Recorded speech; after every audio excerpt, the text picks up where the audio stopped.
solo thing, on a solo thing. Come through once, going out to make tunes more ones. When it all breaks down, I'ma glue more ones. Show them what I can do more ones.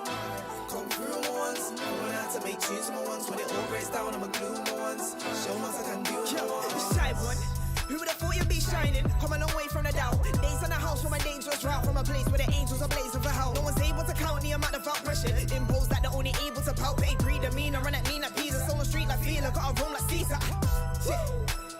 They take notes to get noticing. You ain't fit for this, and you're noticing. Bag of bad breeze that I'm noticing. No words for ya, like the opening. And you know my ting, get the sodas in. That's my lights and stars on a solar ting. I got my own drive, what's it got to show for him? Been in the deep end, no I'm not known to swim. Career can never be curtains, control the strings. Splash, years of focusing. To my back and I'll still be soloing. On the Hendrix flex, bending fresh. Step right to the stage, ending next. They can never face me, I'm the effect. I made the flip, coming down to get left. I make the pick and show the sound blessed. And make all the noise to earn my respect. Never tone down just a sticking heads. Everybody on haze, I'll be missed instead. Miss me with the madness. Rather be insane and average. Don't mistake my silence for inactive. My life with or without cameras. Come through once, going out to make tunes more ones. When it all breaks down, I'ma glue more ones. Show them what I can do more ones. Come through once, going out to make tunes more ones. When it all breaks down, I'ma glue more ones. Show them what I can do more ones. Come through once, going out to make tunes more ones. When it all breaks down, I'ma glue more ones. Show them what I can do more ones. Come through once, going out to make tunes more ones. When it all breaks down, I'ma glue more ones. Show them what I can do more ones. People talk not, but don't act on it. Say one thing, then go back on it. If it's stored up, you can't stack from it. When it's en route, you got a map from it. Soon come, no other traction hits. Too many man got a fraction it. And I'd rather be a lone wolf, cause if it's show wall, I got a factory. Mastering what your man's not managing. No stains, they're vanishing. Embarrassing. See you tooled up, blocking your own work. Who let the spanners in? Your envy is flattering. Stare on the brush, enough mannequin. I can tell them like a blood related. Can't move to us, see the mannequin. Why I move on my ones? Didn't wanna help, so I grew on my ones. Auntie, sometimes two on my ones. Too many men, I got a slew on my ones. You never blew on your ones. Wouldn't have a clue on your ones. Not me, then a man I know P's and Q's on your ones. I'm auntie, sometimes two on my ones. Do what I want. Don't need twos cause I'm blunt. No dancing shoes to get spun. Auntie, sometimes two on my ones. Do what I want. Again, like, do what I want. Don't need twos cause I'm blunt. No dancing shoes to get spun. Auntie, sometimes two on my ones. Do what I want. Come through once, going out to make tunes more ones. When it all breaks down, I'ma glue more ones. Show them what I can do more ones. Come through once, going out to make tunes more ones. When it all breaks down, I'ma glue more ones. Show them what I can do more ones. Come through once, going out to make tunes more ones. When it all breaks down, I'ma glue more ones. Show them what I can do more ones. Come through once, going out to make tunes more ones. When it all breaks down, I'ma glue more ones. Show them what I can do more ones.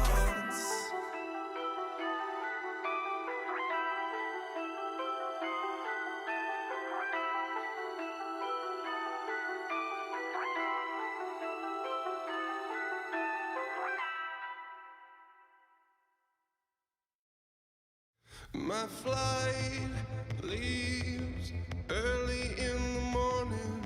I got no time for taking the stairs. I can't promise that I will write back, but then again, knowing me, I'd do it for years. Oh, and there's nothing to be won. We do it for fun. We'll keep climbing till we hit the sun. Oh, you wanted to be. You couldn't find in me, so I'm going without you.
It's just a state of flux.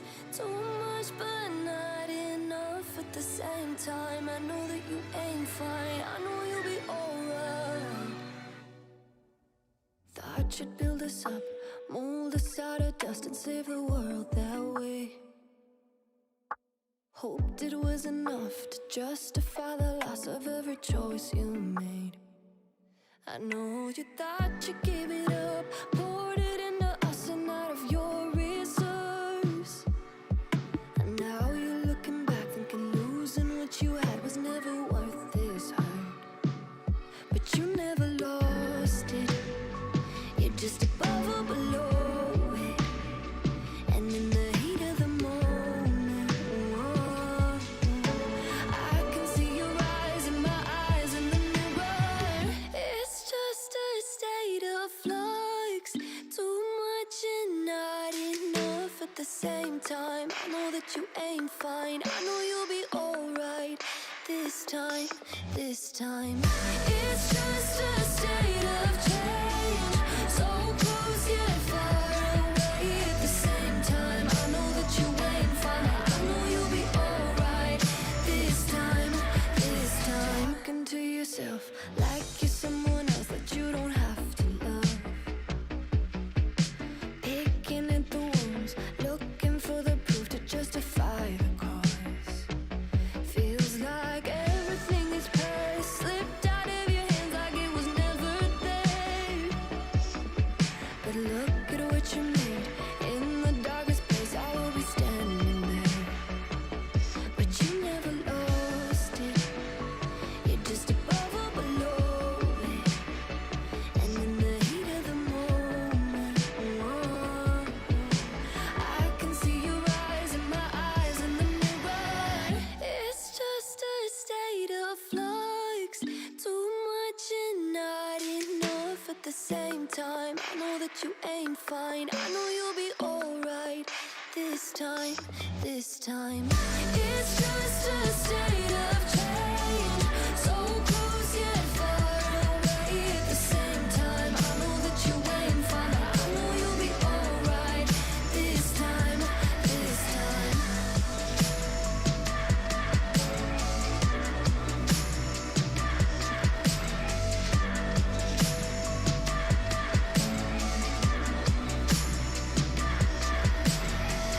It's just a state of flux. Too much but not enough at the same time. I know that you ain't fine, I know you'll be alright. It's just a state of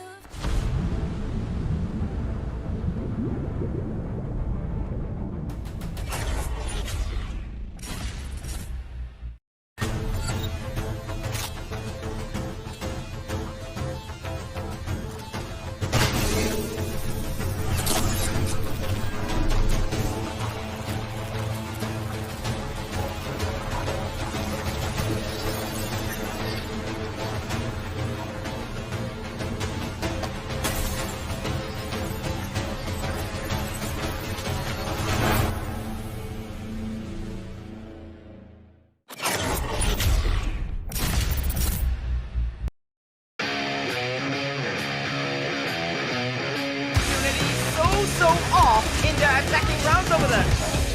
Ah, Smoke, give me the freaking 3-piece. Of the two spots to actually fight from. I do see a third man. This throw it, but here comes the shot. Ooh, a collateral! Zero is a very essential player. The nade. And again,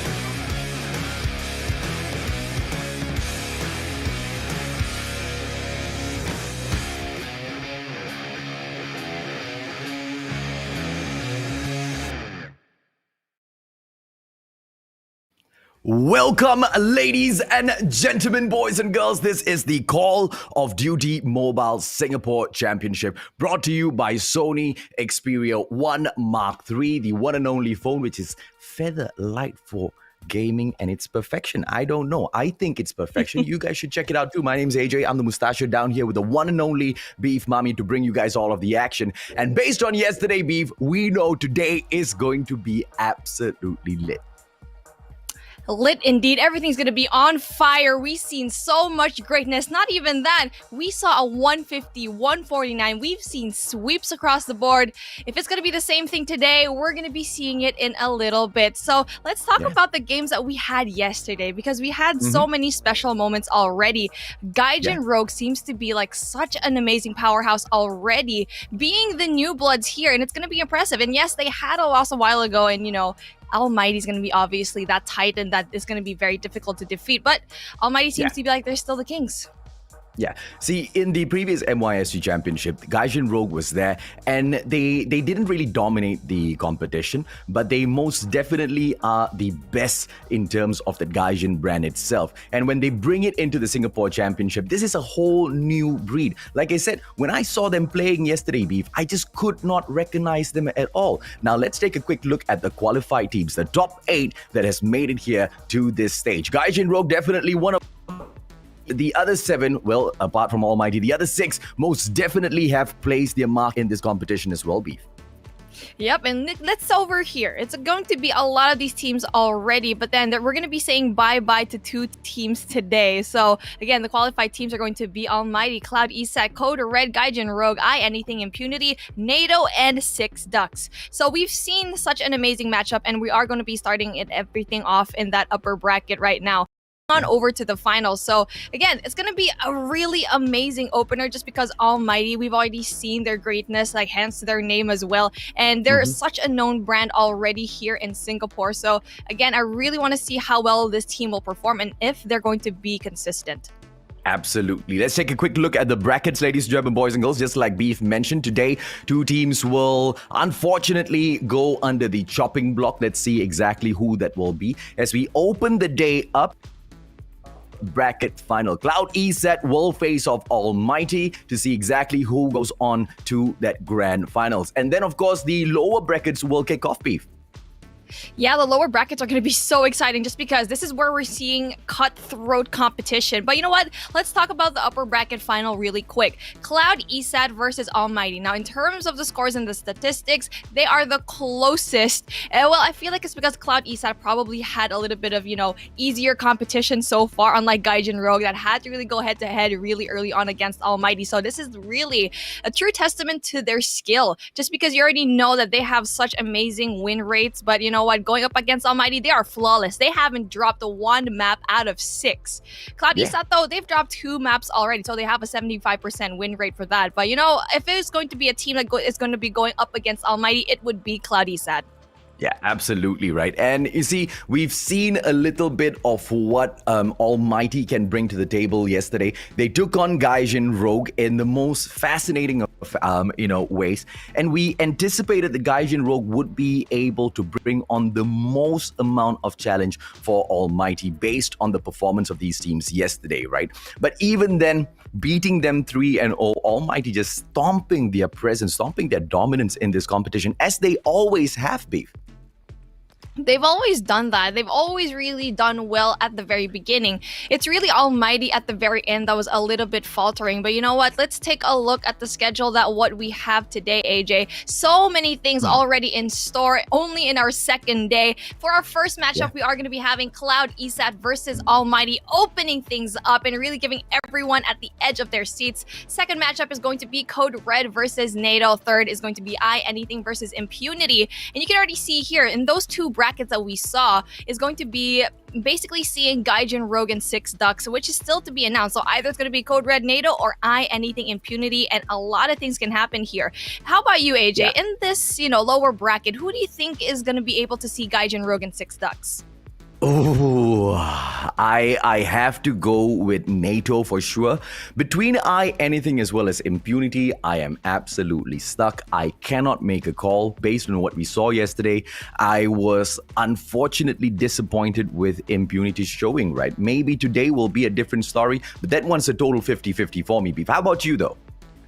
Yeah, absolutely right. You got it in the head. Because honestly, Anything and Impunity, they didn't quite do a little bit great yesterday. But it could just be the day 1 jitters. But you know what? What are they fighting for? Let's take a look at what are they going to be getting at the very end of the championship right now. The prize pool with the champion having the 10 10,000 Singaporean dollars. What the heck? That is absolutely crazy money already. And the first runner-up is going to have 5,000. Second runner-up is going to have 3,000. And the fourth placer is going to have 2,000 with a grand total with a lion's share of 20,000 Singaporean dollars, AJ.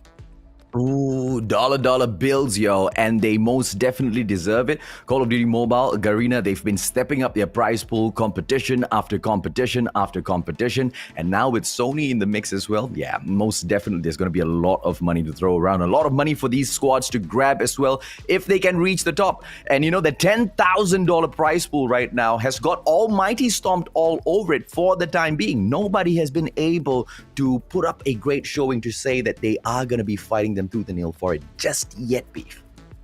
Speaking of Almighty, let's take a look at our first matchup, just because we are going to be seeing Cloud Esat going against Almighty, the first matchup where we're finally going to be seeing these two teams. Now, we say that they have the closest statistics, but that's just because we've only had 1 day to really consider. The second day is what really matters, and going into the third, Cloud Esat is definitely going to want to bring it up. They need to step it up. They should have done their homework by now. We also have Candice, Flex, Saskia, Teddy, and Dracula to represent this amazing brand, and we've seen such greatness here. Candice with that sniper is going to be so formidable. Shut Up and Heaven need to look out for this girl. Oh, absolutely right. But Shut Up and Heaven, they are most definitely a different breed of snipers altogether. But, you know, whatever said and done, I want to put it on a brand new zero slate right now. Candice most definitely impressed us yesterday. Can she continue to impress us today? I most definitely am sure she will deliver. Flex, as always, we've seen him flex his muscles all throughout the field, each and every single competition that he's dropped into. But here's the thing. Although they've managed to impress us, they now stand before the kings, the gods of Call of Duty Mobile Singapore, the almighty Shut Up, Ian, Incendio, Alip, Irfan J, as well as Heaven. And this is a squad that has not been truly challenged within Singapore for such a long time now, Beef. You're absolutely right. Just because they've been so good for so many years, ever since Call of Duty Mobile started. And I really want to see all of these teams go head to head, just because we know how very well Cloud Esat can actually bring that competition into that table, and Almighty as well, knowing very well how they can actually go in there. And especially looking over here, look at Dracula. He's always going to be that person that you can rely on, especially on those respawns, having 23.4 average kills. Shut Up as well, not being so far away, just 0.1 difference, 23.33 average deaths. Look at that. Everything is so evened out. 14 and an average assist of 7.4 for Dracula and 6.6 for Shut Up. This is absolutely crazy to me, how Dracula can actually be in the likes of Shut Up. Yeah, absolutely. But when we look at the average score, Shut Up scores a little bit more higher, right? Because this guy's not only looking for those kills, which he's more than definitely going to find game after game, but he plays those objectives as well. Now, as far as the head-to-head goes, it's just numbers on a piece of paper, numbers on your screen, ladies and gentlemen, boys and girls. The true prowess of these squads can be seen through the tactical plays that they'll pull off in a bit. Because mechanical-wise, clearly, both of them are very equally matched. Equally matched indeed, but then it all is going to depend on our map vetoes and map picks. This is where we're going to be seeing all of these moments shine, and who's going to be winning that coin toss is going to be absolutely essential. You can already see here, it's going to be Cloud Esat with the coin toss win, leaving them to have that opportunity to take that hard point. And you know what? It's no surprise to me that we are going to be seeing Takeoff here yet again, just because you already know Takeoff is going to be that matchup that you really want to master, just because of how unorthodox it is. Search and Destroy Summit is going to be, obviously, Almighty is very comfortable in this particular map, and I'm actually surprised that Cloud Envy didn't ban Standoff. Yeah. See, Cloud Esat not banning standoff, that's one thing. But Cloud Esat also goes in here and they get stuck with match number 3. Domination, random map picked up. It is Cloud Esat's pick, but Almighty gets to choose the spot as to where they want to start off with, right? Special Forces base, or are they going to go with the Guerrillas? You've already broken things down from the matches yesterday, Beef, as to exactly how those different spawns affect the gameplay of Hackney Yard. So either way, this is Almighty's series to lose, right? They look like they're going to be able to smash it. Summit, Hackney Yard, as well as Firing Range would be the three maps that secures this takeoff. Hopefully, Cloud Esat can show us a really, really strong showing and perhaps an upset later on as well. The operator bans, very much similar to yesterday. The Sparrow is going to be taken off by Cloud Esat. And once again, Almighty, instead of taking out the very, very so OP Annihilator, removes the Death Side from the mix. We've seen the team of Almighty move in with the combination of the Annihilator as well as the Equalizer, and it is most definitely a deadly combo, Beef. The combo that you don't really want to deal with. You know what? These maps are absolutely scary to me. Just because Firing Range against Almighty and Summit against Almighty is such a scary map. And then with Cloud choosing Standoff, that is not something I would like to see. Just because in Hardpoint, you already know that Cloud Esat has a 50% win rate. So that's going to be a little bit 50-50 for them. And I think they might have a better chance in Search and Destroy just because that 100% win rate for them. But then again, you are going to be going up against Almighty that has 100s across the board. They have not lost any map, haven't dropped a single one, always a sweep. So Cloud Esat needs to step it up a bit. Yeah, absolutely. When we see Hackney Yard earlier on, ladies, German boys and girls, one thing that we showed you was who went in and picked that map, but we didn't show you which side Almighty went in to pick. And I will be able to give you that information in a couple of seconds. They're going in with this Special Forces base as far as Hackney Yard is concerned. So from the Special Forces base, they should be able to go in and conquer Bravo as well as Charlie. A similar strategy as to what they pulled off yesterday, Beef. And Cloud Esat can most definitely look forward to countering it early. I'm quite worried and quite interested in exactly why is the Almighty pulling in the exact same strat. Are they not afraid that someone's going to be pulling in a perfect counter against this?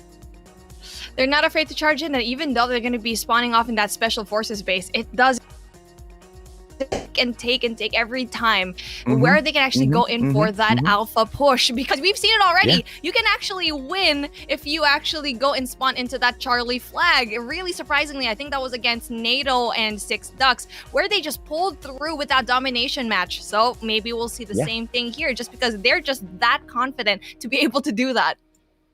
Yeah, absolutely. And from the dock house to go in and push to the warehouse Bravo, yes, it's going to take slightly longer, but it doesn't really matter, right? Ladies and gentlemen, boys and girls, just like how Almighty slays in each and every single match, the Sony Xperia 1 Mark III will assist you to slay in each and every single Call of Duty mobile match of your own as well. Isn't that right, Beef? Yeah, it's absolutely right. But speaking of slaying, everyone else in the comments section is absolutely on fire as well. You know what? At the very end of this tournament, we are going to be choosing a bunch of comments from you guys. So please, everyone, just spam in the comments whatever you want for us to read. And you know what? Hearing your name being spoken into the lips of the Mustachio is going to be absolute greatness. Spoken into the lips of Mustachio would mean someone whispering that person's name very, very close to my lips. During the current times, I think that's a terrible idea, Beef. So I will take a pass on that. Instead, I'll tell you what, I'll shout your names out for you guys loud and clear. Okay, bring those comments in. Thank you so much for all of the love that you guys showed Beef and I yesterday. Let's show way more love for the teams in here today. I want to see some battles between the supporters. What do you think, Beef? Oh yeah, they're going to be battling and giving some compliments. It's going to be a compliment battle. You know what? We always see toxicity in the chat, but you know what? Let's change it up. Let's make it like a compliment battle, because that's the absolute thing they need to do to your enemies, right? Kill them with kindness. That's what I like to do. But speaking of kindness, there's not going to be any over here, just because Cloud Esat versus Almighty is going to start things up. It's going to start our day with match number 1 here in Hardpoint Takeoff. Yeah, a little bit of healthy competition never hurt anyone. And as we kick things off at Takeoff, ladies and gentlemen, boys and girls, hardpoint number 1. Let's see exactly who will be able to go in for the slice. Shut Up immediately goes in for the power position to eliminate a couple of players, gets 3 Ps back to back, and should allow his teams to pick up the hardpoint. And this is the perfection from Shut Up. The moment he goes in for the clear, he communicates it with Irfan J. Irfan J is already on point to guard this very, very special position. Because after this is going to be hardpoint number 2 as well, Beef. Yeah, and you already know that AMT already has the Almighty squad, already gets that. But then just like that, we're going to be seeing that flex player the amazing flex player to actually go in there, kill everyone off, and really, you need to position yourselves in P2 already, even though it's only P1, just because you have that upper hand and really getting that sight off of P1, getting a lot of these kills. Not only that, but positioning yourselves here in P2. And here we go. It's going to be 10 seconds left, and they need to go in there for the rotation.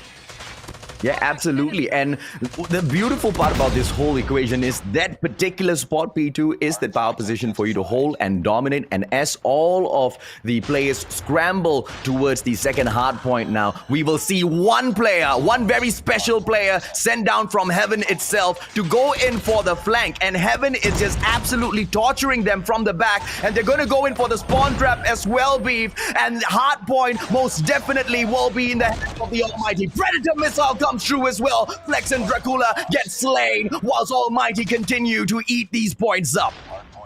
It's all Almighty. You can already see here, Almighty, all in the kill feed. They're just absolutely cracked.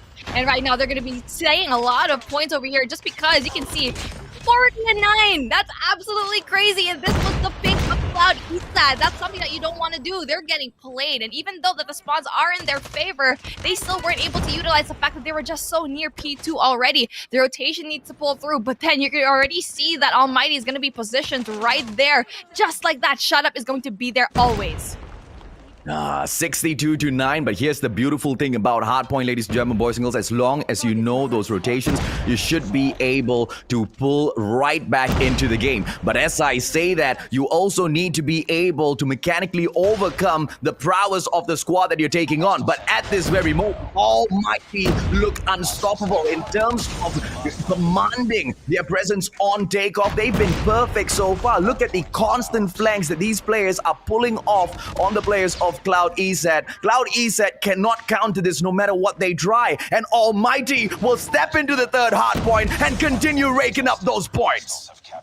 And this is why you need to go do well in P1 and P2. Look how heavy the defense is already in P3. They already have a sentry gun. P1 and P2 to gather all that points and eventually get your operator skills and score streaks already going into P3 and even P4. Now, it's going to be so hard to actually go and break this defense. The pinch is going to be coming on, yes, but it doesn't really matter. It does not work. 90-16, and it's looking sadder and sadder by every second that we're going to be seeing this. Look at the map, ladies and gentlemen, boys and girls. Look at that mini-map. Each and every single entrance into that hard point. Almighty's not even bothering to pick those points up. They want to make sure none of Cloud Esat steps in, and they immediately move on to hard point number 4 and clear dominance set forth once again. The Almighty wants to ask a question. Cloud Esat, what? Cloud Esat, who? It doesn't matter who steps up to dominate, but they are going to be able to pick those points up. Now, as I say that, the pressure will be able to come through. Cloud Esat pushing through with the numbers, but still, solo, most of these Almighty players stand to slay them. 31-104. This is a long way for them to go to catch up here, Beef. This is going to be a really long way, but it's really impressive that they were actually went in there. They were able to get P4 and really just go in for that rotation. And yes, even though Almighty went in there very earlier on, the defense and the push was just so solid for the side of Cloud, and they're going to be able to gather up all these points. But then 10 seconds left on the clock, they need to go and push into the mid-section. Just because you already know it's going to be the hardest to actually get P1, and you can see here, lounge area, 2F lounge is going to be occupied already by the players of Almighty, and that's going to be very tricky because that is the power position that you want to take for P1. Yeah, let's break that down, right? Exactly how did they lose the previous hardpoint and how did Cloud Esat get in there? The thing that Almighty should have looked to doing, and it's not like they didn't try, is to spawn lock the players from Cloud Esat and then reset their spawn. If that spawn had been no way in hell Cloud Esat would have been able to go in there and pull 66 points, right? Pull up to 66 points and try to play catch up to the Almighty. But it doesn't matter. Towards the end, Almighty knew that that particular point was just way too difficult to go in and capture back. Cluster Strike will be brought forth, and this looks like it's just gonna be game over. Heaven onto the slave with the Holger 26, but gets taken out in that process as well. The Cluster Strike will not allow Almighty to pick those points up, but it also disables Cloud Esat, not allowing them to play catch-up. There is not going to be any catch-up gameplay just because of that cluster strike that is going to be going down. They can already finish it already in P2, and you can see the scramble that's going to be happening here. Look at your screen. Look at how many red dots are going to be trying to struggle to go into that P2, and that even though they had the advantage of actually spawning into that P2 and that Guerrilla Squad base, it just doesn't happen for them. They spawn all the way into Health Center, which is something you don't want to have, but yes, they're going to be able to actually go and infiltrate here. But for how long can they actually take this side, just because it's going to be so hard to defend? Oh, absolutely, man. Early on, it was the Almighty coming in from the dominance, and if Almighty steps in once again with the exact same play, Cloud Esat will lose this game. There's no way to come back, but look at the competition in here. They've also brought out the sentry gun from Almighty, and that just makes it so much more difficult for Cloud Esat. The sentry gun aids them in picking over the hard point. Beef, this looks like it's all over. 25 seconds to go at the 145 point mark. This is Almighty coming in with the dominant victory, but towards those final seconds, final 2 points, Cloud Esat still putting up a fight. Almighty steps in to finish it off. That was a beautiful pinch by Almighty. You already saw in P2, both of the members of Almighty split into two and did the pinch, didn't even get to see what happened to them, and Cloud Esat just fell down so hard. And this is the brilliance right now of Almighty in this particular map. Yes, it's a hard map to master, but you already know that they are definitely the masters of it. You're looking at hardpoint number 2, and like we've discussed yesterday, that's prime position, and that's prime location mainly because of the advantage in terms of height. It's so much easier to look down than it is to look up in mobile games, and it's just pure chaos, right? But even in such dire circumstances, look at the way Almighty went in for the play. It was so risky. Holding a sentry gun and managing to place the sentry gun whilst in the middle of that heated battle is no small thing, right? Against Cloud Esat, above and beyond everything else, that was difficult, but they pulled it off, and that sentry gun just allowed them to overtake that situation. Cloud Esat is impressive, was very impressive in fact, because even after losing it, they didn't give up. The fight was still alive, Beef, and that just works my blood in my body even more so, heating it up, because today is not gonna be an easy day for the Almighty. At least it doesn't look like it's gonna be.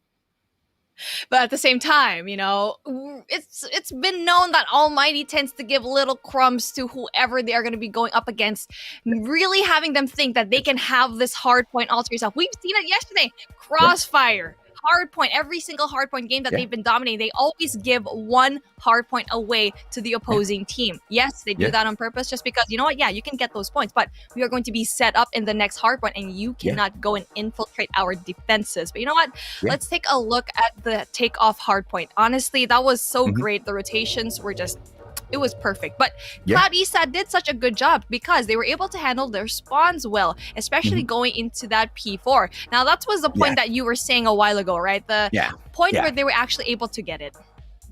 I don't think they managed it well. The luck of the draw, right? The gods of RNG just blessed them, and they were winning one after the other, no matter how many times. I mean, as we go into hardpoint, it's always going to be like that. The points are always balanced in terms of be it the guerrilla side or the special forces base, and that's exactly what it was for Cloud Esat. Almighty, unfortunately, could not overcome that, and this is what proves why Almighty is the dominant brand in Singapore. They always know when to engage, and they always know when to fall back. Once they had lost that hard point, there was just absolutely no use fighting for it at all. Just like you mentioned, Beef, why fight when I know for a fact that I can finish it off at the next hard point? But, you know, that comes with its own downfall as well, because when you allow your opponents to pick up a little bit of pace, pick up a little bit of momentum, exactly what we saw happens to break down into games. Cloud Esat got that momentum from that hard point, moved on for that clear rotation right after, and they started making a little bit of a comeback. And that's what Almighty needs to be very careful of. They can play this with other squads,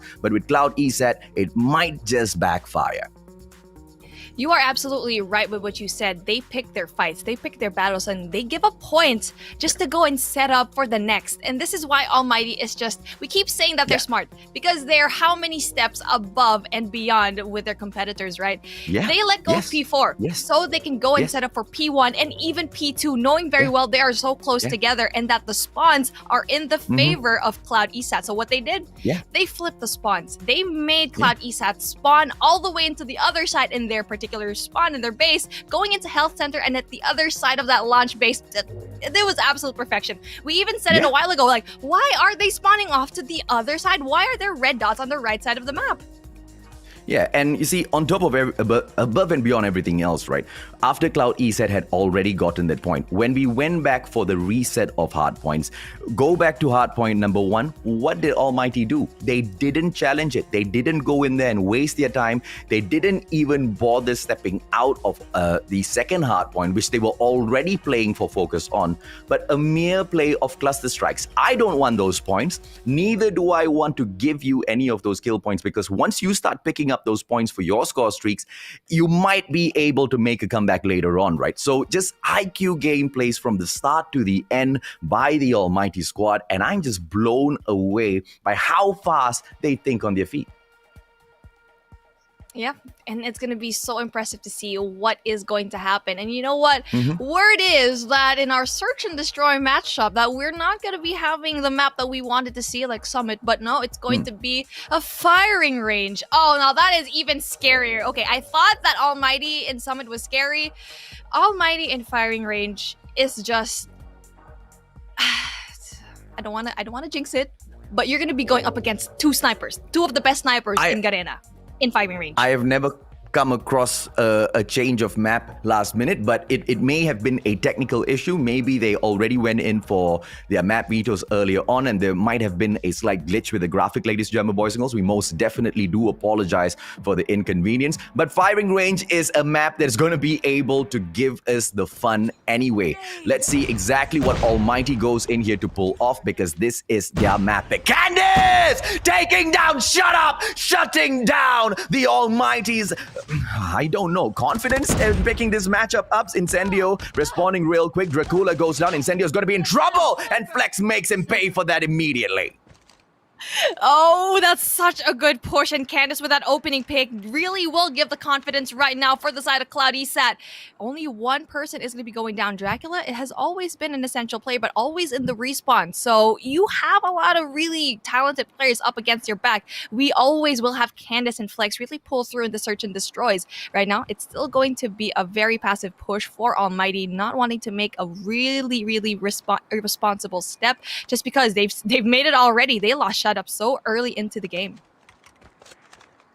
Yeah, absolutely. Now, let's see exactly what Heaven will be able to do here. Scoping in, but it's not going to be able to find anyone. The play is from Cloud Esat, showing a lot of discipline, ladies and gentlemen, boys and girls. One in the white warehouse. Hopefully, he does not step out. He manages to take a quick peek, spots the player, and he calls in for some backup from Candice. Candice now, the sniper from the side of Cloud Esat, should be able to go in for a shot. Does not get the kill. Unfortunately, Teddy will fall. Candice steps right out. Hoga will be able to make a fall back. Alip gets the kill, goes in for the slice once again. Irfan J is there for the backup, but Flex will be able to shut him down. Heaven brings this to a close. What a way to start it off for the Almighty squad. Bomb spotted. Now that was honestly kind of disappointing for the side of Candice, just because she knows she was actually taking some shots, but instead of really going away and just probably proning, she knew that she was probably going to be rushed, and that's going to be something of a miracle if she actually got away with that. So again, a very aggressive push going into that alpha, and then it's going to be probably a very fast plant as well. Information is going to be coming through as we see here. 4 of the members are going to be squabbling over into that center spot, but they need to go in for that trailer control, but it's going to be very hard because you still have 5 members of Almighty still alive. Yeah, absolutely. Now let's see exactly what Candice will be able to do. Shuts down Alip, but back to back, the players of Almighty stack themselves, and it's just a little too easy at this moment. You see, yesterday we had so many questions about the skill gap in the Singaporean scene, because Almighty has been such a dominant squad since the birth of Call of Duty Mobile in Singapore. Has things changed? Have anything changed? Absolutely nothing, Beef. Hopefully we get to see a round win here for the side of Cloud, because they absolutely just need that confidence to really pick through.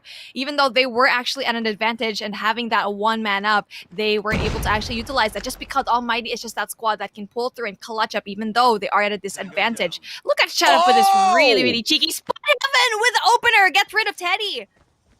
Heaven now with that opener should be able to push on through, but Candice holding on to the command center here will try to go in for a shot, but Heaven knows exactly where to spot her out. This is the double sniper move in here by Heaven and Shut Up, and it's just absolutely unstoppable. A 4-2 situation, leaving Cloud Flex as well as Dracula in here. Let's see if or not they'll be able to take the blood from the Almighty, but no, gods don't bleed.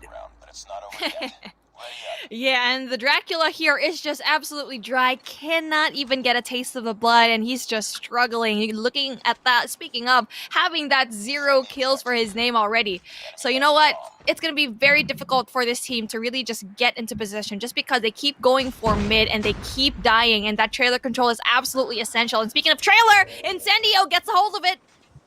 Let's see exactly how much more damage he can bring forth in here with this Fennec, ladies and gentlemen, boys and girls. Spots a player out, will not be able to go in for the slice, but the communication has already gone through. Candice repositions herself to spot out a player, manages to get the shutdown on Shut Up. Amazing skills coming in here from this sniper, but unfortunately oversteps a boundary, and Heaven makes her pay for this. And altogether, it's a 4-on-1, and Cloud Esat is most definitely gonna fall again, because, ladies and gentlemen, boys and girls, Dracula can try, but he ain't gonna be able to get that blood. Holger, 26, gets the 3rd kill in a row. Irfan J, all he needs to do is play for time. 13 seconds more now. Can Dracula manage to get this kill? Even though the gods don't bleed, the bomb can still be defused. Heaven with a slice and dice. Now that is absolutely rude of him to do, but then he was just that confident to really push through. Oh my goodness, 4-0. And really, let's talk about what is happening for the side of Cloud. They are in shambles. They should go for cover when they should, and they go for cover when they shouldn't. And control center is where Candice should have gone instead of going through mid so wide. You already know that you're gonna get picked off one by Heaven or Shut Up, and you need to get that angle where you shouldn't be seen. And you can see over here, they keep stacking mid. I don't know why they don't just stack A already, just because we've seen over and over, but then just like that, Incendio with the 2-piece. Oh, that's the thing, man. I agree with everything you just said, Beef, except the rude part. I don't think that was rude at all. You want to go in here to the Singapore Championship and you want to flex it out with a melee kill. If you've got the mechanical ability to get that done on a piece of mobile phone, you most definitely can flex it out at the Singapore Championship. Irfan J, now looking for his own melee, meets Alip, and the Karambit goes in for the slice. The Almighty, dominant as always. Now, when the melee weapons start coming out, that's when you should be so worried, just because you already know the confidence of your opposing team is just off the charts, and they honestly deserve that. We need to see some sort of stepping up in terms of Cloud right now, just because they're just struggling into that defense, and maybe it's going to be a different story here for the attack. Look at the side of Almighty right now. They're going to be pushing. They know that the Bravo push is going to be coming along. They've been over pushing. You don't get to see this a lot, but here we go. It's going to be the battle of the snipes, or battle of the swords. Shut Up gets the nade in between all of that, ladies and gentlemen, boys and girls. They are going in here for a full-on melee round. Heaven, can he get the slice? He's gone in here and played that cheeky try a lot of times already. And Cloud Esat showing Almighty, you gods can come in here with all of those jokes and jeers. But my friend, bullets travel faster than the slice of a knife. Well, we're not quite sure what is going to happen over here, just because they just really want to have fun with it. It just seems to be like they want to go in for the melee kills. Look, they have the baseball bats out, they got the katanas out, and it seems to be like it's just going to be just a passive push here for the side of Cloud, and one person is actually already going to be in that trailer. Shut Up is going to be meeting this one person. Not quite sure if he knows where that one person is, though, and that is going to be Dracula and Flex as well. Now he should be getting his life sent back up to where he came from, ladies and gentlemen, boys and girls. Shut Up about to go to Heaven, but Heaven himself takes Candice out of the equation. I'm wondering why Flex has not done anything yet. He finally turns out to send a couple of bullets towards the side of Shut Up, and he manages to take Heaven out of the equation as well. Irfan J as well as Incendio thinning down the herd on the other side. Incendio once again pulling out the katana to see if or not he can get the melee kill. Alip beats him to it, and the final slice goes down in the search and destroy. 6-1. No friggin' contest. The Almighty as dominant as ever. No. They just got way more dominant in the past few months. They're just having fun. They're just having fun with it. How many melee kills did we see in this map? That is just crazy. You already know if someone brings it out, they know they mean business. They're just having fun with it. And it's not just that. I feel like with Almighty in this particular map, it is scary to actually go up against them here. Only a few teams can take them out and search and destroy in firing range. I've been watching a lot of VODs recently, and even with the likes of the COD Mobile China region, they are probably one of the best teams that we've seen here. And Almighty, it seems to be like they can actually take on those teams just because of how calculated they are with every single step, with every single push. Best believe if you kill one person, you will be traded out just like that.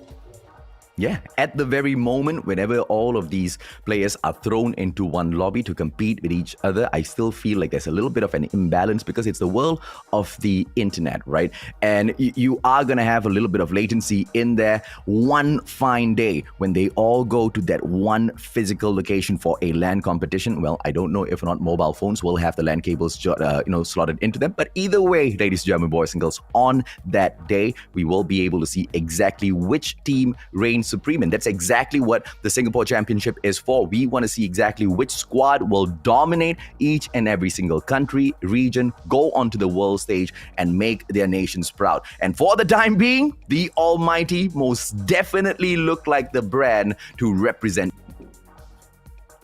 They've been so strong, and they just keep getting stronger. Yes. We've seen them grow throughout the years, throughout the months that they've been playing, and we haven't seen them really play in a big stage like this in a while. It's been a few months already, so it's impressive to see that not only did they actually get even better, it just seems like they're so much solid as a team already. They haven't had a change in their rotation or in their, in their teams. They haven't replaced anyone. That means the brotherhood is there. It's a solid family, and that's probably one of the things that we don't get to talk about in the pro scene, right? Is how important it is to actually keep your squad, to keep your team together, not really replace everyone, and just know that, okay, if something happens, if something is wrong, if you lose, it doesn't mean you have to replace a player. You just have to probably just keep the bond and just see where the plays went wrong.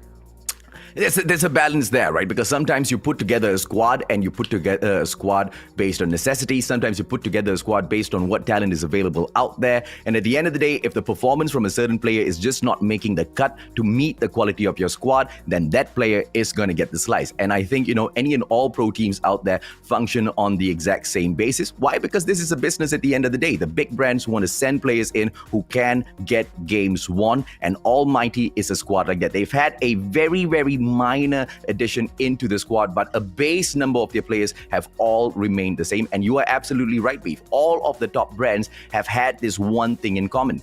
And the reason why a lot of these big brands don't consistently change players, although I have said that performance matters, is because in the first place, they pick the right talent. And once again, that's exactly where Almighty, or in the past, Divinity Uprising, has excelled so much, right? From the get-go, even before Call of Duty Mobile was anything big, right? The game was brand new.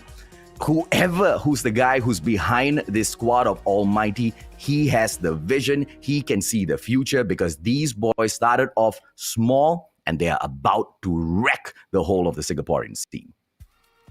They want vengeance, and they've been honestly going up against giants already. They've always been a step back, and even though they really want to have steps forward, they always go up against such strong teams to the point where they weren't able to actually win last year's world champs to qualify for that LA championship that we really like to see. So this year we've seen it already. We know the thirst, we know the hunger, and hopefully they go through. You know what, if they are going to be dropping a map, I'm going to be surprised if they drop one map at this point.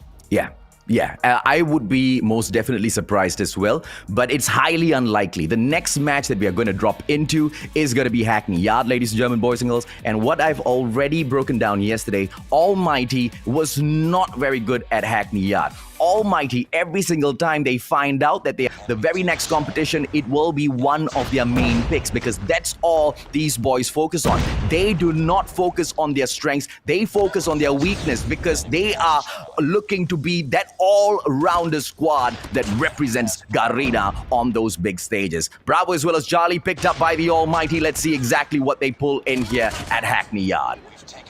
Special Forces spawn is something that you actually don't want to get. We keep saying this. It's going to be so hard for you to get Bravo, but then just like that, we're going to be seeing Bravo being capped by Almighty just because they're just that good. You can see here, probably into the later stages of the match, probably get into that alpha flag as well. If they really want that triple cap, it's still very, very doable. But you can see here, the struggle is so real for the side of Cloud to actually even step on this particular warehouse just because it's just so hard for them to go through. The spawn trap is going to be in order.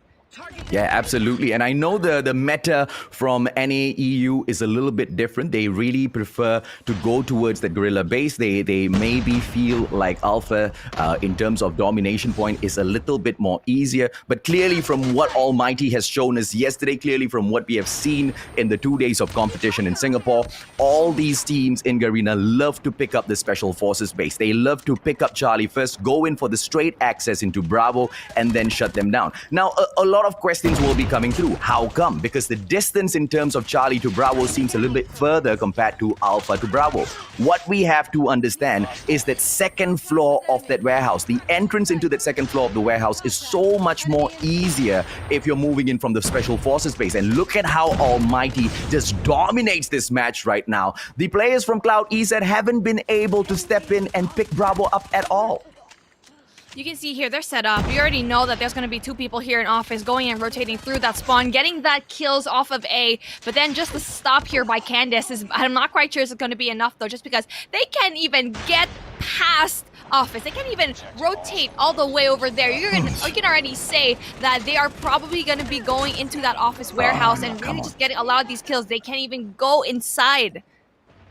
And the main reason is because, as we can see, ladies and gentlemen, boys and girls, the Almighty, not only are they holding onto the warehouse, but they are pushing a couple of men out forth to get the slay at the red truck as well as cargo land, making sure that none of the players from Cloud Esat even goes in for the approach towards the warehouse. And here they come, the clear out by Candice onto that second floor of the warehouse, but still shut down. Almighty maintaining hold. And the question is going to be put forth by Cloud Flex. He can challenge that Bravo point, but he does not dare do so because he knows he does not have any backup in this game. 75-38, Cloud Esat most definitely has a lot to improve in Hackney Yard, the map that the Almighty have most definitely conquered.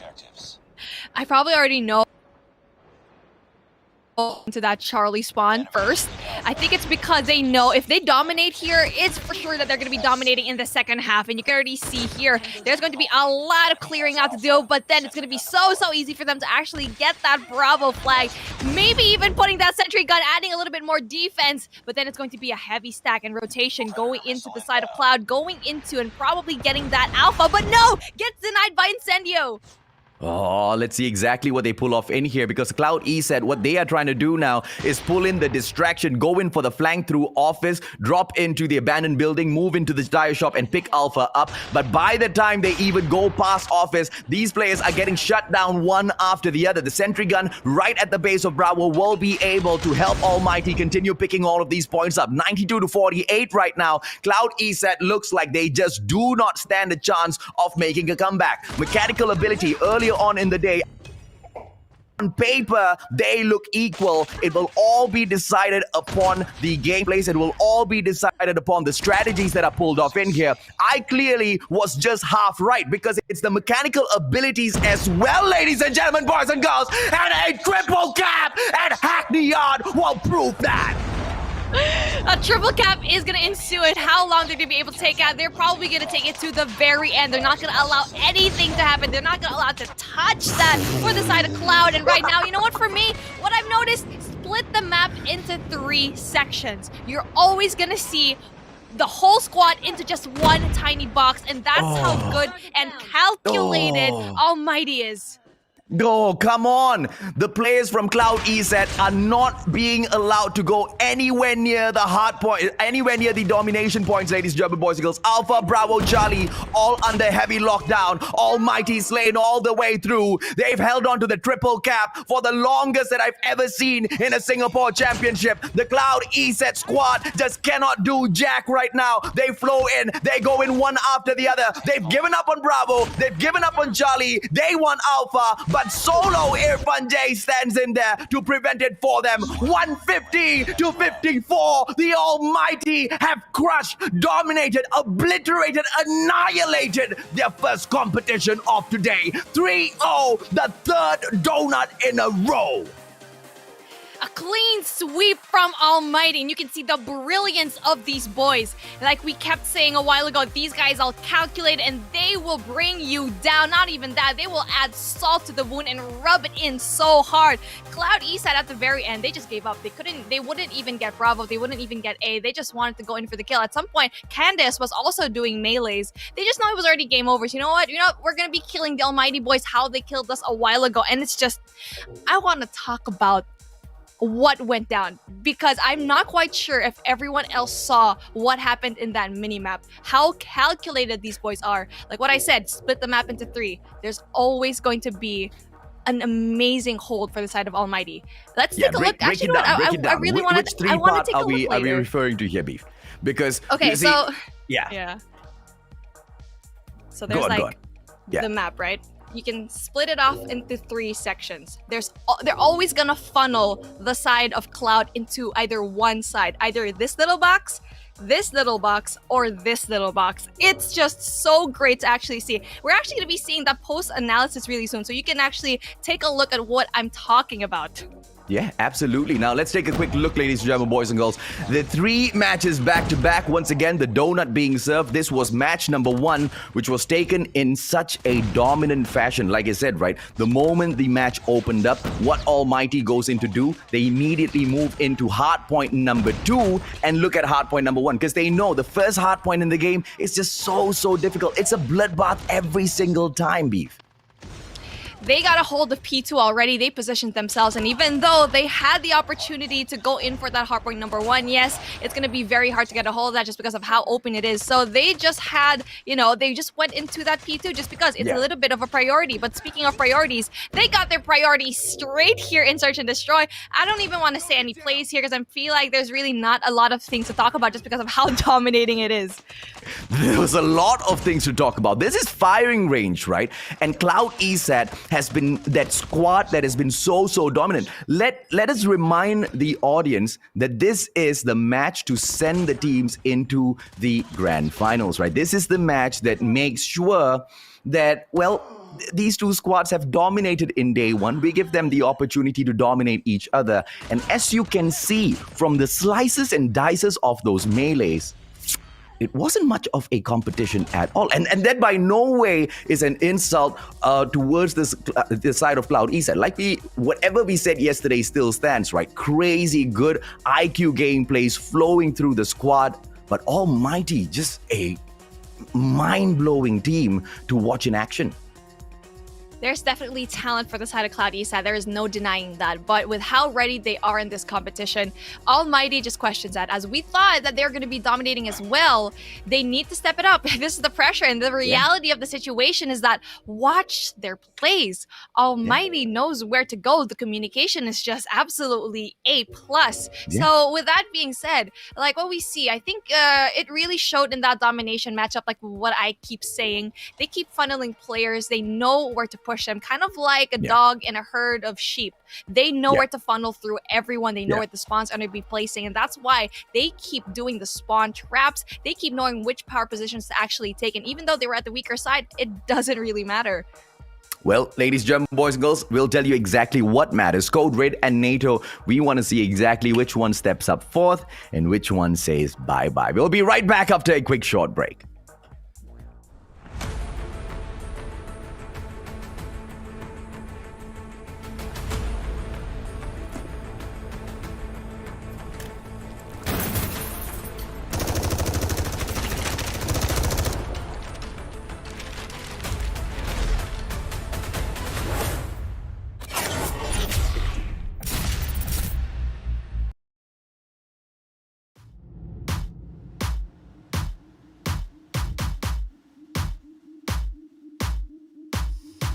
They talking about me cause they never been relevant.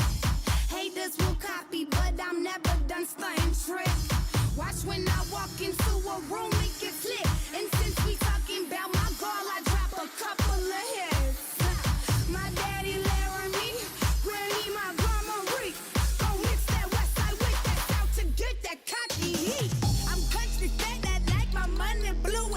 strong. Do not care what you do, where you been or who you know. I go for mine, don't waste no time, and I ain't never stopping. I got moves to make and I'm bad. I work hard and show it. I stand hard, got hard bars, got bad girls sipping my way. Imperial about the acre, don't give a damn about the haters. I stay fly and famous, I'm serious about my paper. I look good in that grind, and I grind. Come for mine, why you trying, I look good, and I grind, come for mine, why you trying, Where my ladies who be stacking that paper? Where my ladies who be stacking that paper? Spit your game, show you got drive in that flavor. Get it, girl, don't lose all of your paper. Where my ladies who be stacking that paper? Where my ladies who be stacking that paper? Spit your game, show you got drive in that flavor. Get it, girl, don't lose all of your paper. I'ma give you life when I throw this money up on you. I'ma give you life when I throw this money up on you. Bad little bunny getting money, it's a competition. Steph Curry up the backboard. I ain't worried about it, come up, chef certified star. Wanna win it, work for it. I'm the one they love, don't trip, I'm fucking amazing. I'm the one they love, don't trip, I'm fucking amazing. I just came home, now I'm back in the groove, when the ride till the wheels fall off. Never get lost in the sauce, matter of fact, I stay getting mine like my legs blown off. Hot like Hades, it's amazing how much I'm gonna leave here for my babies. How could I ever lose my head? I'm on a path to with blueprint checks, crossing the leg in the woven flows. Energy steadily hot to the bullets, critical that all my girls get paid and they're good from now to the end of the day.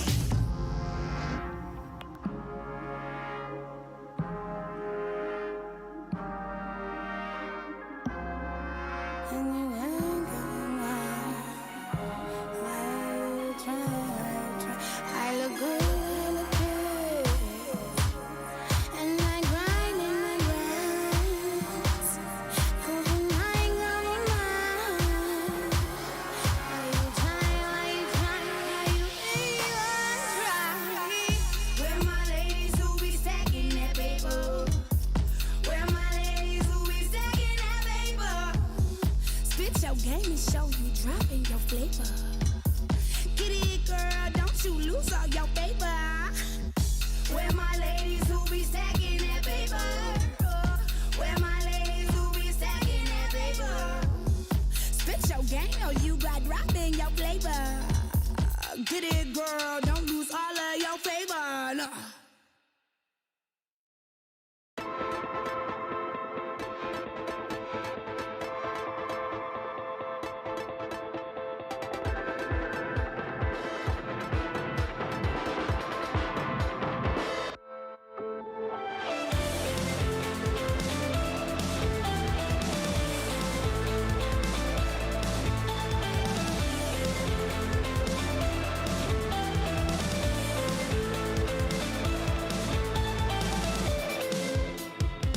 Somewhere so far from pain.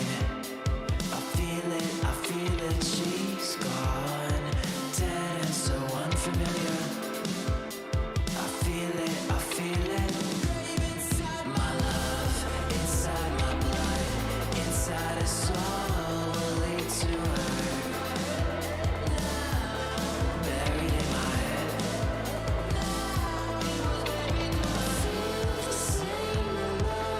Tell me what you're here for. There's no answer, and I believe the dark. Tell me what you're here for, 'cause I know.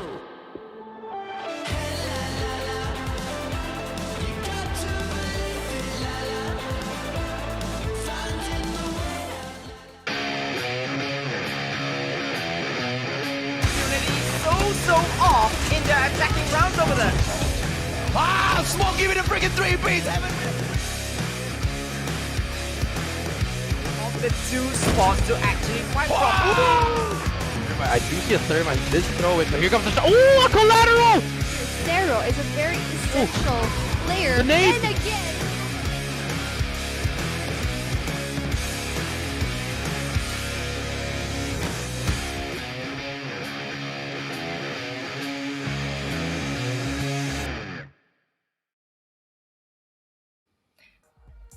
Welcome back to the Call of Duty Mobile World Championship 2021, and this is the Singapore qualifier presented by Sony. As you guys can tell already over here, the Sony Xperia 1 Mark III is the official phone of the tournament. It's absolutely amazing. It's chef's kiss, and you know what? AJ has been using it for a few days now. Let us know what happens over there. Well, how's the phone? It is amazing, right? I mean, we're talking about the AMOLED screen. We are talking about the fact that it can go up to 120 frames per second. This is an absolute beast of a phone. If you want to talk about max frame rates in MP, this phone is going to be able to carry you. And like I said, right, there are many factors that people go out there and they look for mobile phones. I've transitioned from playing on a PC to a console to mobile recently. And one of my biggest pain points has been holding on to a really heavy phone. And this phone is just about 400, less than 400 grams. That's friggin' light, man, for a mobile phone. And all you need to do is just have that plugged in USB-C cable and it lasts you throughout the whole day. I've had a gaming session on this so far, played 6 hours on it, 0 complaints, beef. And I'm just trying to push it as much as possible because at the end of this show, I have to give it back to Sony. But it's okay. I will abuse this phone to the maximum potential it can be abused to and tell you guys exactly what I find out. Abuse it for you and me just because I don't even have a chance to get a hold of it. But you know what? It doesn't really matter. You go play that for us. And you know the reason why I really like this phone and the fact that it's light is for the gyro players. The fact that you have to really hold up your phone, do that, do this, and just be able to get all of those kills. So speaking of getting those kills, our match number 1 was an absolute sweep. Almighty just giving every single one the donut. And honestly, it's what we expected. Is there anything else that we can expect out of the Almighty squad? I quite frankly do not think so. I did expect, though, for Cloud Esat and anybody else that actually takes up the fight against them to, show up a little bit more. But I guess that's a little bit too much to ask for based on where the Almighty currently floats in terms of capability of dominating the whole competition. And this is going to be the next match, Code Red against NATO. Do you have a pick by any chance, beef? Well, we already keep saying this just because we've seen an amazing play from NATO. They did get 1 map off of 6 ducks yesterday, so that's going to be very impressive for me to see just because we know they can pull through. Code Red, on the other hand, they won hard point against Cloud just because Cloud was actually down 1 person, so I don't really consider that as a fair win. So out of everyone, I think NATO really gave 6 ducks a kind of a harder time compared to Cloud, and versus Code Red just because, it's a little bit uneven. So I'm giving it to NATO. I will have to unfortunately agree with you, although I do try to play devil's advocate sometimes. Explos, Dante, High Torch, Zixi, Erebus will be stepping in for Code Red, ladies and gentlemen, boys and girls. And the biggest Code Red that I saw flashing on my screen yesterday when they continuously went in for those rushes during their search and destroy and raid. So hopefully this time around, they've learned from all of their mistakes from yesterday and they bring in a totally different sort of gameplay because the squad that they are taking up, ladies and gentlemen, boys and girls, were the squads that, like Brief has broken down, took on the 6 ducks and managed to score 1. And in the games that they did lose, they were not very easy victories at all. NATO gave them a sure run for their money. Goddess, Italy, Gmo, Balake, Zen, as well as Ricochet for the lineup, beef. It was always a close game with 6 ducks versus NATO. We already saw that hardpoint game. They had 2, 150 and 140 and 150 to 91. So those are really close numbers. And for S&D as well, 6 and 4. In domination, that's where they were actually able to pull through and win in that Hackney Yard domination. And this is where their brilliance really absolutely shined through. And you know what? Let's take a look at these special members that we saw just like a while ago at the head-to-head. Let's see all of the scores, all of the statistics, everything that I really love to see. And it is going to be Zixi versus Balake over here with an average kills of 6.7 for Zixi and 5.33 for Balake.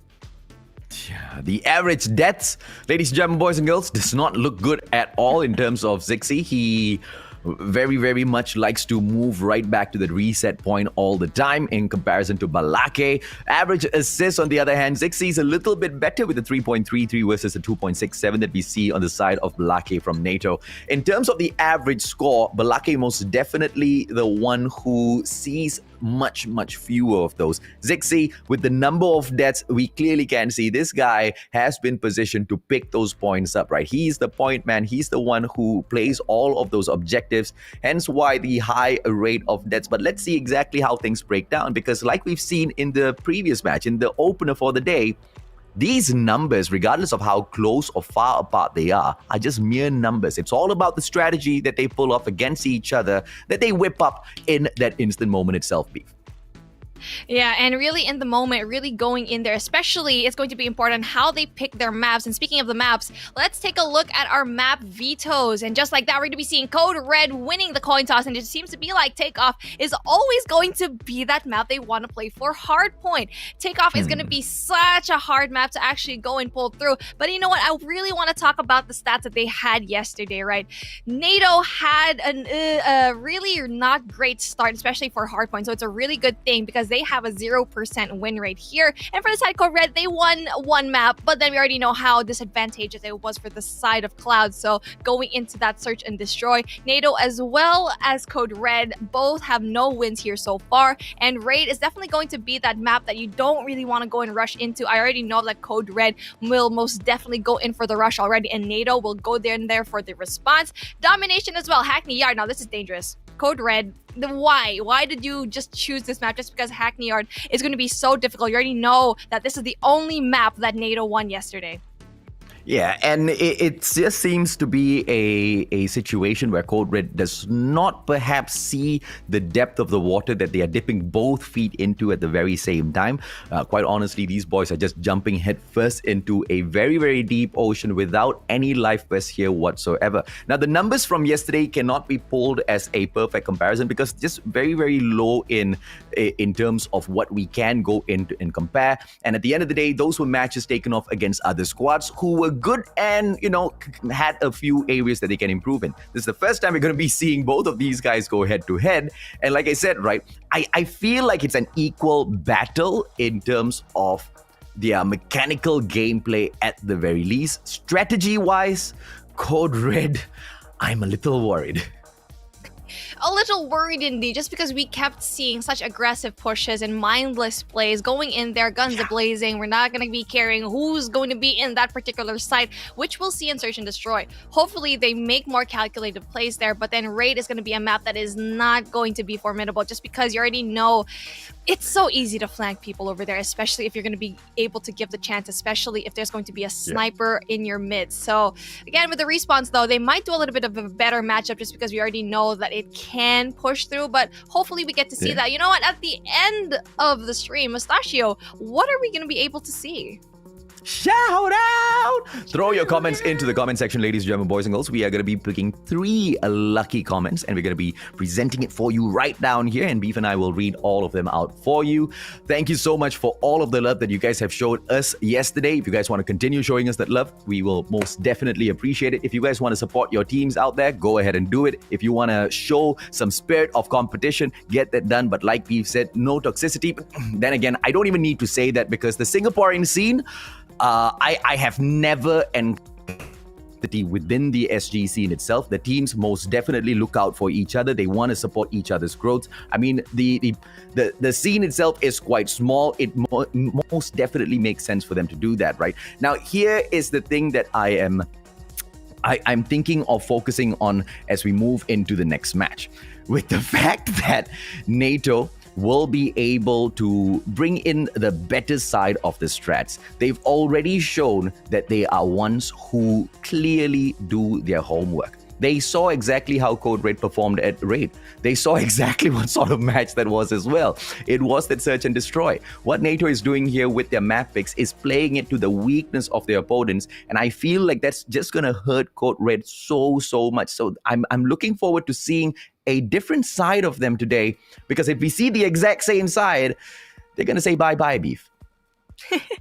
Bye-bye is what they're going to be saying. But hopefully, it's going to be enough for them to push through. Maybe at least one map, at the very least. Because you know what? We keep saying that the numbers might not matter because, yes, it's going to be against different squads. And they're going to be facing a different team from yesterday. Yeah. But they did go up against Cloud Esat. And the numbers were kind of crazy. Just because hardpoint number 1, we did see them win. But in hardpoint number 2, it's 150 to 53. Yeah, it's very, very far in comparison. And S&D 6-0. So yeah, it's gonna be hard to see just because we already know they might have troubles when it comes to the strats. But hopefully the hours in between this tournament and yesterday will be enough time for them to go and study up NATO.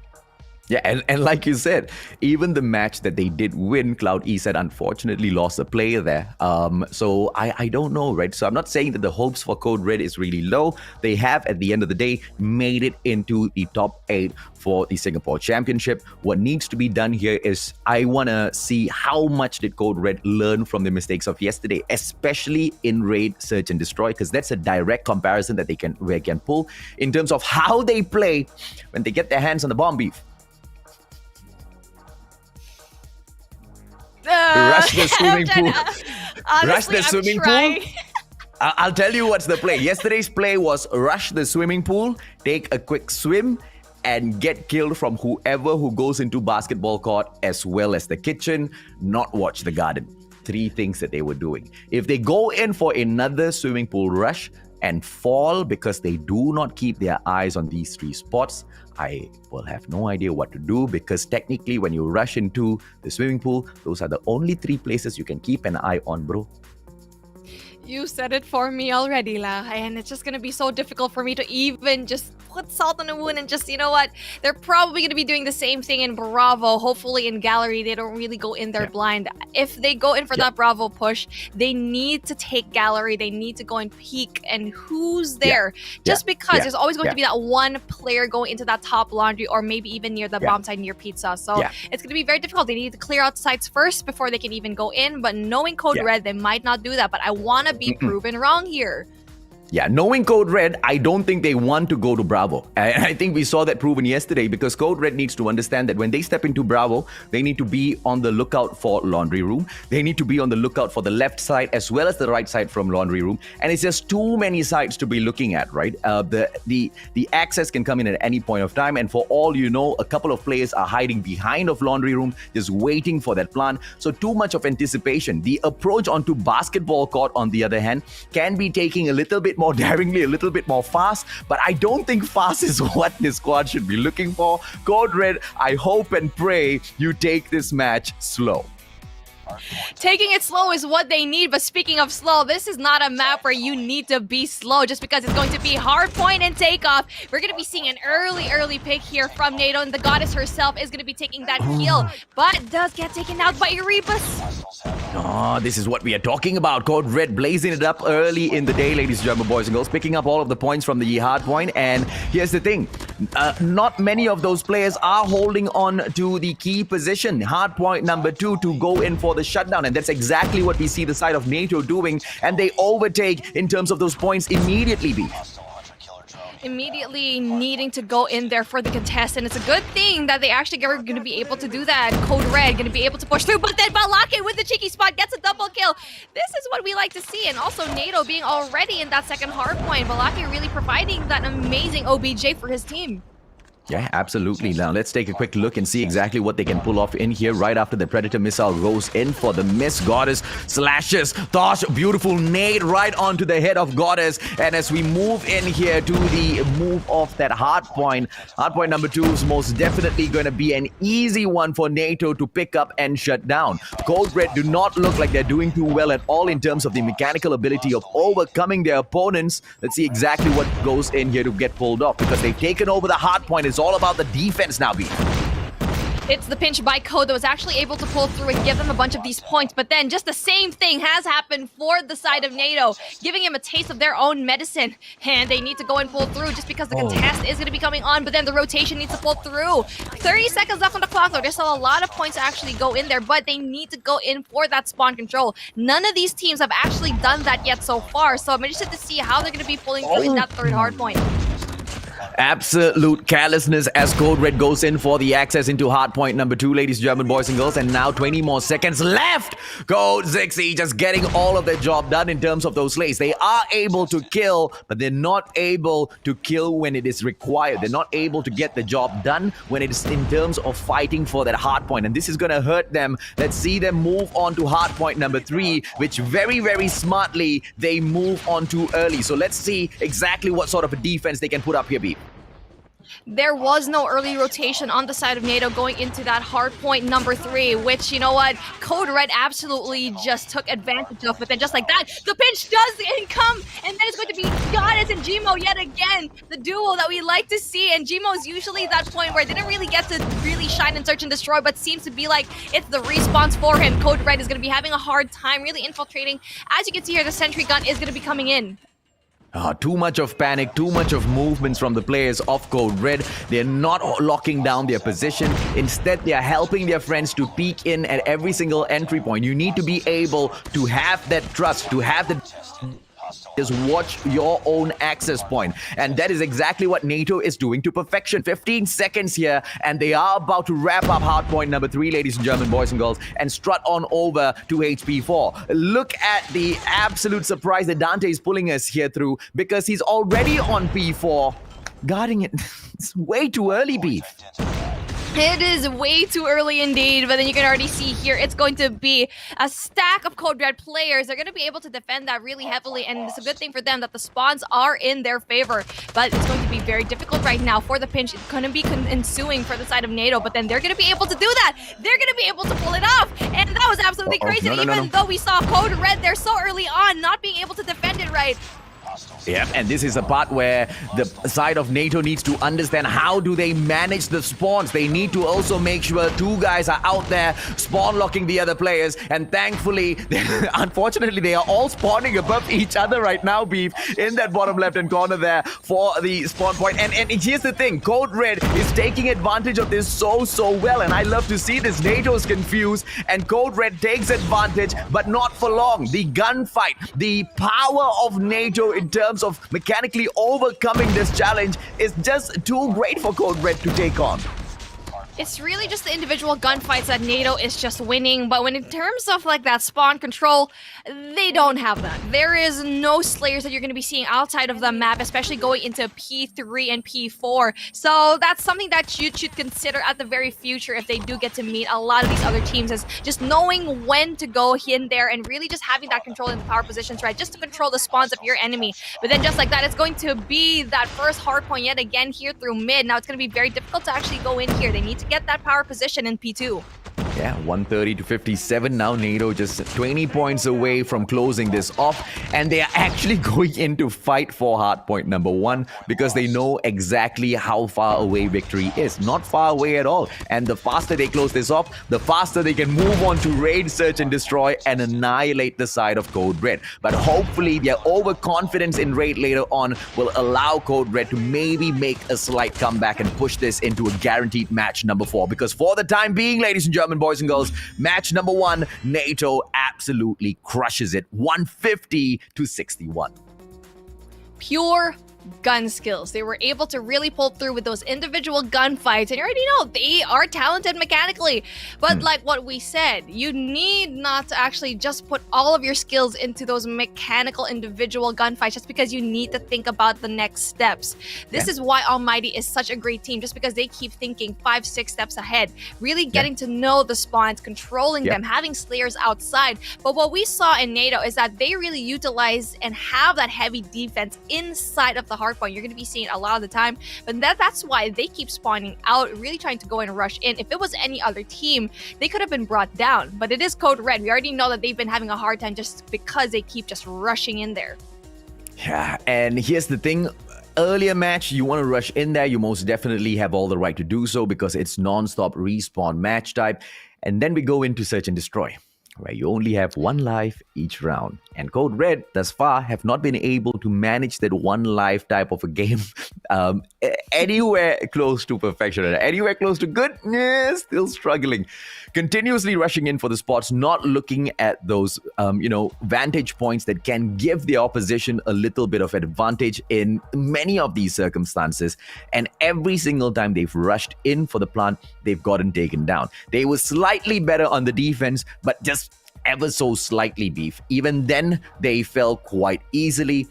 But thankfully, being put in the exact same situation, I hope they've been able to identify what went wrong yesterday. Both of these teams have played in Raid, Search, and Destroy, and both of these teams have fallen to their foes. So it's their time for redemption. Obviously, one of these teams will win, and it's just a matter of who gets to outsmart who.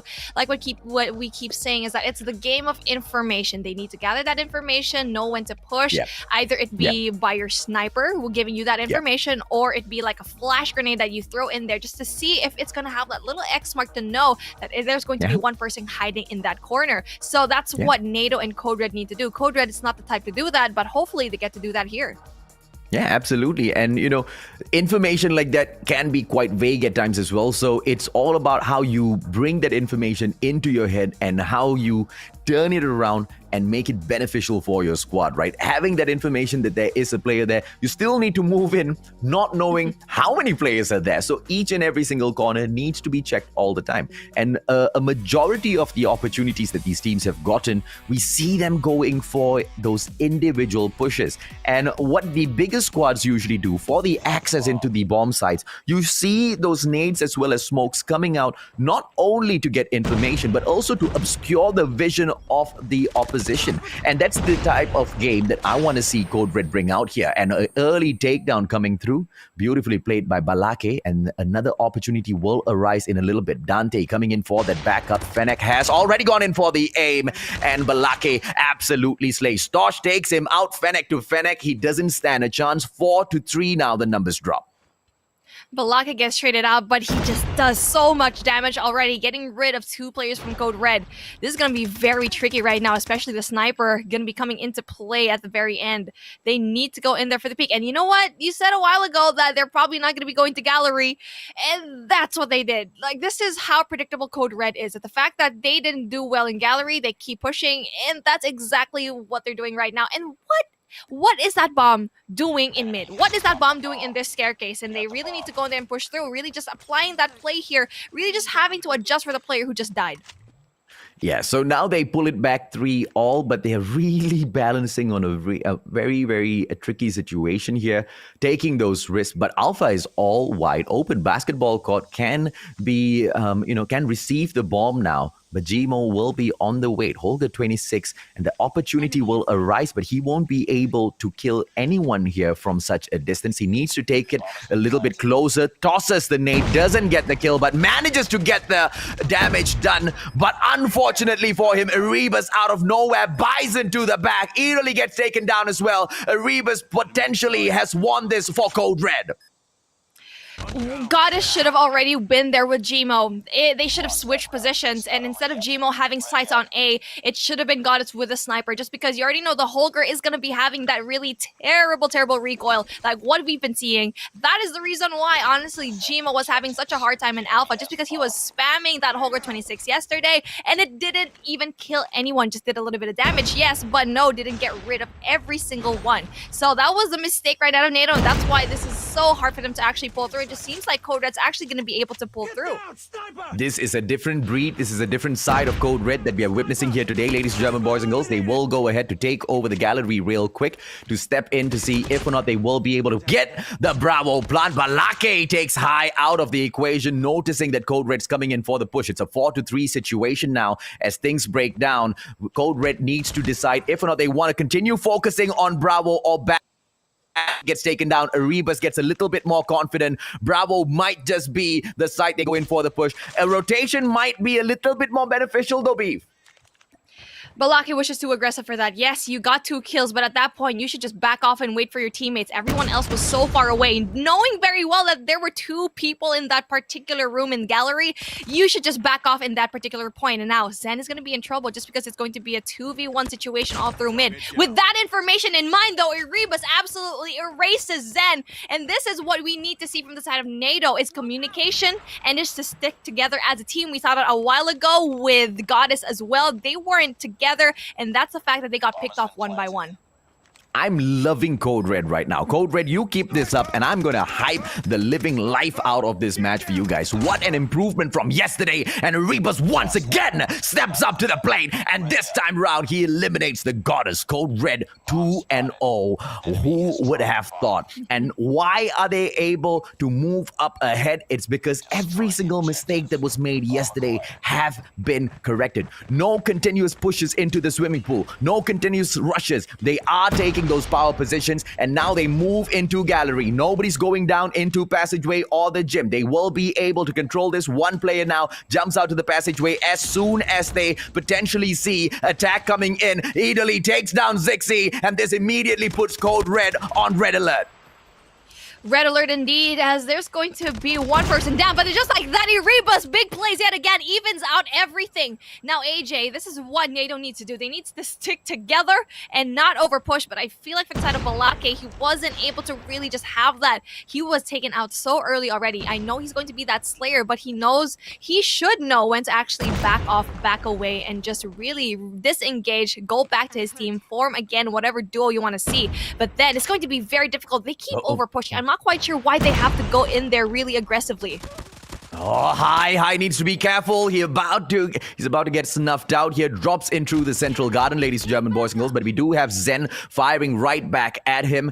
And this is not going to be a situation that Code Red will like. But the bomb is still lingering around gallery, trying to see if or not the access into Bravo is going to be easy. But as they waste time, Code Red needs to understand that the rotation needs to come through. The side of NATO already understands that the bomb is going to go in for the access towards Bravo. What's the bomber doing?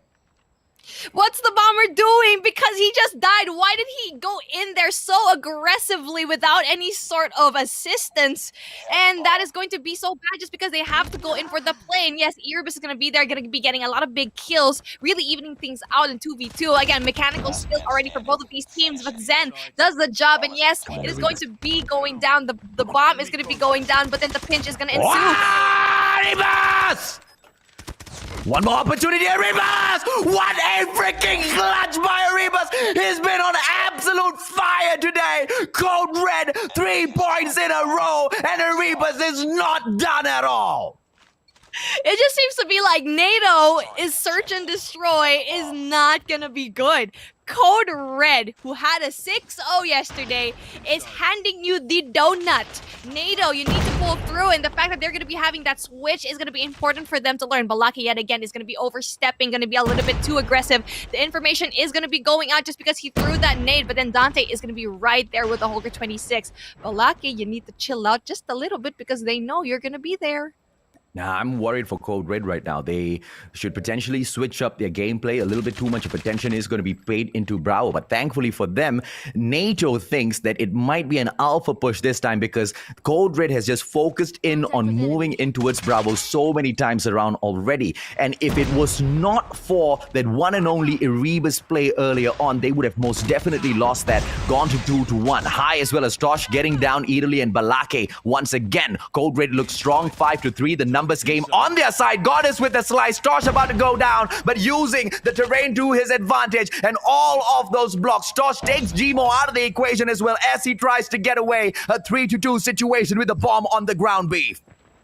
Oh, almost cutting it. Zen just at the last second pulls away. Should have gotten that kill, but then takes the advantage of the fact that Code was going to be over there up in that statue, but then needs to go in there for that kill as well. It's going to be very hard because it's only going to be a 3v1 situation. This is going to be hard. The information is going to be pulling through, but no, they're not going to be getting that, not knowing where he's going to be. He needs to go and pick one by one, but then the defense is going to be a little bit too strong here. Oh, what a play, man. Erebus once again steps up to the plate, ladies and gentlemen, boys and girls. 4-0. Code Red absolutely dominating this game. Why? because they slowed down. And let's see whether or not this slower pace gameplay from this squad can continuously get them those victories, because they are on their last attacking round in here. Let's see exactly how they go ahead to put immediately in for the access towards gallery. They don't want to step out into the central garden, but here comes the play. We can see Balake steps up. He's already read through Code Red, and this is what I was saying moments ago, Beef. They should change their plan because the side of NATO already sees this game. Oh, goodness me.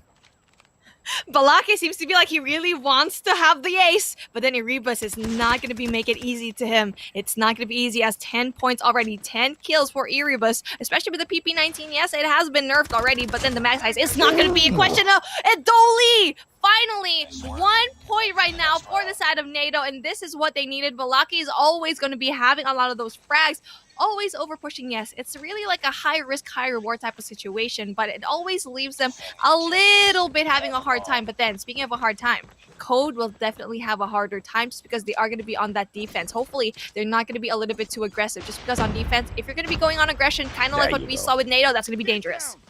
Yeah, Balake with the absolute ace. Once again, drops Zixi. Goddess goes down as well. Code Red, most definitely on red alert right now. A 2-on-2 split for the defense has turned out very badly for them, and now they need to retake the situation. Opportunity drops in for Erebus. Unfortunately, the PP19 Bison does not strike Fennec from afar. Balake once again gets the curtain pulled over all of the dead bodies of Code Red's members. And now a 5-2 with a bomb planted. It looks like Code Red is about to drop yet another round. That's going to be so tricky to actually pull through. Tosh goes down, and it's going to be up to Dante to actually go and pull through, but then it's going to be too difficult. 4 members versus 1 with 13 seconds left on the clock. This is near impossible to actually go and pull off. Just needs to go and get 1. He just needs to get all of those points and really just show how much damage he can actually push through, knowing very well he's not going to win this round. But Goddess shuts him down. A 2-4, and if Code Red drops the ball at this point, I don't even know already. And NATO is doing such a good job just because they're a little bit more aggressive, and that was something that you shouldn't really have on the defense like what they had a while ago. They went in there, they always overpush. Balake shouldn't really do that, but always applying that damage, and at the same time, they're just doing such a great job. Woo! Zixi drops Zen, and the bomb is on the ground. Ladies and gentlemen, boys and girls, here comes Code Red with the comeback gameplay right now. And one player, one and only, going in here for the shot. It is Erebus with his PP19 Bison. Gmo goes down, and Idoli right there in front of him goes in with a suppressive fire through the smoke as well to make sure Idoli does not have the guts to step out and ask those questions. Goddess gets thrown onto the ground. Balake right down beside her as well. This is Code Red going in for point number 5. And as far as the numbers game is concerned, Idoli stands no chance. Speaking of Idoli, I feel like this player kind of lacks that trigger discipline just because in that last round from their defense, he basically shot at the people who were so far away, didn't even know where he was, but he shot at them, but basically giving his cover. He's basically giving information that should not have been given in the first place. So Idoli is probably that player that wouldn't be able to go and pull through a clutch, but here we go. Very, very fast push into Bravo. Boy, Erebus strikes once again. Balake taken down, but Dante drops right back through. NATO loses 2 players, and this is the side of Code Red stepping into raid to say that we are not to be looked down upon. 6-2, Code Red is back in the game. Explosive end to that search and destroy, and Erebus just had to put that cherry on top and make that vehicle explode with the FHJ. God dang, that was so amazing to actually see. Got Erebus with that PP19, and it's the first time I've actually seen a PP19 in this tournament. It should not be the first time we see the PP19 Bison in the tournament. It's most definitely an amazing gun to bring into these matchups. But here's what I absolutely love about Code Red. Each and every single mistake made yesterday recovered today. And after they made that unfortunate mishap with continuously moving into gallery, they switched things around, right? But thankfully for them, the sides had to be switched around as well. They moved into the defensive position, and they needed now to figure out brand new stats. In terms of attacking, they've already got that down. They now know how to bring that bomb into the bomb site, get that planted safely. But in terms of the defense, they really had to count on luck. It's a game of rock, paper, and scissors, of figuring out out where your opponents are going to go in for the rush first. And one of those rounds, that final round, they got that on the dot. They move in towards the basketball court. They send in 2 players towards kitchen, 2 players towards garden. They get the perfect flank and they catch all of the players out of guard. The very first frag coming in from the kitchen, Bomber drops the bomb, and from that point on, unfortunately, NATO is all over the place. When the bomb drops, that's when you know the play has absolutely fallen apart, because you have to make another one just to pick up the bomb. Yeah. That is the reason why you don't over push as the bomb carrier, or else everyone else is going to have to adjust towards you. So that's what we saw a while ago in NATO, and even in the defensive side, they just struggled there. They over pushed. They were on the over aggressive side, and we saw Balake, yes, he was able to frag out a lot, but then there needs to be a little bit more discipline on his. He was a little bit too aggressive, too thirsty to get those kills, knowing the fact that if he's going to be at a disadvantage, knowing very well, this is basically what I'm saying. There's this one part where he got 2 kills already, but that wasn't enough. He knew that there's going to be 2 people up in gallery, but for some reason he didn't really back away in that situation. Still tried to go for the kill, eventually got traded out himself. He could have saved his life for another day, and honestly, after that point, it was Code Red's match. So it was just a show of discipline and really getting to learn what the mistakes they had in the previous day and really apply it here in Raid. Yeah, I can't really throw shade on Balake that much, right? Because if anything, we were mainly seeing him in performance because he was one of the few that was performing for NATO in that search and destroy map. He was back-to-back getting those slays, whereas all of the other players were getting slain. So hence why we were seeing a lot of the mistakes from his end as well. But if he had not stepped out and taken all of those risky maneuvers, we wouldn't have been able to see him ace one of those rounds and get so many of those important frags. So definitely a key player, but the backup from NATO just wasn't there in that search and destroy. Charlie and Bravo this time being picked up real quick by NATO as they start things off from the side of the Special Forces base once again.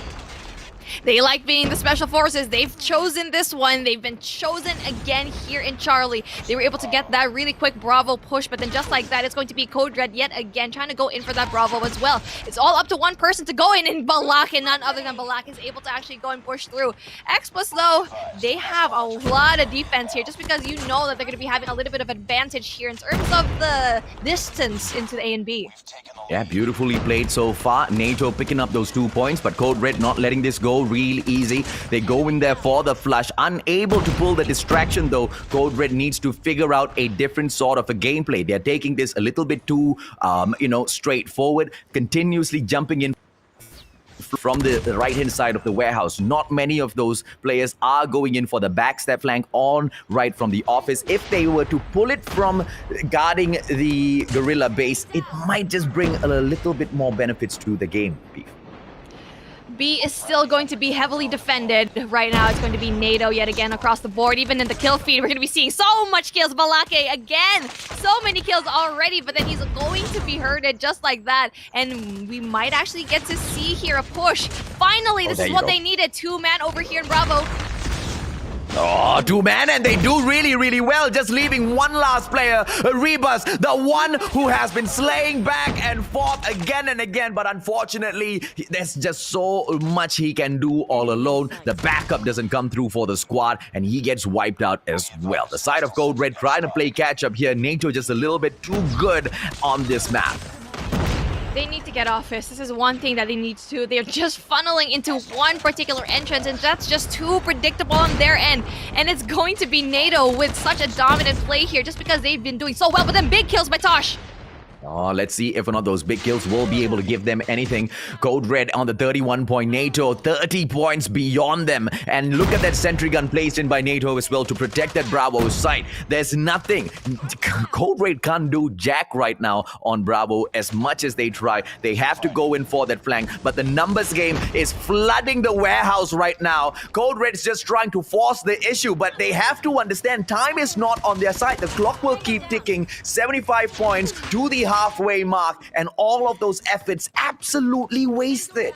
It is wasted. You can already see here, it's 75 and 39. They couldn't even touch Bravo at least once. They couldn't even capture it. Yes, they were able to get just a little bit for it to go through, but then not being able to really just cap it off. And right now, they're going to be siding into that Guerrilla squad side spawn. They're going to be having a difficult time just because we already know that NATO is doing so well in this map. This is the pick.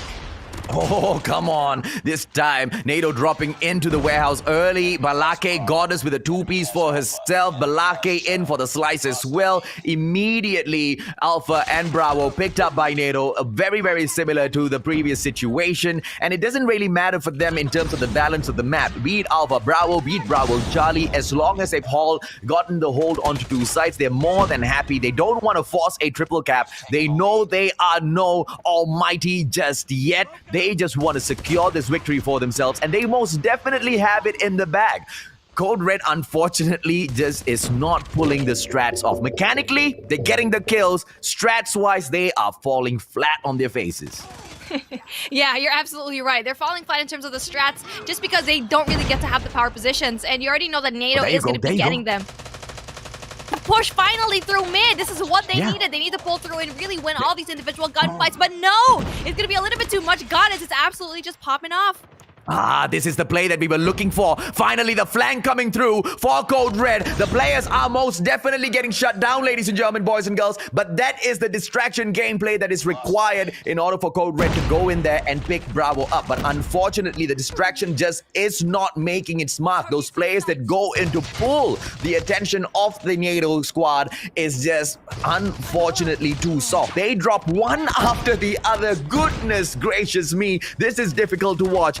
NATO, on the other hand, they are having the time of their lives at Hackney Yard. 120 to 61. Victory is most definitely guaranteed. A guaranteed victory, and Earbus is just absolutely crazy with the jump and really just denying, but then just going to be able to pull through. Hai can actually make important plays here. They're actually going to be able to go in for the spawn trap.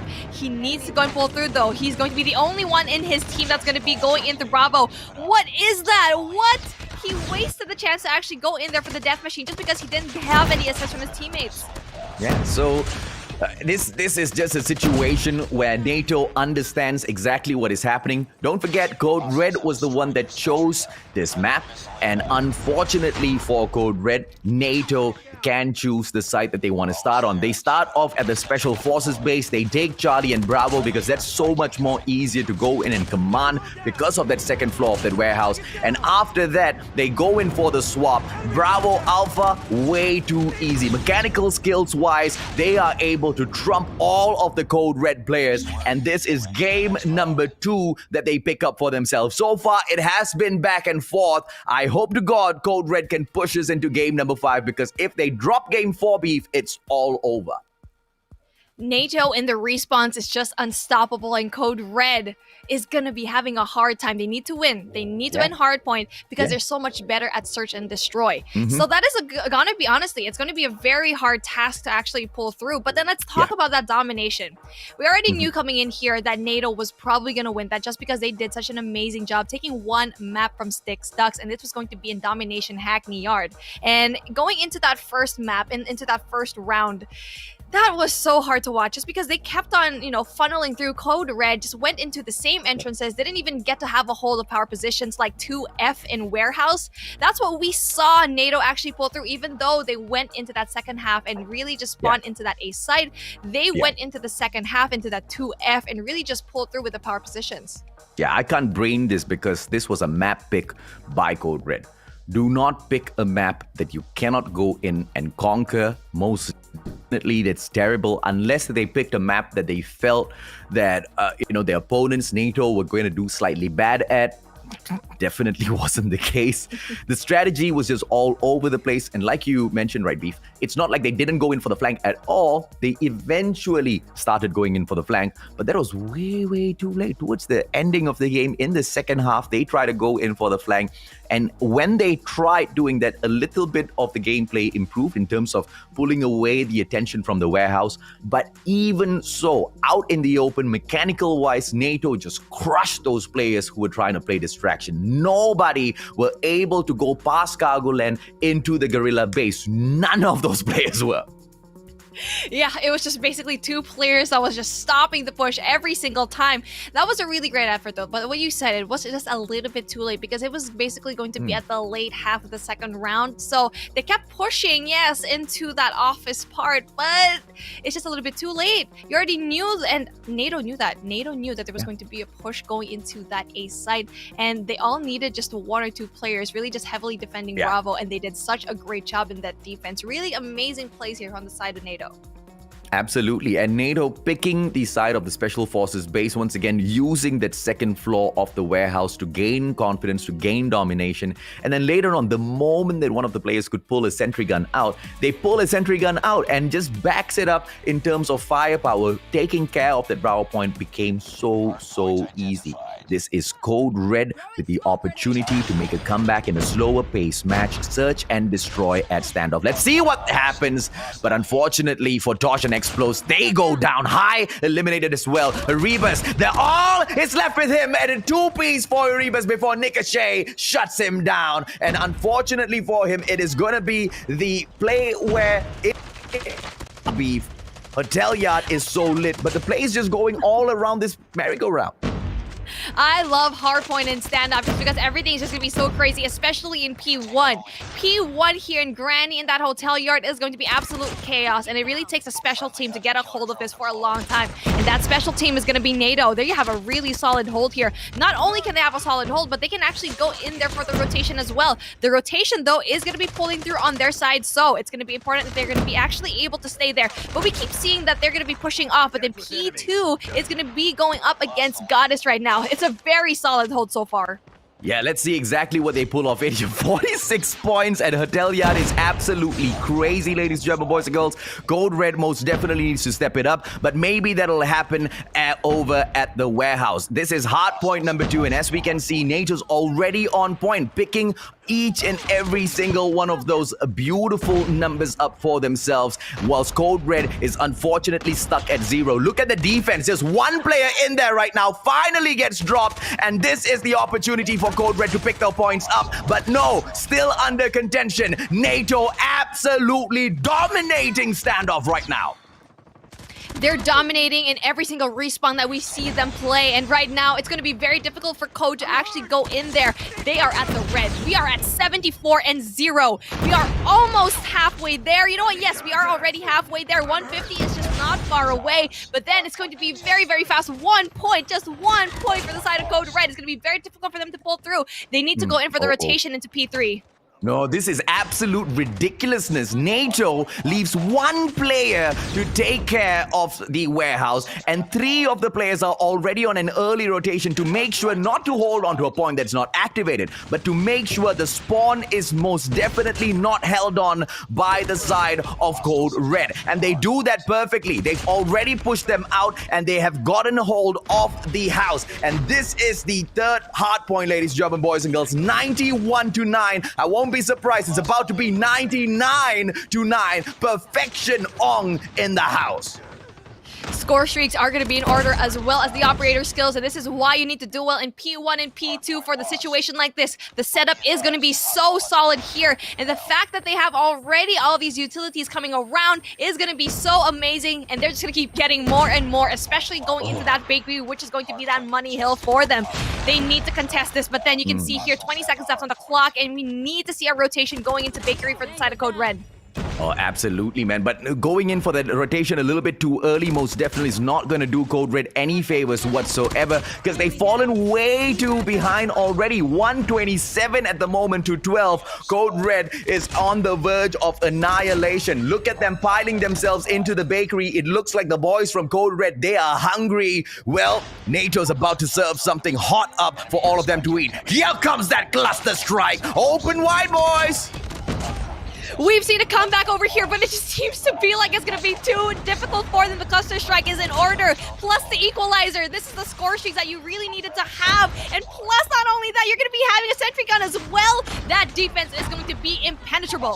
Oh, look at that, ladies and gentlemen, boys and girls. 150 to 15. NATO crushes Code Red, and no way in hell is a comeback going to be possible from that third hardpoint onwards. Code Red just gave off way too many points, way too many advantages, and NATO crushing them by the time they head into Bakery just for a sweet, sweet closer. My apologies, by the way, for thinking it was a search and destroy. Got that totally mixed up. But at the end of the day, even if it was not a search and destroy, which unfortunately for Code Red is the situation, because I feel like that's the only mode at the moment they are able to change the pace against the other squads. It just snowballed from P1 heading on over into P5 and P4. What? We weren't even able to see a reset happen. Now that is just something that's just amazing. Yeah. Let's take a look at the post analysis and see what really happened here. The dominance of NATO and the fact that we saw dominance actually into that search and destroy for the side of Code Red. Yeah, and it was good for Code Red. Unfortunately for them, they just couldn't get it done on any of the other maps, right? It was a great fight when we opened things up at takeoff. It was quite equal, but the main reason as to why it was quite equal at the start, at the very least, is because of how chaotic things are in this match. But as NATO would go ahead to prove, dominance is going to be really, really easy for them in this series. Things change so fast at that second hardpoint beef. I think it just really went down to the rotations and the individual gunfights that they actually won. But speaking of, this is something that you need to win as well. Search and destroy. Code Red absolutely obliterated NATO, and NATO just had a hard time. They faltered through. That was the moment actually I was talking about with Balake, where he should have just actually went past him. But you know what? He had a lot of essential kills, but he needs to know when to actually go and back away. And he was able to do that there. But then he keeps overextending, and just getting a lot of those kills really is going to be important, but everyone else in his team need to step up to his level as well. But here we go. Speaking of stepping it up, they absolutely just hands down crushed it here in our domination hacking yard. Yeah, absolutely, man. Balake picking up that ace for himself in that last round of Search and Destroy as well. Nothing short of impressive. But you know what's more impressive? NATO pulling this victory over the heads of Code Red in such spectacular fashion, dominating 3 of the hard points and just flushing them out of the 4th hard point, right? The rotation from the 3rd hard point from the house into the bakery was so early from the side of Code Red. And I don't know, man. If I was their coach, I would be screaming my head off against them right now. Mainly because it was a game that they clearly could have won. And it was all up to the strategies. We have clearly seen in terms of mechanical abilities in that Search and Destroy, they can take these gunfights. As the strats just keep falling flat. Hardpoint standoff, you said that the rotation was going to be a little bit early, but I think regardless of early rotation or not, I feel like they still would have lost that just because the score streaks and the operator skills were just on the side of NATO, just because they kept on winning the gunfights and all of those hills for them to actually go and stock up and use the utilities into that P4 in Bakery. Yeah, so the cluster strike did go down. We saw so much. It was honestly so great to actually see NATO really pull to their first hard point. This was a little bit more better, more polished, and with takeoff it is going to be a more difficult map, but I'm excited to see what this team is going to be pulling through. Absolutely. Ladies and gentlemen, boys and girls, we're going to take a quick short break. When we come back, like Beef says, a lot more in store for you guys. Anything Impunity.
my girls with me. Rock with me, all my girls with me. Rock with me, all my girls with me. All my girls bossy, rock with me, I'm a savage. All my girls bossy, if they want it, they can have it. I ain't even till I get the bag, babe. Rock with me, all my girls with me. All my girls bossy, rock with me, I'm a savage. All my girls bossy, if they want it, they can have it. I ain't even till I get the bag, babe. Rock with me, all my girls with me. Rock with me,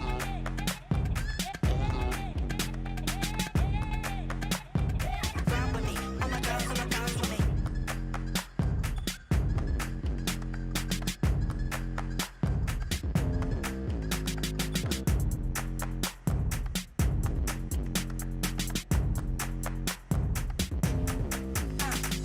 All my girls bossy, rock with me, I'm a savage. All my girls bossy, if they want it, they can have it.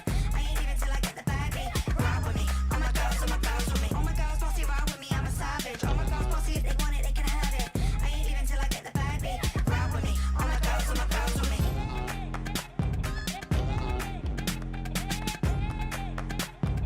Rock with me, all my girls with me.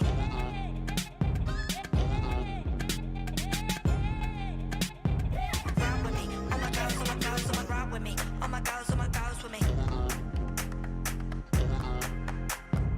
Rock with me.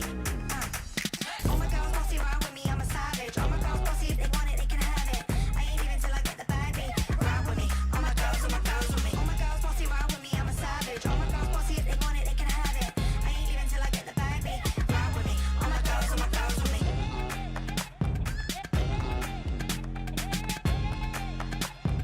Rock with me, all my girls with me.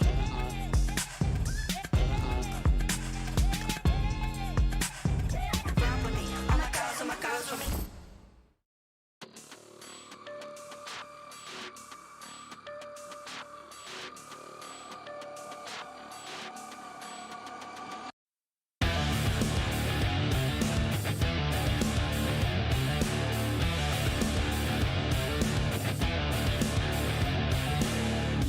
I am not what at first I appear to be.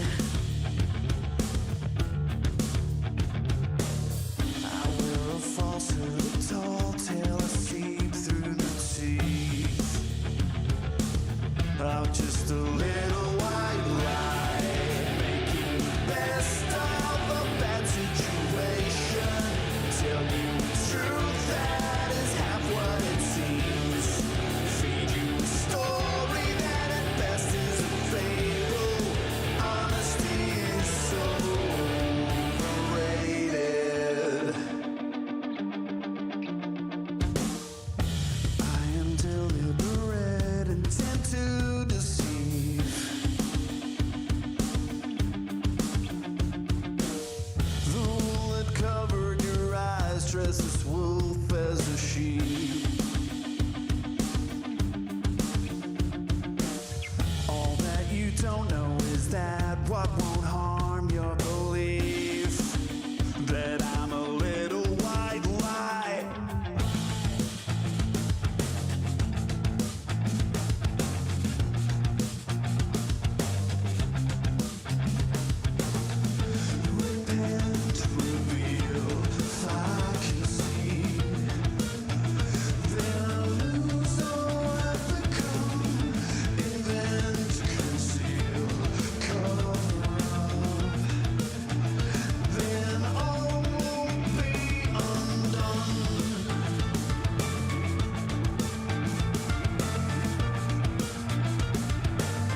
Smoke, give me the freaking 3-piece.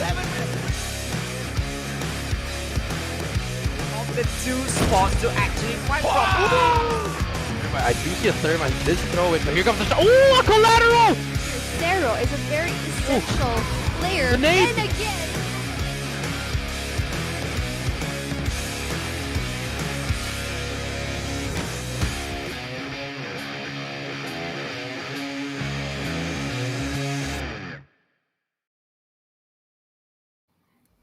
Welcome back, ladies and gentlemen, boys and girls. This is the Singapore Championship. Not the halfway point yet, but we are at series number 3. And all of this action is brought to you by Sony Xperia 1 Mark III. My name's AJ. I'm the mustachio down here with the one and only Beef Mommy, bringing you all of the hottest actions. And now we are in time for series number 3, Beef. Oh, I'm so excited for this one just because we don't know. This is basically the wild card that's going to be a little bit unpredictable. Okay, it's going to be probably Impunity versus Anything, and anything can happen here just because they did. Okay, I'll be frank, they did quite terrible yesterday, and that's why we don't know what's going to happen. I mean, a glimmer of hope is what we want to see for both of these teams, and now this is evenly matched. Everyone, I think this is going to be a matchup that we really wanted to see just because the numbers are going to be very similar for both of them, both having a very hard time being honestly 0-3 for them. No wins yet, but hopefully today they're going to be able to rack up the points. Yeah, absolutely right. So both of them equal matchup. Technically, based on how they performed against other squads, we weren't really able to see exactly where they excelled at, but this will be the opportunity. But once again, it's a situation whereby one is going to be very, very happy at the end of the series, and one is going to be, unfortunately, very, very sad, Beef. But then, okay, Impunity though, let's give like one shining point for them. They took one map in S&D against Gaijin Rouge, and they took it into round number 11. So we already know that Search and Destroy is probably going to be something a little bit better for them. But then, Anything had the opportunity to actually really meet the Kings themselves in day number 1. It was basically Almighty versus Anything. So that's something that is very unlucky for them, and the brackets just did not go their way. So hopefully today, they can really pull through, knowing very well that they might be able to rack up the points. Yeah, exactly. Now, I am very much impatient to see the map vetoes. We want to know exactly how things are going to be breaking down, which side wins the coin toss, because very clearly, winning that coin toss allows you to take control of the matchups in terms of deciding 3 out of the 5 maps that you'll be playing at. And it's super duper essential because the very first map itself that you have got will decide the momentum that you can take, right? This is the versus graphics. Just to make things official, ladies and gentlemen, boys and girls, once again, it is Anything taking on Impunity. Now, these are the 2 squads that need to pull it through. The pressure is on them because it's going to be just like that for your exit over here. And now that's going to be immense pressure on their shoulders just because they need to go and pull through and really rake up all the points, have the strats. But then knowing both of these teams, I feel like Impunity has shown such strats in Search and Destroy, so maybe they can shine through for that. Anything, on the other hand, I haven't quite seen a lot of the plays that they need to do, but hopefully they get to pull through. Just like what we saw in Code Red, they were able to actually win Search and Destroy, but sadly faltered in the respawn. So for anything needs to be on their table. They need to pull out the strats, the kills, not only that, individual gunfights as well. Yeah, absolutely. I mean, anything goes in terms of what Anything can do. But Impunity, definitely the squad that has got so much more to prove in here because of their seniority within the scene itself. Let's see if or not they will be able to step up to the plate and get that done for themselves, right? Anything most definitely will be a challenge that they can overcome, but not just in terms of mechanically, not just in terms of the strats, right? They want to overcome them, so they put themselves in the right mindset because it's going to be a long, challenging journey, even if they manage to win the series. Sir Taffy, Fame, 369, GG as well as Safi dropping in here for the lineup of Anything. And 369 as well as GG, these 2 players, we saw a little bit from them, but Fame has managed to outshine them in terms of getting those kills. These 3 players most definitely are ones that they can bet on to get those kills in a bit, Beef.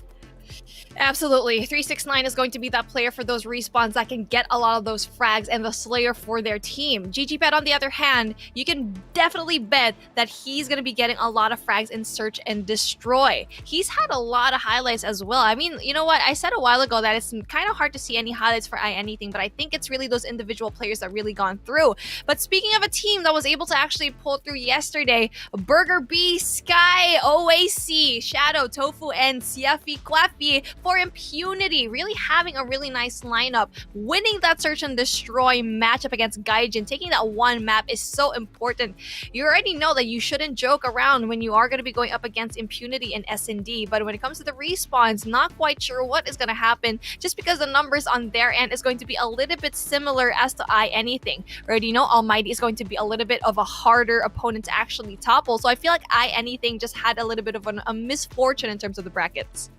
Yeah, let's take a quick look at the head-to-head just so we are able to put some numbers behind these players. Like you say, Beef, on paper, it might look a little bit equal, right? 16.5 to 16.67, a little too close between Sir Jaffe as well as OAce. In terms of the average death, we most definitely see OAce going down a little bit more, but he is the objective player, isn't it? And that can most definitely be seen through his assist and score.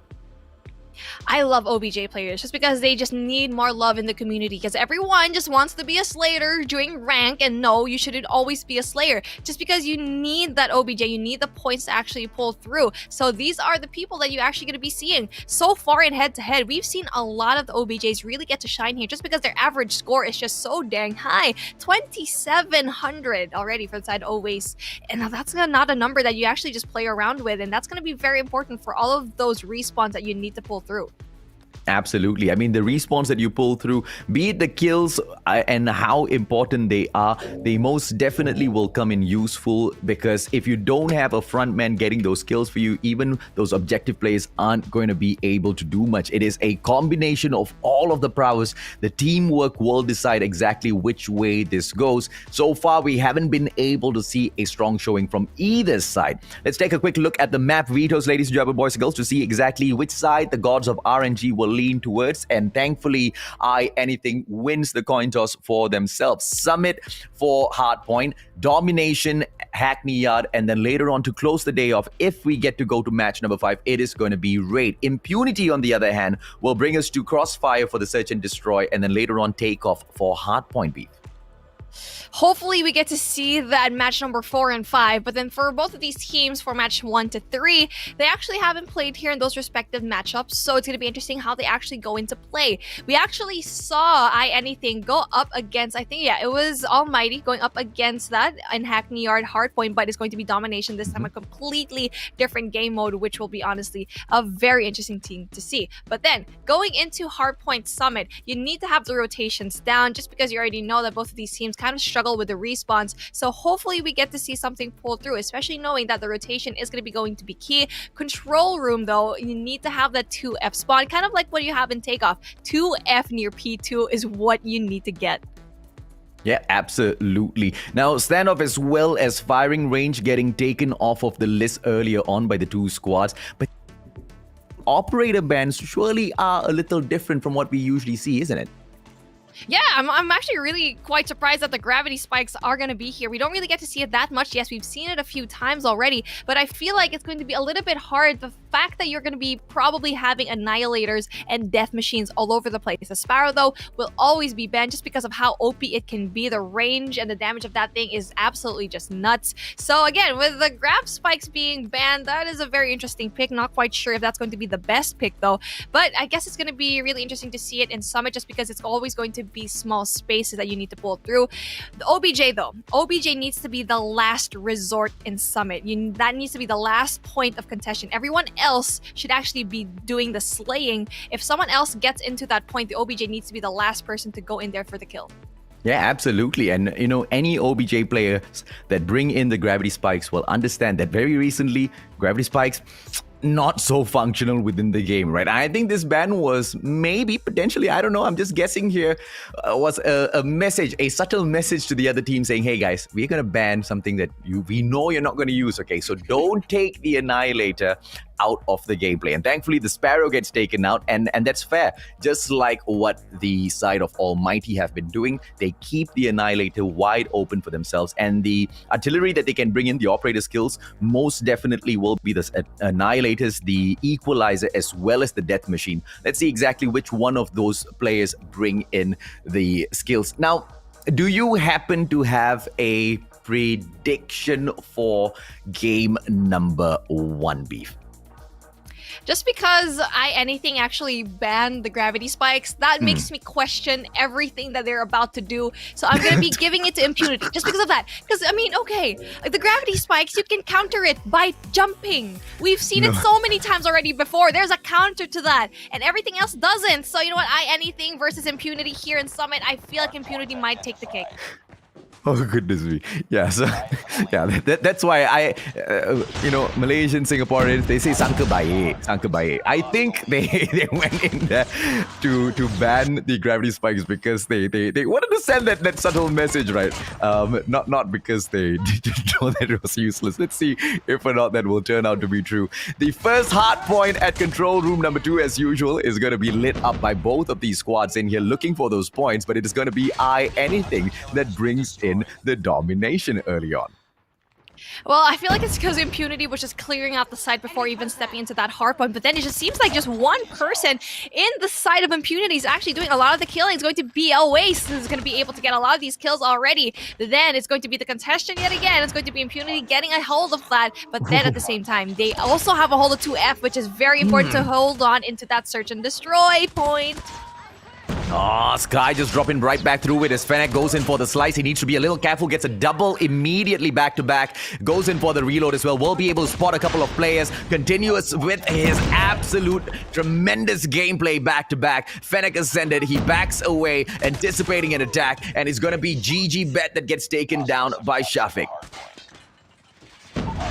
Wow, that was so amazing to actually see, just because we know very well that they might have a hard time. We can see here the points are going to be trickling down, just 2 points in between them. Impunity was able to actually clear out the side, but then they weren't able to go and contest in that first hard point. And then P2 is going to be coming into order. You need to get a hold of that 2F, and what you can see here, it's going to be anything going to be able to actually go in there. But then just like that, it's going to be Impunity just again and again, contestation and contestation after contestation. It's going to be a very close game. I'm actually surprised it's this close. Now we already see a very early rotation going into P3. You already know that Impunity is going to be able to actually get that. But for the side right now of anything, they also have one player there really applying that damage and really winning that gunfight. That was a big kill. He should probably get this one as well. Yes, he does! Siafig is actually going to be able to get kills, and that stops the push. That absolutely just stops everything. The fact that he was able to kill those 2 people meant that they spawned into the very back of that P3. Well, it is going to be the cable car platform, absolutely dominated by anything right now. With Shafiq getting taken down by Fame, it opens things up for the side of anything. Let's see exactly what they go on to do here. They bring through the KRM. Shadow now just busting through each and every one of these players, but anything holds on to their ground. The players now just flooding in. The spawn has not been reset. The players of anything still coming through from the side of the Special Forces base, and they will be able to take over the scene. But look at that, from the access point going into the cable car platform, both corners, Impunity stand for action, but still get flushed out. The numbers game will win, but it's just a back and forth match so far. It's all about the rotation that they make into the next hard point. And as we can see, Impunity has already buzzed off. They don't want anything to do with the cable car platform, because that's exactly where the players of anything seem to be spawning out from. And I love the way they are going right back into play for the 4th hard point. Look at the flank coming through from the edge platform B.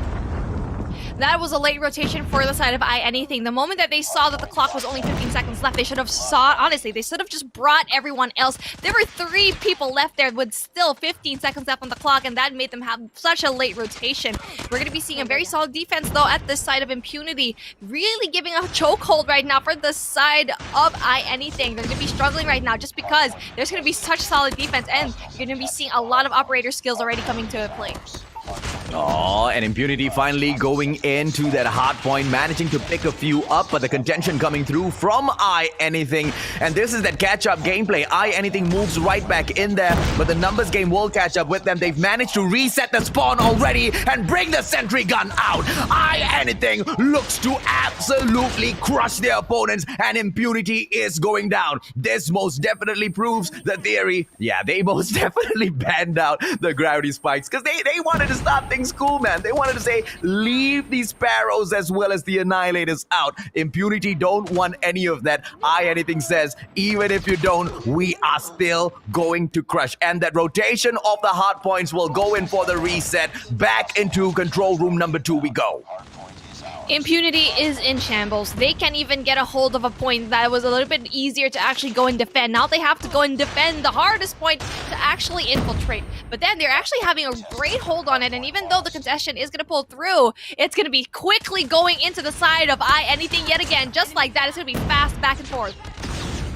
This is game over already. Anything has this in the bag. The absolute strats that are pulled off back to back to back to back is just perfection. And as Impunity drops into control room number 2 to overtake it, they seem to be trickling 2 by 2, not 1 by 1, which I guess is a little bit better. But look at the players just strafing around. 369, not even sitting down inside of control room number 2, going out towards the green radar station and absolutely annihilating the rest of the players. Contention for the points will still come through, but at the 141 point right now, Anything looks so good to finishing this match off.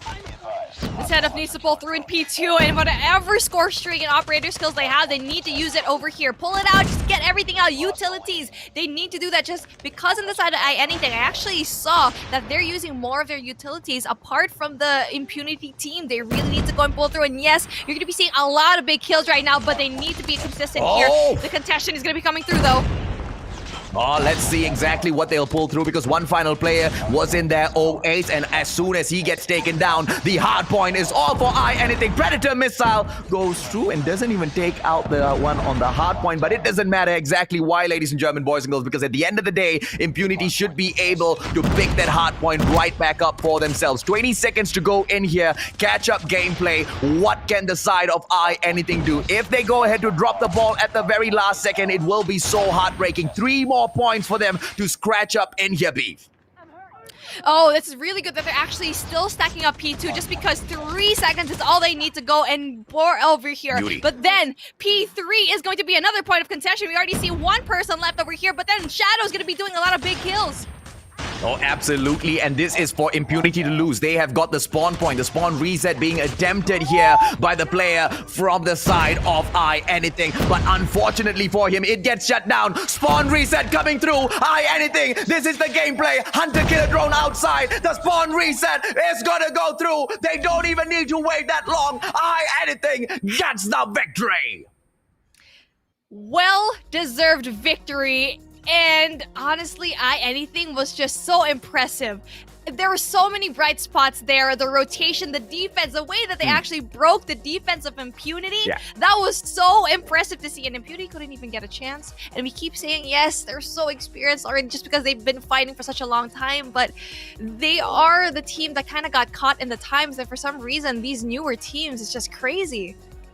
Yeah, so like I said, right, it's all going to go down to exactly what happens in terms of strats in the game later on. And clearly the ones who have had the strats, ladies and gentlemen, boys and girls, was not Impunity. Look at the flanks that were going on in there. We started off in control room number 2. That was a straightforward fight, right? All about mechanical skills. And even there, Impunity got dominated. We move on to the second hard point. Same story yet again. And what did Impunity do? They move on to the cable car platform early just to see if they can hold on to it, which they did for a while. And then all of the players just went in there for the rush and absolutely in a dominating fashion slowly took over. And the way they were able to do it, Beef, is to reset that spawn. And that's what they kept focusing on. It was just one player that did so much damage. I actually forgot who it was, but he went in there early. There were two players of Impunity. Oh yeah, it was Fame. Fame was the only one there in that P3, and he got rid of two players. Eventually, the spawn was in their favor because Fame was there. Honestly, if Fame wasn't there, it would be another story. It would be Impunity that would be spawning over in P3. So that is honestly individual gunfights that they just won, and that basically won them everything. Yeah, that's why I was saying, right? 369 most definitely the shining star, but Fame is always there at the right time, right place to get the clutch for the squad, to make sure that they're always up on point, right? And here's the thing where it's so impressive as far as anything is concerned. Impunity understood that after they had gotten their spawn reset at the cable car platform, they couldn't go in for the fight. They didn't want to give the points for the score streaks too much, and they move on to the hard point number 4. And at that point, anything could have gone in for a straight up gameplay, right? They could have gone through control room number 2. They could have gone through the cable car edge, which is nearer to hard point number 4.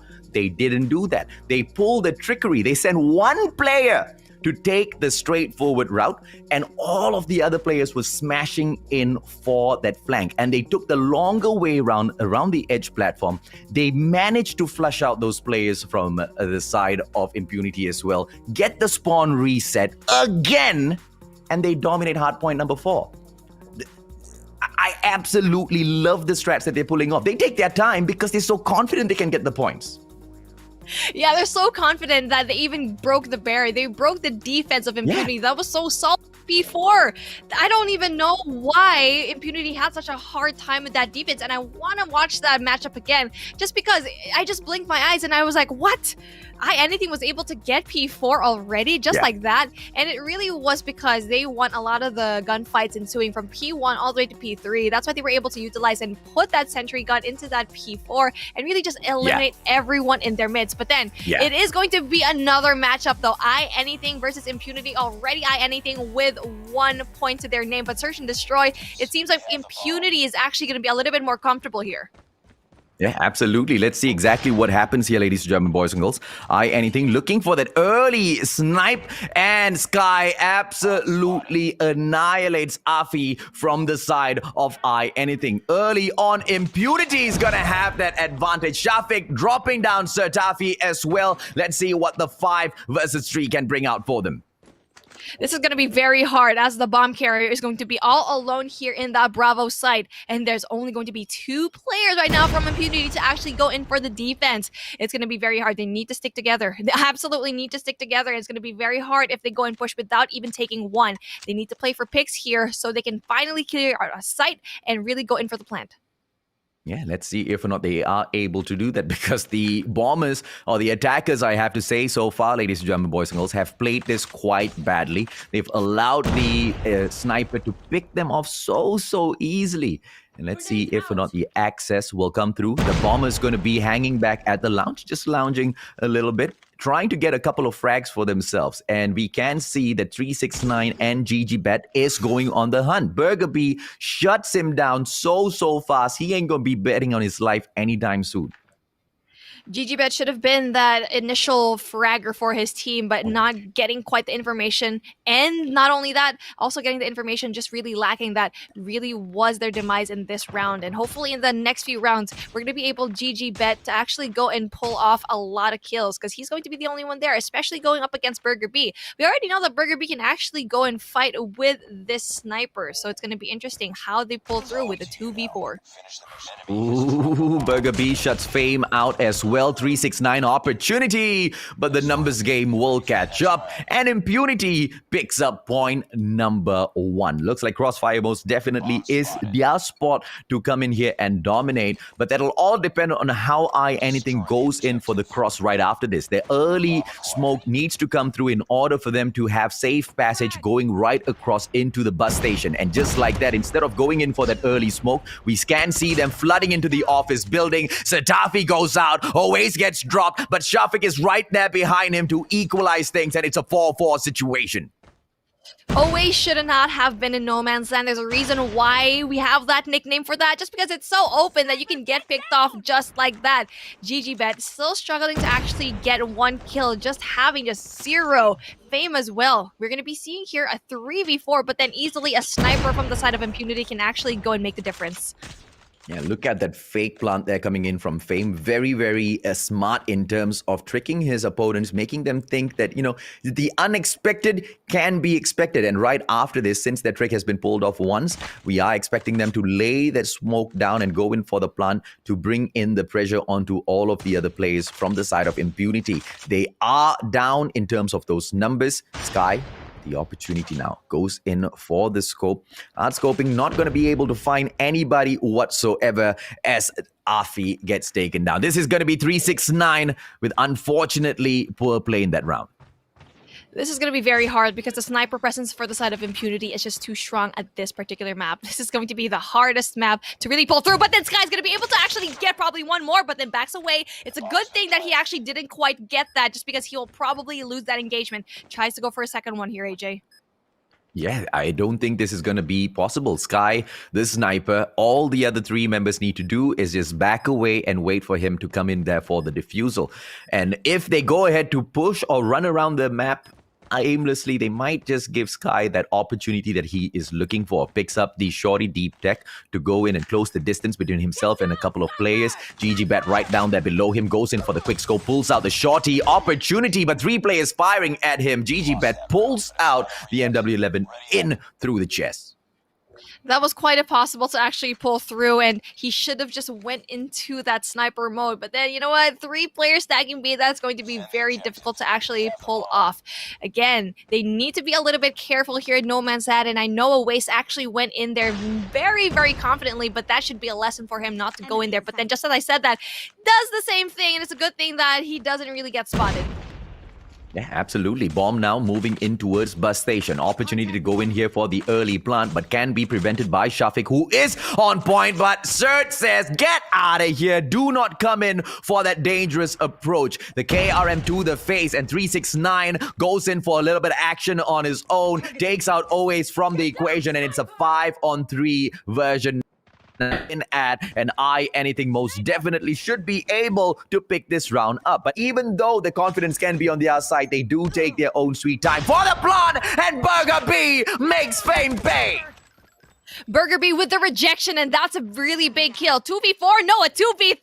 This is very doable, especially with a sniper on your side. The plant is still going to be going down. Burger B, though, needs to cook the bomb really well and doesn't quite get anyone just yet, though.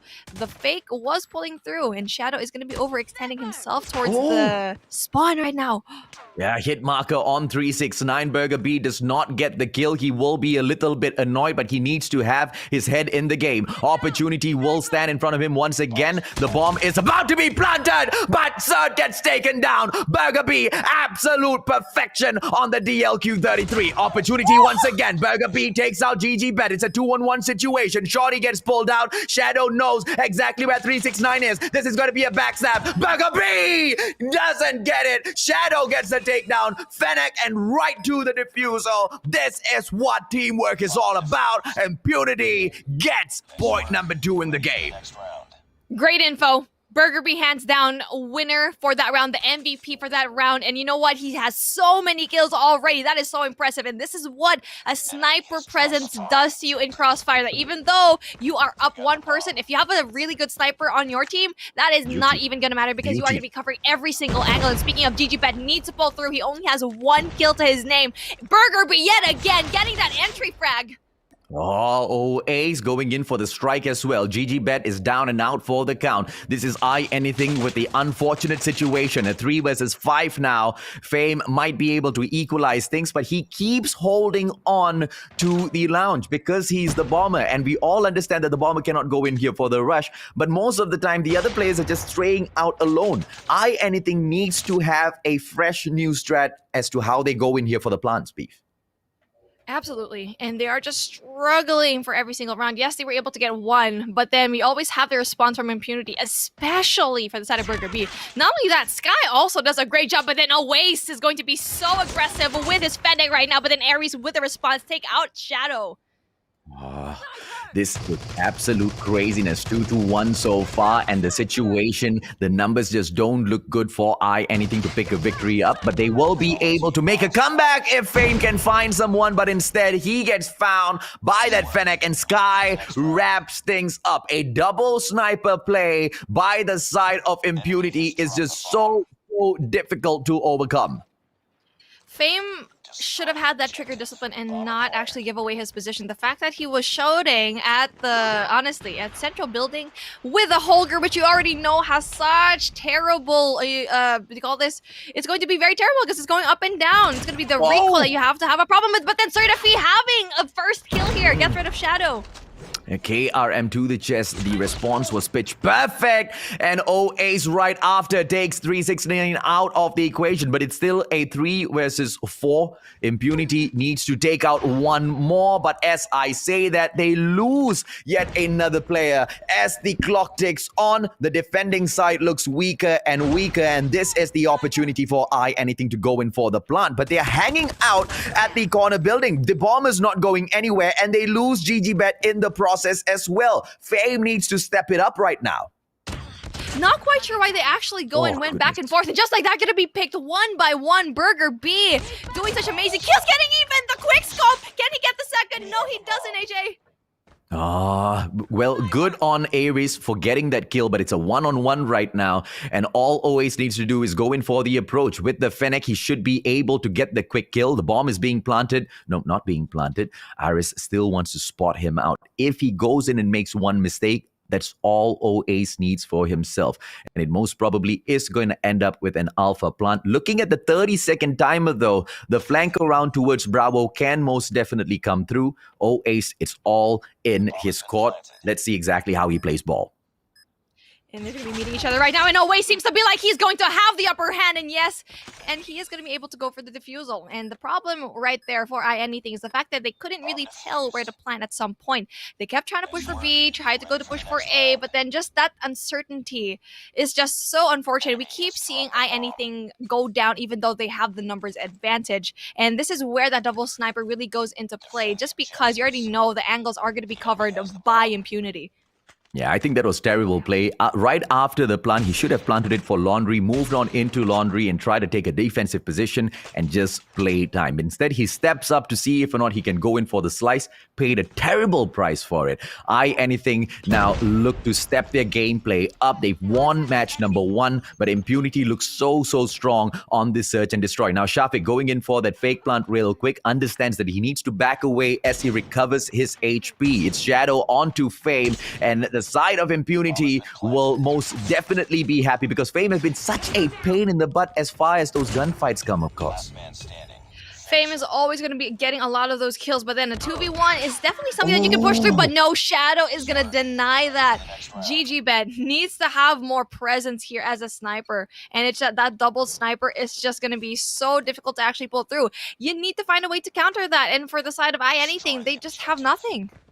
Yeah, it's going to be Burger B with the 8 kills. Whether or not they have anything this time around, ladies and gentlemen, boys and girls, will be most definitely decided by exactly how the snipers start the game off. It's all about the initial pressure, and it looks like 2 players have managed to go on for the crossover, in for the early plant as well. Shafiq will be able to build up the pressure onto the players of anything, and this most probably looks like a victory on the side of Impunity, because this is just going to be chaos as the players now start to panic. I feel like for the side of Serdafi, he probably heard that the bomb was going to be going down, and GGBet should have probably thrown that nade a little bit early on, but then just like that, that was so fast. A victory right now for Impunity, a 6-1, and it's going to be a 1-1 situation here as Search and Destroy is absolutely going to be dominated by Impunity without any doubt. Yeah, it was just such a poor play coming in here from anything. They were not confident at all when they had the bomb on them. Fame, although he was an amazing player, that amazing player can only be great in a game mode like this if he can depend on his other team members, and the positioning was just so bad. I get the ideation as to what they were trying to do, right? Because they stacked in 2 players at the corner building, they send in a player towards bus station, and Fame stands back at lounge. But the problem here is we are having a 2-sniper run on the side of Impunity. Those players are going to be able to aim at you from afar, and each and every single second that Fame was losing and not going in and planting for the bomb, he was just giving the advantage over to Impunity. Had he gone in for a push and gotten those early plants, the pressure would have been on and it would have been such a different game, Beef. Honestly, anything couldn't pull through because number one, they couldn't have a lot of that play, the confidence that they needed. Number two, GGBet, the only sniper in their team, couldn't pull through against 2 snipers that was absolutely just popping off, and that's why we see a score of 6-1. Not only that, I'm gonna mention also Serdafi in that last matchup should have given that information to his team that okay, they're planting now, throw a grenade going in there, because we've seen in this competition already, Crossfire, you're gonna be seeing a lot of grenades. Once the information comes in, you're gonna be seeing a rain of grenades going towards, and not only that, maybe even a bunch of flashes as well, and maybe even stopping the plan. But they weren't able to use their utilities right. Not only did they have not a really great presence for a sniper, but the utilities weren't going to be used. Yeah, absolutely. And I don't know how strong the trophy system gameplay is there from that squad, but that's the problem with assumptions, right? You assume that the trophy system gameplay is going to be really good at the bomb site, and therefore you don't want to be wasting any of your lethals so early on, maybe to catch that player off guard a little bit later. And this is that balance. This is the balance of making those decisions at that very moment itself, because each and every single microsecond that ticks on, you are either losing or winning the game. And unfortunately, for the side of Anything and Fame, unfortunately, there's no way they could have won that match continuing that exact same strat. And they did the same thing again and again and again, no matter how many times they got beaten down. Again, this is like madness, right? That is insanity. To make the same mistakes over and over again and to expect a different result. And for some reason, Search and Destroy is just not their game. Impunity just really shows to everyone that Search and Destroy is their game and that they are so powerful in this particular game mode. But then we're going to be crossing over to Domination.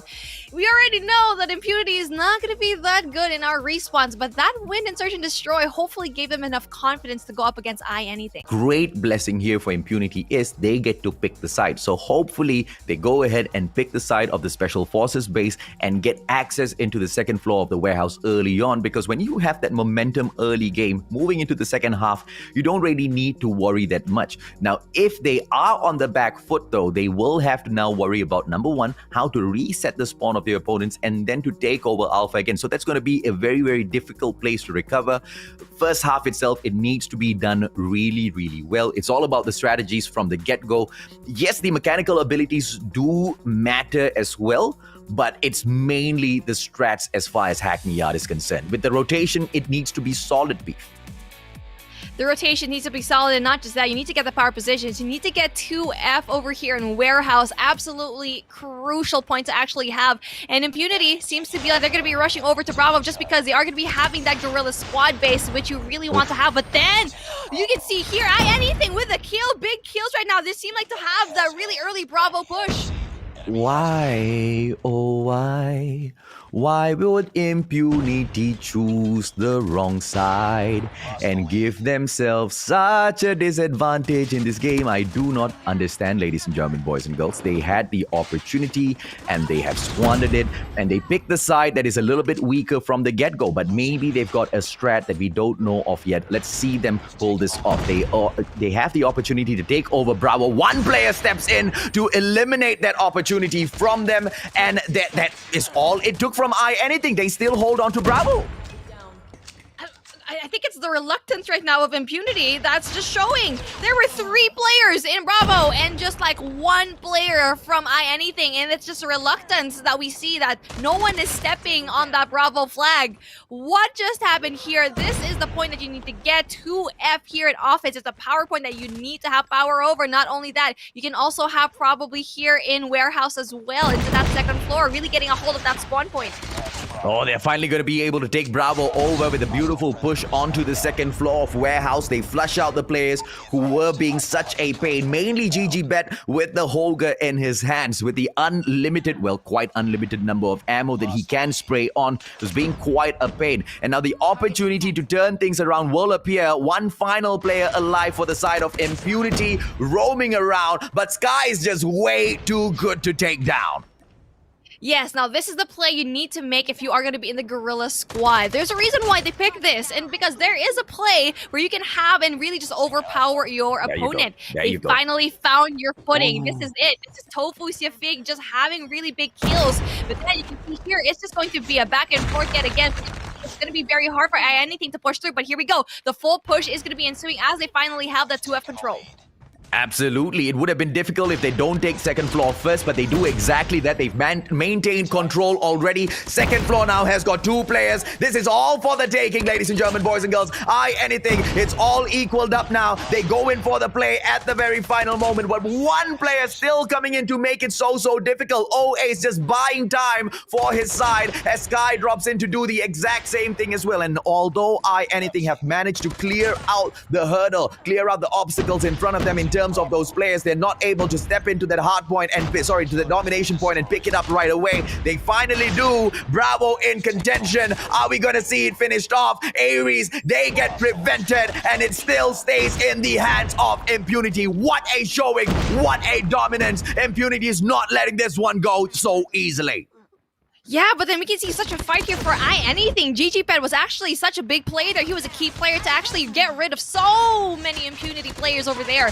And not only that, I feel like the communication didn't really pull through. I think Impunity didn't know that GGPet was there or didn't even tell their teammates that that person is over there. But then just like that, it's going to be that second half yet again. 15 points is not going to be a lot. And we are going to be seeing a very strong side right now for the side of Anything. It's very, very close. I don't know who's going to win this.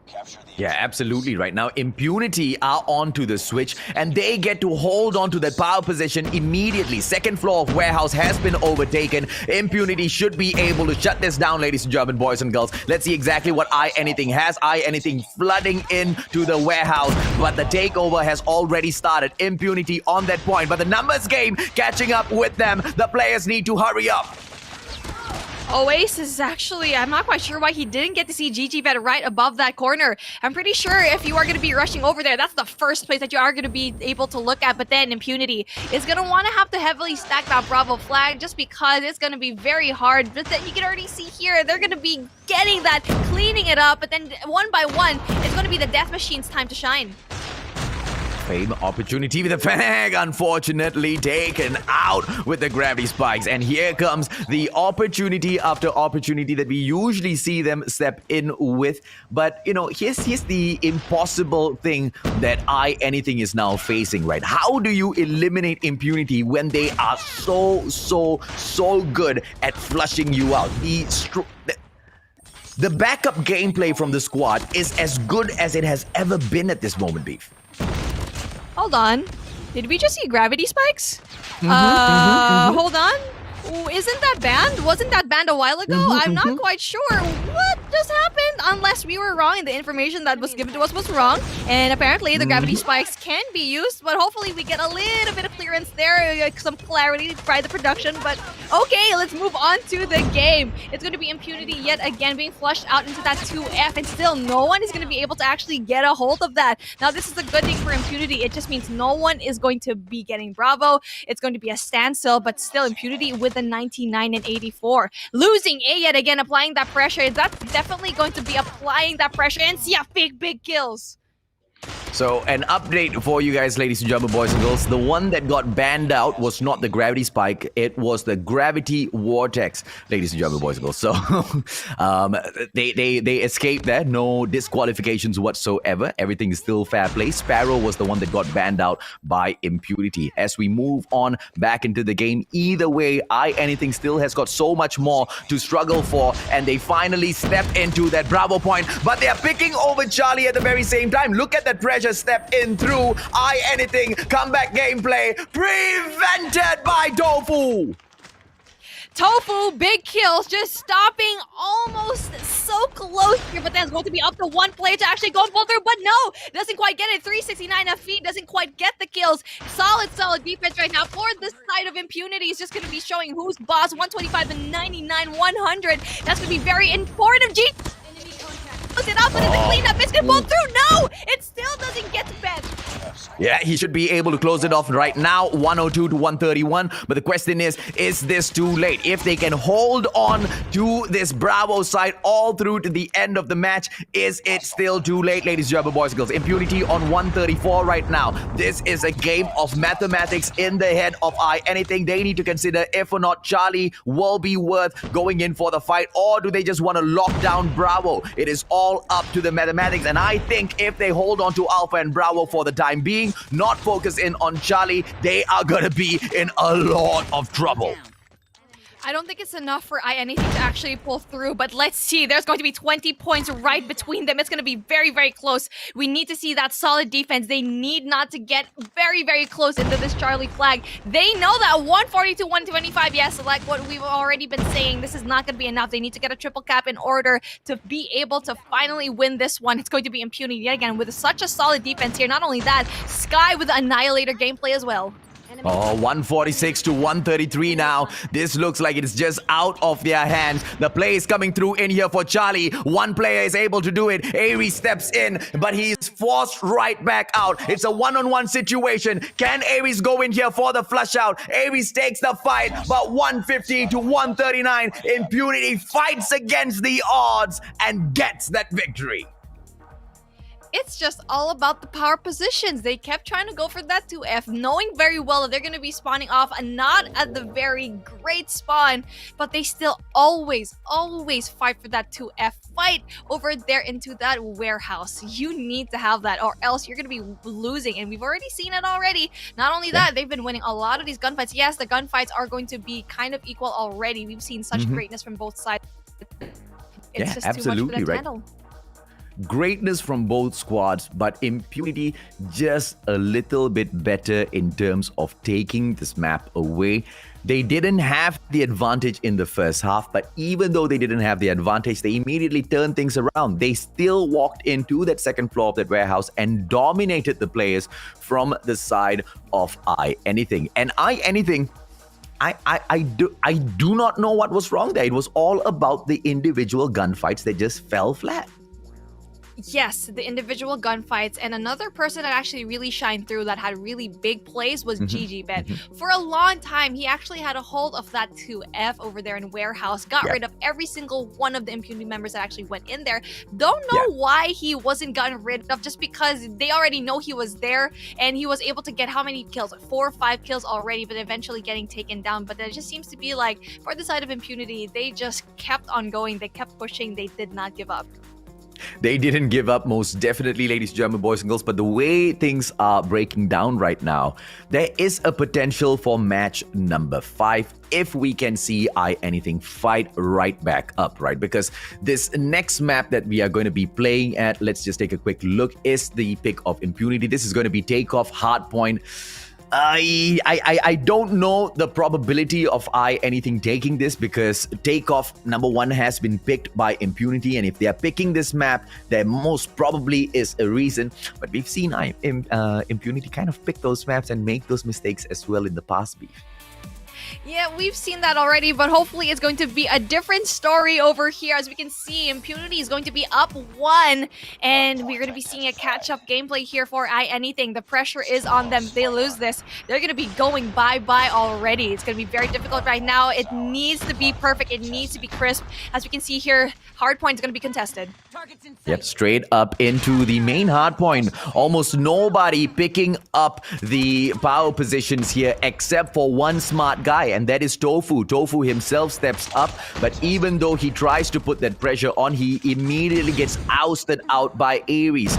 Shutdown comes back through, but so far Anything have been able to pick those points up. Not too shabby at all. Let's see exactly what's the response going to be like from Impunity. We need to see 2F launch base to be infiltrated by Impunity, because right now the spawns, I'm not quite sure why they're actually spawning off into that top spot of the map. They need to go into that 2F. They need to go to P2. I mean, it's not going to go rotate randomly. They already know that is the eventual route of the rotations of the hard points, right? But then for some reason, they're just not getting a hold of that, and that's a start that I don't really like to see. 31-0. Impunity seems to feel like they're having a really hard time here in Takeoff. Am I missing something?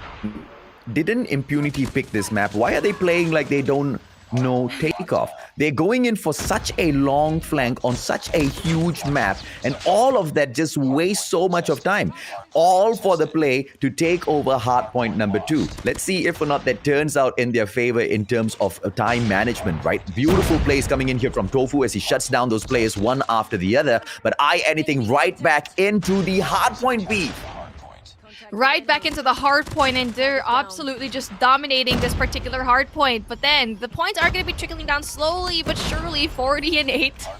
The contest is going to be coming in though. It's going to be just too impressive as both sides of the squads are going to be taking at least one entrance, but it's still going to be anything with a dominating run. We already know that hard point is going to be very, very nice for them as Fame gets 2.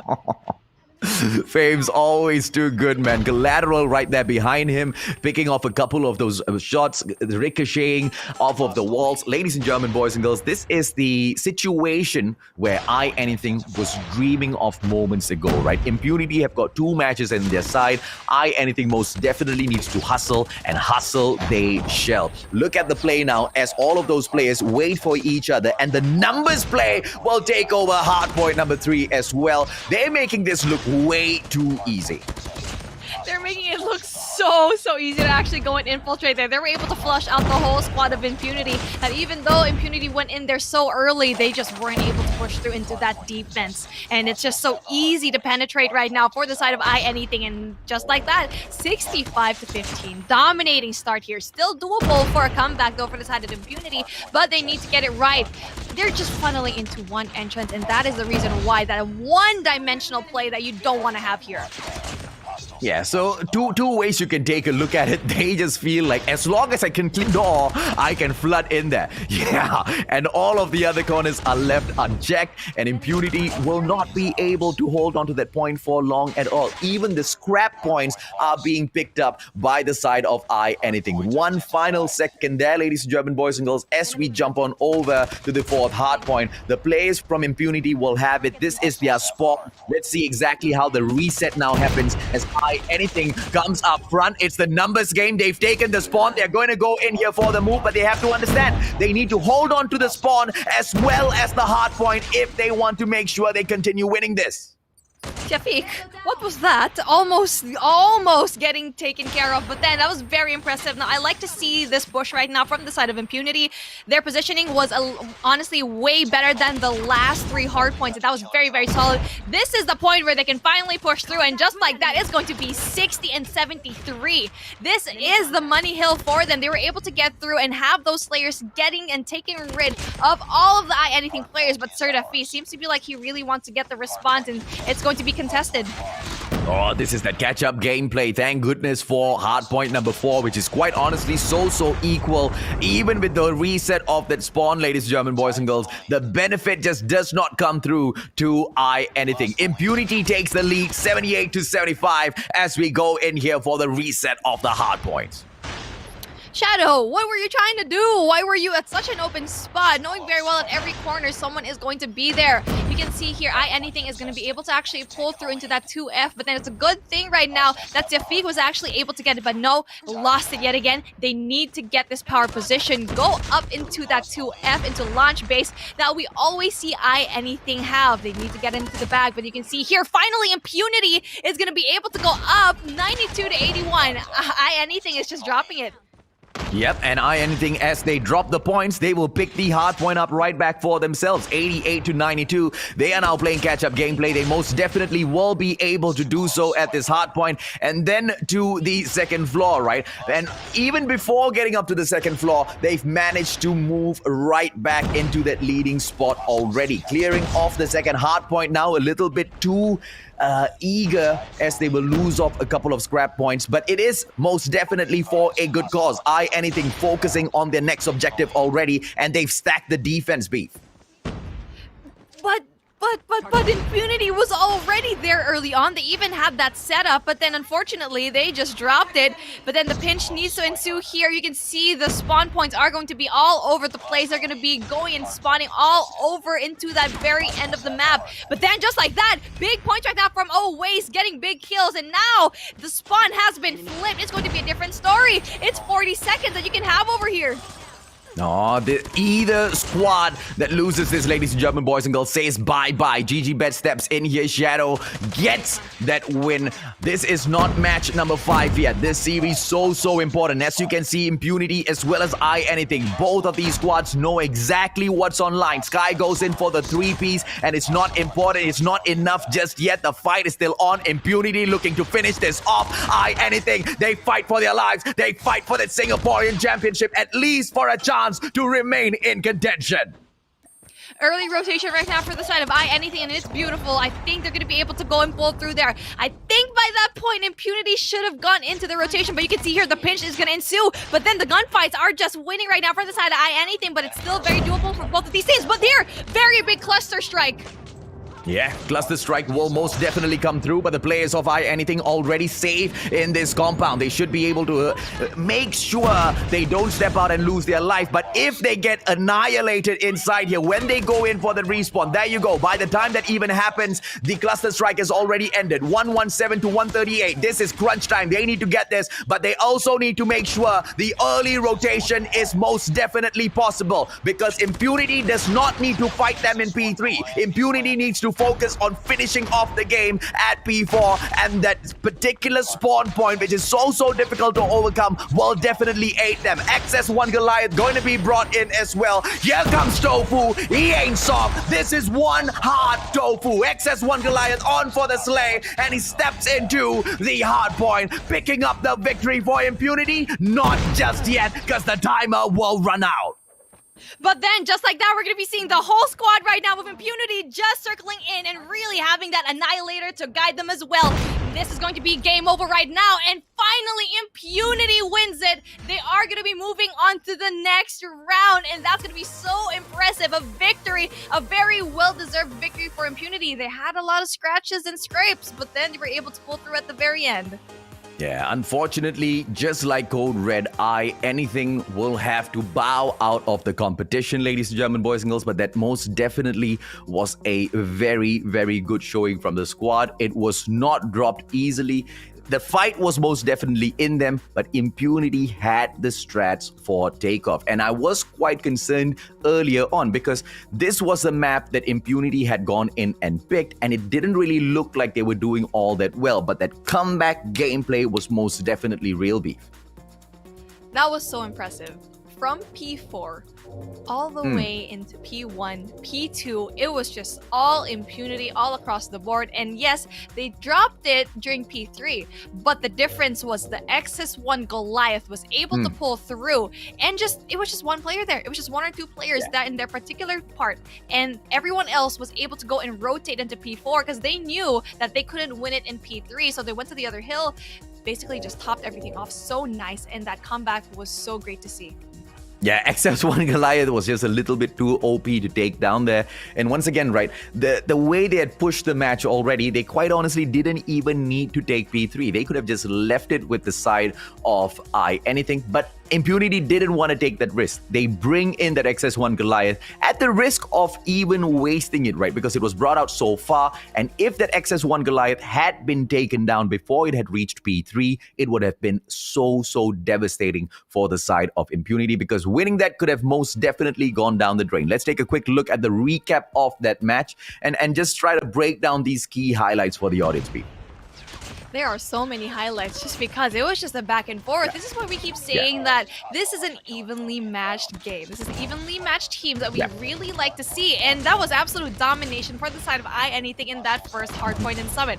There's a reason why they chose this, and they really just dominated, especially into that P3. Big plays right now that we actually saw with one player just getting rid of those two, all of these spawns. But then greatness comes into the form of Impunity in terms of search and destroy, because they absolutely crushed it with a double sniper meta. Yeah, greatness comes because Burger B was just so freaking crazy, and his secondary was, of course, the shorty. Sometimes this guy just picks up that Fennec and just rips through all of those players, right? But either way, you hit the nail on the head. It is the double sniper meta on that map that just absolutely conquers. And this is where I saw the side of Impunity absolutely shock me with their victory beef. Yeah, it's just really that rotation is so nice. The fight for that 2F in Warehouse was just essential. And even though we saw really incredible moments on the side of iAnything as well, especially for GGBet, it wasn't, honestly, it just wasn't enough. And with the secondary weapons, like what we said a while ago, the Shoddy Patty, that's really an amazing gun to actually have. And seeing it over here, this is the greatness that we've seen in Impunity, the comeback that they were able to push through, going into that P4 all the way into now. They were able to get 3 points, racking everything up. Absolutely. Now, ladies and gentlemen, boys and girls, that marks the slightly over the halfway point in this competition, right? And 2 teams have unfortunately bowed out. They will be Code Red as well as iAnything. And this sets up the matches that will ensue. Gaijin Rouge will be taking on NATO later on. And to wrap the day up, it's going to be 6 Ducks meeting Impunity. A quick short break for Beef and I. When we come back, more from the Singapore Championship.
Solo ting, on a solo ting, on a solo ting.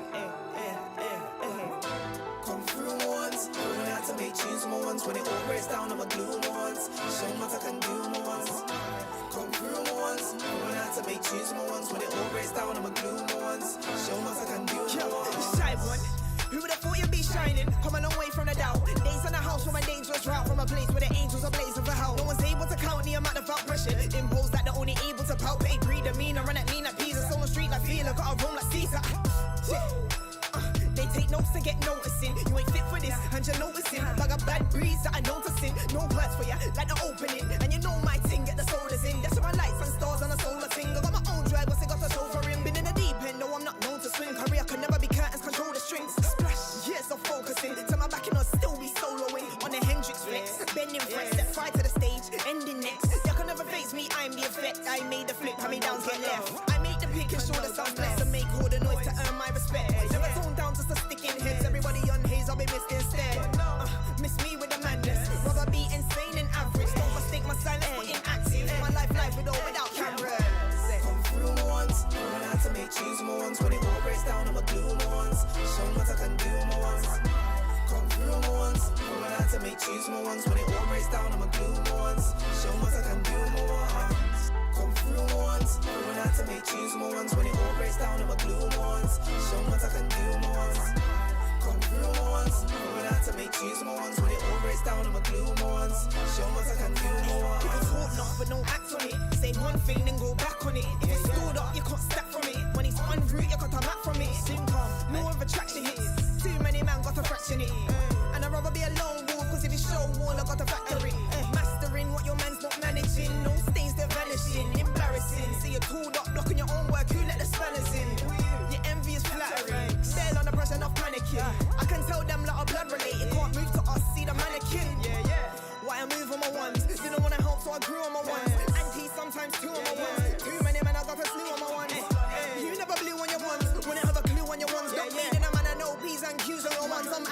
sometimes two on my ones.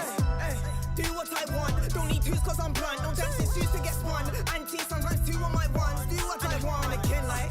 Do what I want, don't need twos cause I'm blunt. No dancing shoes to get spun. Anti, sometimes two on my ones. Do what I come through my ones. Knowing how to make choose my ones. When it all breaks down, I'ma glue my ones. Show what I can do my ones. Come through my ones. Knowing how to make choose my ones. When it all breaks down, I'ma glue my ones. Show what I can do my ones. Come through my ones. Knowing how to make choose my ones. When it all breaks down, I'ma glue my ones. Show what I can do my ones. Come through my ones. Knowing how to make choose my ones. When it all breaks down, I'ma glue my ones. Show what I can do my ones.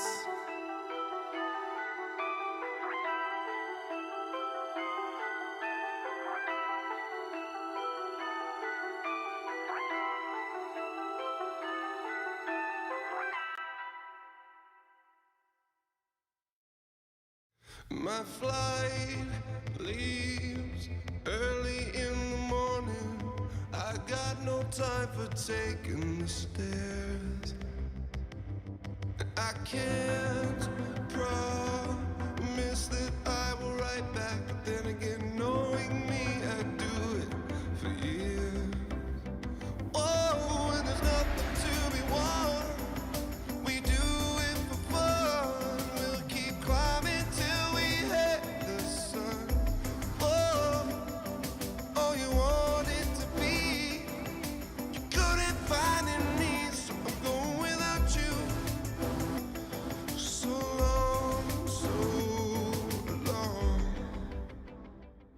My life spins closer to the middle. These flashing lights in centerfold. And day might slow my evolution from the boy who sent those letters before. Whoa, and there's nothing to be won. We do it for fun. We'll keep climbing till we hit the sun. Whoa, and all you wanted to be, you couldn't find in me, so I'm going without you.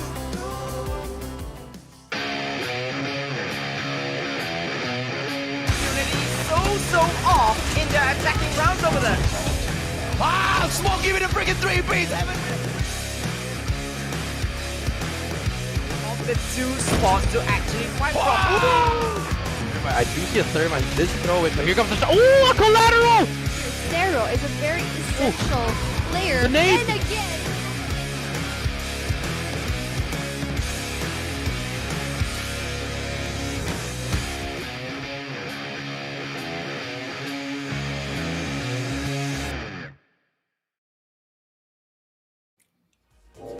And welcome back to the Call of Duty Mobile World Championship 2021 presented by Sony. We are going to be seeing the Singaporeans take everything out and about. And let's not forget, our sponsor for today is going to be the Sony Xperia 1 Mark III, an absolutely amazing phone here today. It is me, Beef Mommy, and here with me today is the absolutely amazing Mustachio. And we've seen 3 great matchups here today so far. A lot of things still going to happen within the day, and I'm so excited what to happen.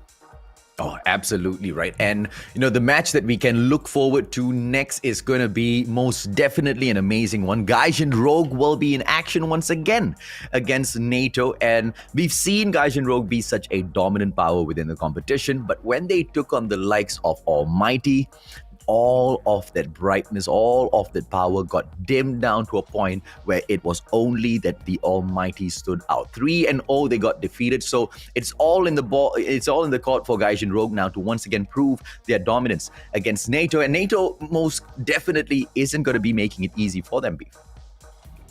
Absolutely not. NATO is going to be that team that really just shined through. And even though, yes, they lost against 6 Ducks, but they were able to get one map away from them, which is going to be domination. Gaijin Rouge, on the other hand, had a really hard time because obviously you're going to be going up against the best team in Singapore. So that wasn't a surprise. But Gaijin Rouge definitely has had very amazing moments just because they're the team that was able to pull through that 150 and 149 in that domination round. So these two teams, you already know they're going to pull through in domination. This is going to be absolutely hot. You know what? Let's take a look at the brackets really, really quick, just because we already know, and I'm really excited to see who's going to be going against who.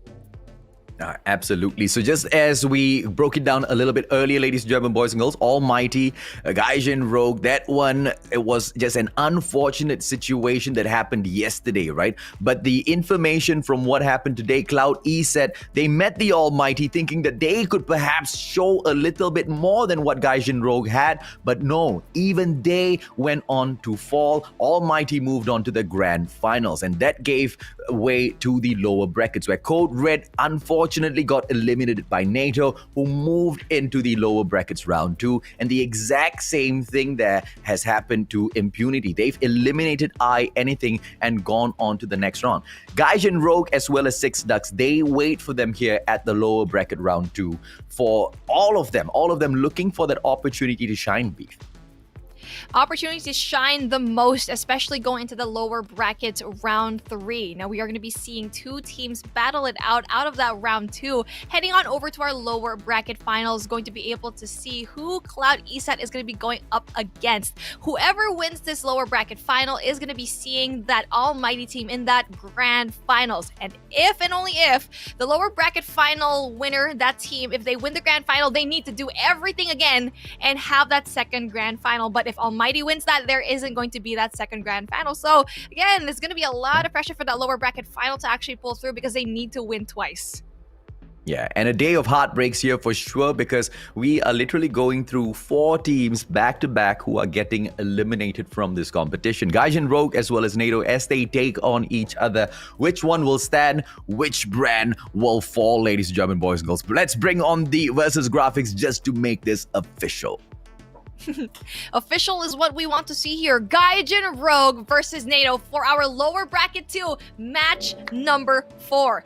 Gaijin Rouge, they have fallen from grace, but then they still have a lot of baggage for them, especially going up to the heavens and really going up against the Giants. They're going to be, humbled down just a little bit, and NATO is going to be definitely a team that you don't want to miss out on. Gaijin Rouge having Flash, Casso, Mythil, Mickey, and Glowy absolutely having an amazing time here in this competition so far. Yeah, absolutely. I'm most definitely looking forward to seeing the gameplays by Mythil as well as Glowy. They most definitely have stood out the most. And Flash just needs to watch exactly how he plays some of these objectives, right? Because he seems to be going out in a flash as well. And Gaijin Rouge, as long as they can maintain that support for Mythil and Glowy and make sure these guys step up front to get those slays, they most definitely will be able to give NATO a good fight. But of course, the team that takes on Gaijin Rouge, the team that most probably is gonna have quite a tough fight before them, ladies and gentlemen, boys and girls. They understand this challenge. NATO brings in Goddess, Elodie, Jibo, Balake, Zen, as well as Nikoshe to pick this challenge up. Balake, we've seen him pick the ace up earlier today. We've seen him take all of those great plays. But, as far as great plays go, it has to be a teamwork at the end of the day, Beef. Well, it just seems to be like NATO is going to be probably that team to pull through. We already know they're really good at those respawn game modes. Balake especially going in there, really being that aggressive. So it's going to be a different story though going into this search and destroy as well. But then we're going to be taking a look at our head-to-head right now. It's going to be Glowy going up against Balake without any surprise.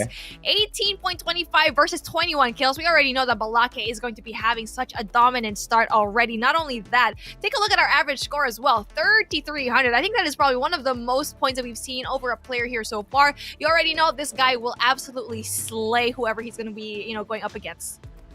Yeah, every single information on the screen here shows that NATO, together with Balake, should be able to win this next matchup, ladies and gentlemen, boys and girls. Let's see whether or not the theory of this is just pure paper and numbers put to the test, right? Because I believe Gaijin Rouge should be able to trump NATO even with all of these numbers that we see against them. Let's take a quick look at those map vetoes and see who wins the coin toss. It is NATO that gets it on their end. And let's take a quick look at the bans before we move on. It's going to be a standard ban of the Annihilator as well as Sparrow. Firing range is not going to be available, and Hackney Yard gets removed from the list by Gaijin Beef. Well, that is a really, really good breed there, just because Hackney Art is going to be very essential since NATO really loves to have that. And yes, Gaijin did their homework, and that's really good to see. NATO, though, on standoff, we already know they've been okay in hardpoint so far. They've been doing a really good job, but it really is that search and destroy that they have trouble with, and they're going up against such a solid team in terms of S&D. But both of these teams actually kind of struggle already. Gaijin actually lost that to Impunity. So gonna be very hard for both of these teams, but I feel like from the game that we saw a while ago with NATO, that was just something I did not want to see on their end, and Gaijin Rogue absolutely probably will crush it, especially knowing that it is their map pick. Going into domination, though, again, this is Gaijin's playground. We've seen them have a really great show here in Takeoff. The only team that was actually able to stop them here was obviously the Almighty squad. Did such an amazing job at stopping every single one of their pushes. Yeah, Gaijin Rogue, as they took on the side of Almighty earlier on, they have shown us that no matter how dominant they may seem in some of these games, they are just no match for the top dogs just yet. Or was that just to show the top dogs that, hey, you know what? We are actually not a threat at all. Please do underestimate us at the grand finals later on, because that will be quite the run from the lower brackets, ladies and gentlemen, boys and girls, all the way into the grand finals. But of course, in order to do that, not only do they need to go through NATO right now, potentially 6 Ducks as well as Impunity, and then later on, at the very end of the line, Cloud Esat is the very final hurdle before you can step up and once again meet the gods of Call of Duty Mobile in Singapore. It's not going to be an easy path at all, Beef. But then we keep talking about the game. We want to talk about you. You already know at the very end of this tournament, we are going to be choosing very special comments just from you guys. So just comment down below on your Facebook or if in your YouTube. Just type below what you want. All of your love and all of the comments we're going to be featuring at the very end of the show. AJ and I are going to be able to actually read that and give some love. And yes, please, no toxicity in the chat. We're going to be choosing nothing but positive comments in this tournament. Absolutely. And if you do throw in a negative comment in there, nothing's going to happen to you. You probably won't get your comment read out on stream. I mean, that's pretty obvious, isn't it? Now, let's see exactly how the journey of these players will continue in on for this competition. Do you have a call, Beef, between Gaijin Rogue as well as NATO? Who do you think is going to pick the win up here? I think I would have to go for Gaijin, just because they went up against the harder team. That's just because they have, like, the reason why they have, worse stats is because they went up against Almighty already, and we already know how good that team is. NATO, though, on the other hand, they were able to go and really pull through just because their opponents were just a little bit easier. Gaijin, on the other hand, has better numbers to their name. NATO is going to be having probably a really good domination run, but Gaijin also really has really good domination plays as well. It's really down to that search and destroy, I think, is where we're going to be seeing greatness in the side of Gaijin. Yeah, 6 Ducks have beaten NATO, and when the 6 Ducks get the opportunity once again later on, I feel like that may probably fall, in the exact same way as well. And I'm looking forward to seeing maybe a matchup between the 6 Ducks as well as Gaijin Rogue, and what a matchup like that can maybe bring for us, right? It most definitely will be one that I'm looking forward to. Not saying that I want NATO to fall. I do agree with Beef with all of the action that we have witnessed here. Very few matches, I do agree with the 3 days for the competition. It has been quite enough to say that Gaijin Rogue is going to be very, very dominant in the upcoming match. But Gaijin Rogue is the one that has won this coin toss. So let's see if or not... my apologies. NATO is the one that won this coin toss. So let's see if or not it will be giving them a little bit of extra leeway. And as we can see here, it's going to be a very early rotation for the side of Gaijin already. Having already 2 players, no 3, going in and stacking Granny's house. But then the response is going to be coming here for Ricochet, and they're going to be taking a lot of these points. But then Granny's house, we already know, Hotel Courtyard is going to be very heavily contested all the freaking time. So they need to go in there for the contest, and they need to go in there for the rotation once that 15-second mark is going to be going down. Yeah, absolutely. Now let's see exactly how they will go ahead to play Hotel Yard. The players from the side of Gaijin just stacking their bodies up one in front of the other to pick those points up. And NATO just goes in there to flush them out. They're taking such a dominant lead in the first hardpoint. 23-9. Gaijin still unable to find a response, find an answer for this. Balake gets dropped from afar. Mickey's Fennec will most definitely be enough to get this pulled off. But NATO still in there. It's the game of numbers that NATO continuously brings in, most probably because their spawn is a little bit closer here. But now let's see how they face a situation where the spawn favors the side of Gaijin. Gaijin, using that to their availability, immediately takes control of hardpoint number 2, Beef.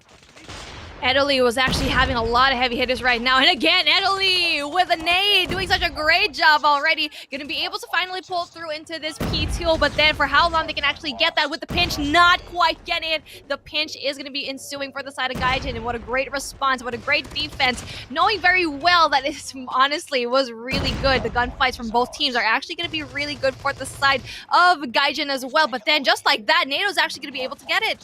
Yeah, because this is so straightforward, right? Every single time NATO steps in, they are taking a straightforward fight. They're not going in for the spawn reset. They just want to focus in on the hardpoint. And if anything, hardpoint is always about the elements that are around the objective that gives you that hardpoint on itself. And let's see exactly what NATO is able to do as those scrap points now they get to pick up. Gaijin Rouge already on to the move for hardpoint number 3. And what a slay dropping in here by Mithil to pick that obvious objective up for themselves. They are going to be able to set the defense up first. Early rotation coming in from the side of Gaijin Rouge. Now that's going to be very important for them to get all of the points here. But then Flash already with the equalizer just equalizes everything, but then does get taken rid of. And then it's not going to be really good for him. He doesn't get to utilize that equalizer very well, but then does enough of damage for them to actually stop the push. Now that's going to be very great for them. That even though, yes, they got the scrap points from P2, the really late rotation just really had to pay for it.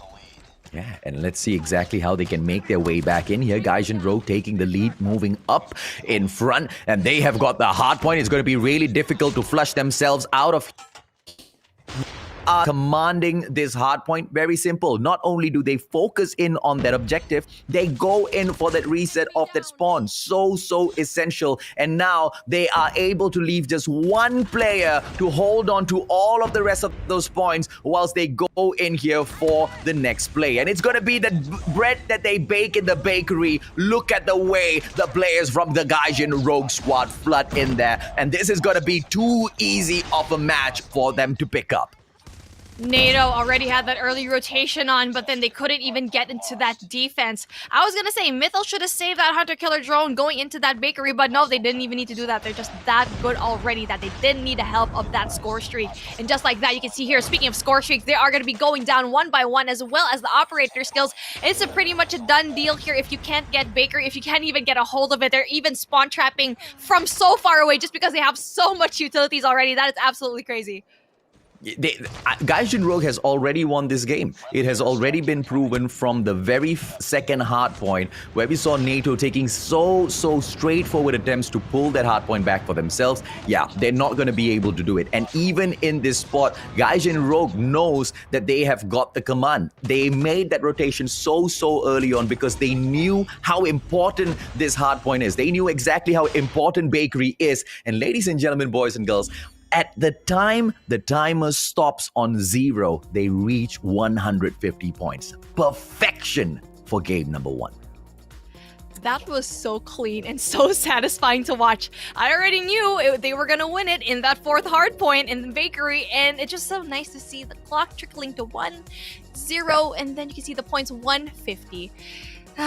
They just couldn't stand a chance against Gaijin Rouge, and they had it to the T. You were right. By the time P2 came along, they just had that solid hold. It was just too predictable for them, and then Gaijin Rouge just read that. Not only that, they went into the rotation really early on into P3, and it was just downhill from there. It was just snowballing all over the place. Yeah, they go in for the clean rotation for P3 and they make sure that spawn is reset. And in order to reset the spawn, we can clearly see the strategy that's being pulled off here by the squad because the players move individually, Beef. Hotel shortcuts, they send one player down there. You've got one player moving down from the private backyard as well. So either way, it's most definitely an obvious pinch that they're going to be able to pull off. And you've already got one player situated within the house itself. And the combination here is just so mind-blowing because when you've got that one player sitting down in that house, the immediate objective from all of your opponents is to take that guy away. And with the flank push from both sides, it was such a beautiful match, such a beautiful win. There is no way in hell it could have gone into the hands of NATO. And if this is the way things were to continue, Gaijin Rouge will still continue to get the title of IQ Play Masters. That is really scary. The fact that they dominated so well in Hardpoint. Again, Gaijin is always so clean with the rotation. We've seen it in Domination. We've seen it in Hardpoint. It's Search and Destroy. They kind of had a little bit of trouble with just because against Impunity, they were supposed to win that, but then dropped 2 rounds in a row, really causing and pushing it into game number 11. Eventually, Impunity winning that Search and Destroy. But then they are going to be going up against NATO, who also has very questionable plays here in Search and Destroy. So I think, again, I feel like I don't want to be correct because I really want to be proven wrong just because I know NATO is such a really good squad, but then they have a very, very hard opponent. Gaijin Rouge will definitely give them a hard time. Yeah, I think the difference in these two teams has already been proven from game 1, along with the other series that we've witnessed thus far as well. With Summit being the pick of Gaijin Rouge, Search and Destroy, mechanical abilities where Gaijin Rouge is just so good at taking some of these gunfights. It's going to be a hands-down victory unless NATO can just pull off a master strat. But what have I been saying so far? The strategy plays, they are with Gaijin Rouge. So Search and Destroy is the game that they were born to play, right? What's the probability you think on your end, NATO being able to pull a victory off here, Beef? I honestly don't think it's that big. Probably a 30% win rate. Probably. And that's if Balake is gonna pop off and do right plays. Because for him, Search and Destroy is going to be a very, very strong point for him. But then he needs to know when to back away after he gets 2 frags. Because it's still important to keep your life afterwards. Because what we keep seeing, Balake keeps getting the flags. They keeps getting the kills. And they have the advantage of having the man advantage. But for some reason, they always just keep dropping like flies at the very end of the round. Then here we go. We are going to be starting our Search and Destroy here in Summit. Gaijin Rouge versus NATO. We already seen a very dominant start here for Gaijin, and if it's going to be the same story here, we're going to be seeing it in a little bit. Yeah, Gaijin going on the defense, a quick 3-2 split and one player dropping into the control room number 2 to make sure the flank does not come right round from the mid section there. It is going to be the numbers game 5 versus 5 and everything has been stacked to show us that the bomb might just be going in towards Bravo. Let's see exactly how things break down as Mickey will be able to get the first shot, but immediately turned around by Zen and things will be evened out. Balake loses his life to Gaijin Flash with the Fennec. Let's see if or not they will be able to continue this pace. Balake is always going to be that roamer for his team, getting a lot of kills, but then Flash is going to be too a little bit fast for him, and then just like that, what a quick round as Gaijin gets that first point here. NATO, they were a little bit passive, yes, but Gaijin just pushed in with the same amount of aggression that NATO usually has, and they are not used to that. Gaijin is really showing up here. Yeah, watch the minimap, guys. It's going to be a 2-1-2 split once again, and this is the exact move they pulled off moments ago. They send in Flash to take control of control room number 2, and he's watching that mid doors, and we've got one player here, Glowy, who will be holding on to that to that B side. So let's see if or not this is that impregnable defense that they will be able to set up and hold on to. We can see Miki goes in for that backstab, overstepping her boundaries just a little bit and pays the high price for it. But thankfully, Balake is down as well, and things are evened up once again for Gaijin Rouge to take yet another victory. It's just so hard to see Balake just going down so early in the matchup, knowing very well that roaming ability of his is going to be really good, but then not in a team like this. They've learned that in the first round. They are going to be learning it yet again. Hopefully in the next round, they're not going to be able to make the same mistakes. Yes, it's going to be a 3v3 situation, but the bomb is going to be going down, but then just like that, Glowy with a double kill. Now, Chloe with the two-piece for herself there, leaving Goddess all alone. Lonely. She is so lonely. Fennec with the double kill. Let's see if or not she will be able to make Chloe lonely as well. But unfortunately for her, Chloe still shines bright with Gaijin Rouge picking up the second round in a row. Chloe, look at that. 4-0 on the KD so far. Absolute perfection. And thus far, might I also add, NATO has not planted the bomb. Not even once. It's because Gaijin is just absolutely applying that pressure, and they keep going in for the same push. Balake is honestly predictable that they know he's gonna be there, and they're just gonna wait. They're just gonna be they're gonna be waiting. I'm not quite sure if that's going to be the great idea for the side of NATO right now, just because they know Balake's there. Yeah, you see, Balake has already taken out Chloe, and that's amazing for him to do because Chloe has been the biggest pain from the side of Gaijin Rouge. And this is the opportunity for NATO now to take this win because the biggest pain is down and also the numbers game is on their side. NATO, as I say that, loses Gmo over to Mythil, and everything has been equaled up in terms of that numbers game. Flash as well as Mickey popping off. Goddess will be able to strike right back towards Mickey. It is a 3-2 situation. Bomb has been dropped on the ground, and it just looks like Gaijin is about to pick up yet another victory. It is all in the hands of Italy. Let's see exactly what this Holger 26 play can pull off here, Beef.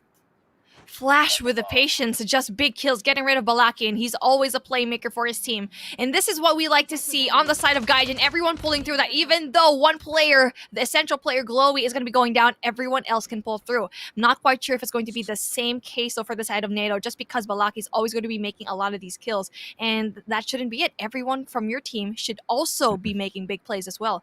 Idoli having 0 already. I feel like the Holger 26 is probably going to be the hardest gun to have in this map, just because of the ADS speed is so slow. I know, right? I was just about to say that she should be picking a Fennec up for herself. Not only the ADS speed, the movement speed is super slow as well, and she takes a sweet time moving on. Italy unable to respond much at all as Kaso drops in quick with the Fennec. So easy for Gaijin so far. Let's see if or not this particular strat will continue, because I do anticipate that 2-1-2 once again, as they will send their player 4 towards that mid doors. And if that happens once again, ladies and gentlemen, boys and girls, no, they are switching things around just to make sure the players of NATO get thrown off. Beautiful attack coming in here from Flash. Gmo gets taken down, and this is something NATO most definitely did not expect, babe. That aggressive push was something that they couldn't really handle, but then we're going to be getting that response from Balake. Again, you need to get rid of Balake, and Flash gets rid of that. Was listening to us casters and doing such a great job at eliminating that high fragger that is Balake. And it's going to be a 3v4 situation here, and it's going to be that fight for Alpha. Yeah, Glowy, as he removes Zen from this equation, will have another opportunity. Mickey just steps in front of his crosshair, making it a little bit too easy for Italy. A 2-on-1 situation. Goddess now needs to take Flash out of this equation. Fennec in hand should be able to get this done. Goes in for the slide, but Flash is just a little too fast, leaving it on a 1-on-1. Italy, once again, Holger too slow, and the Fennec gets it done. This is the perfection of Gaijin Rouge. Italy needs to let go of the Holger. He's too attached to it and even brought it here to the search and destroy. Yes, he was able to get that kill, but only because of Mickey's error where she actually slid through and he was just pre-firing, pre-aiming all over the place. Only has 1 kill. Look at Gmo. The usual Holger 26 player as well. I know he has the Asval, I think so, but still it doesn't really get to make sure that it's going to be a little bit of a very aggressive play right now into the control room. Yeah, look at that beautiful nade getting tossed right over control room number 2, taking out the trophy system play that the attacking side wants to put on, and they know that the pressure will be moving on towards that Bravo side. They immediately take the plant onto Alpha. This is one of the best rounds that NATO has taken so far, but Mythil removing Balake from the equation here will most definitely put NATO in a sticky situation. Italy, Goddess with a 2-piece, turns things around, and it looks like Gaijin Rouge is about to drop 1 point finally. Oh, Gmo finally big kill, and that is 1 kill he really needed to make. It's going to be a 1v3 situation. It's going to be so hard for Castle to pull through, and there you go. Goddess with a shutdown, having 3 kills already, and finally getting 1 win for NATO. But then it's going to be switching sides right now, and the bomb is going at the hands of Gaijin Rouge. And it's going to be very difficult because the attacker's side is going to be having a little bit more of an advantage. Yeah, I love how Gaijin Rouge wanted to mix things up a little bit, but quite goodness me, they should have just stuck on to what worked. I mean, if it's not broken, why in the world would you try to fix it? Glowy is shutting Gmo down so early on. Mythil will be able to take a frag for himself as well. This is a 4-on-3 situation, leaving NATO 1-man down, make that 2-man down, and the numbers game will not be doing them any favors at all. But Goddess and Balake just equalize everything between the two squads, and this is going to be on 2-on-2. Balake spotting Mythil out. This is the Fennec gameplay. Ascended going out into the open, very bad play, and Mythil takes advantage, and this drops down into a 2-on-1. It is all in the hands of the Goddess of NATO to get a clutch. Great comms from Kaso and Mythil. They went in for the pinch and got rid of Balake. Mythil could have actually easily went down, knowing very well how good Balake is with the gun. But then, finally gets the information, and Kaso actually doesn't know where it is. But then finally, just like that, gets that win. Goddess goes down from the heavens, and then we are going to be at match point. 5-1 in the favor of Gaijin Rouge, and it seems to be like NATO is going to have such a hard time here. It just seems to be like it's going to be a very hard time to pull through. Absolutely, that's exactly what it looks like. Be 5-1 with Miki now holding on to the bomb. They make a quick push in towards Bravo, but it's going to be quite a sticky situation in control room number 2. What a beautiful snipe coming in here from Kaso. Anticipation on point. Brings the Fennec into play now. He should be able to go in for a kill. Miki drops right down, takes out a player right in front of her. A 4-on-2 situation. Gaijin Rouge look more definitely to take this with a absolute beautiful 6-1. Miki drops Zen, and it is most definitely sure now Goddess will not be able to do much, and Gaijin Rouge brings this game to a close. As expected, NATO goes down, and that's honestly very unfortunate that we expected it to end this way. 6-1. 6-1. Gaijin Rouge did so great for this one. The anticipation, the plays, the different counter plays that they actually had. They even changed it up on that defense. And the moment they had the bomb, it was basically just game over. You're supposed to have and really dictate the rhythm of the game if you have a hold of the bomb. And NATO wasn't able to actually get that. For some reason, they treated this more like a team deathmatch rather than actual search and destroy. They weren't able to get to have the bomb down too. Yeah, it really wasn't up to the side of NATO because, like you said, right, it is the ones who hold on to the bomb will be able to dictate the pace of the match, and Gaijin took that so well. And the moment NATO got the bombs in their hands, I feel like it was just one round too little for them as an opportunity, right, of those holding on to the bomb. We have to take note of what Gaijin pulled off there. They tried to pull off an alternate strat in that very last attacking round, which fell flat on its face. And I feel like it is amazing to make these mistakes early on in the competition because that sort of a mistake cannot be afforded in a later stage beef. You can't afford mistakes like this because just like that, you are one map away from getting eliminated in this competition. And NATO had such a great run, especially going up against Sixlux. Yes, they probably couldn't really win a lot of that, but they still were able to pull through that domination. Speaking of domination, NATO is in a little bit of a pickle because yes, they're really good in domination, but the map that they're really good at was actually banned by Gaijin, which is definitely a calculated move on Gaijin's part. We already know that Gaijin is going to be another really smart team to go through, so it was really great for them to ban that particular map. Yeah, absolutely right. They don't want to have anything to do with the Hackney Yard. Then again, although NATO is good at Hackney Yard, I feel like Gaijin probably took that off of the list because they weren't very comfortable taking the hold on that map as well, right? So it most definitely has those two things in play. But to take the fight at takeoff was not something that Gaijin is in Gaijin's hands. What is in Gaijin's hands is the fact that they get to decide exactly where they want to start off with the spawn. And hopefully, in terms of strategy, it ends up in their favor. Thus far, with whatever we have been able to see, every single strat that they have pulled off seems to be working, Beef. The fact that, NATO actually chose takeoff is just so ridiculous to me. We've seen such greatness on the side of Gaijin Rouge in this particular map. We saw plays. I actually saw plays in takeoff, which is something hard to pull off just because takeoff is such a complicated map. And you do have here, they're already up 2 and NATO is going to be 0. It is going to be a takeoff. We've seen amazing plays in the side of Gaijin.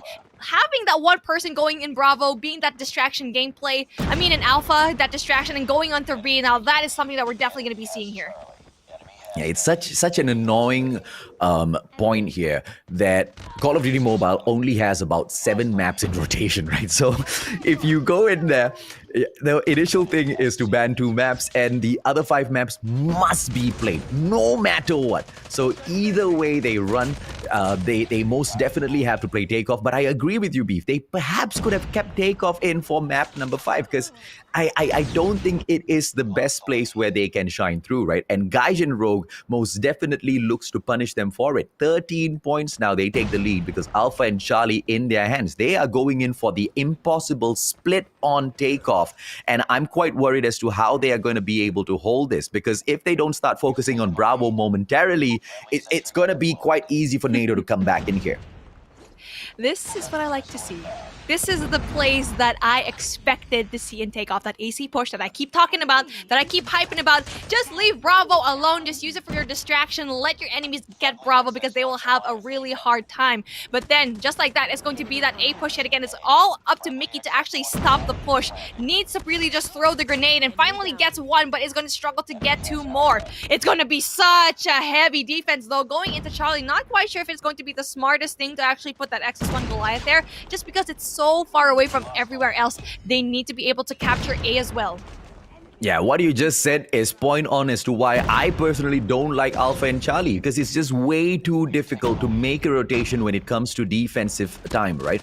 You are going on for a split for potentially maybe Charlie and Bravo. That is perfection if you ask me, because if you know your side of Charlie is in trouble, dropping back from Bravo is going to be, you know, a matter of split seconds. And now with the opportunity that the players from Gaijin are providing themselves, they should be able to take over Bravo. XS1 Goliath in play as well, and it's just going to be too easy from this point on. 45 to 44, it's a little bit too close though.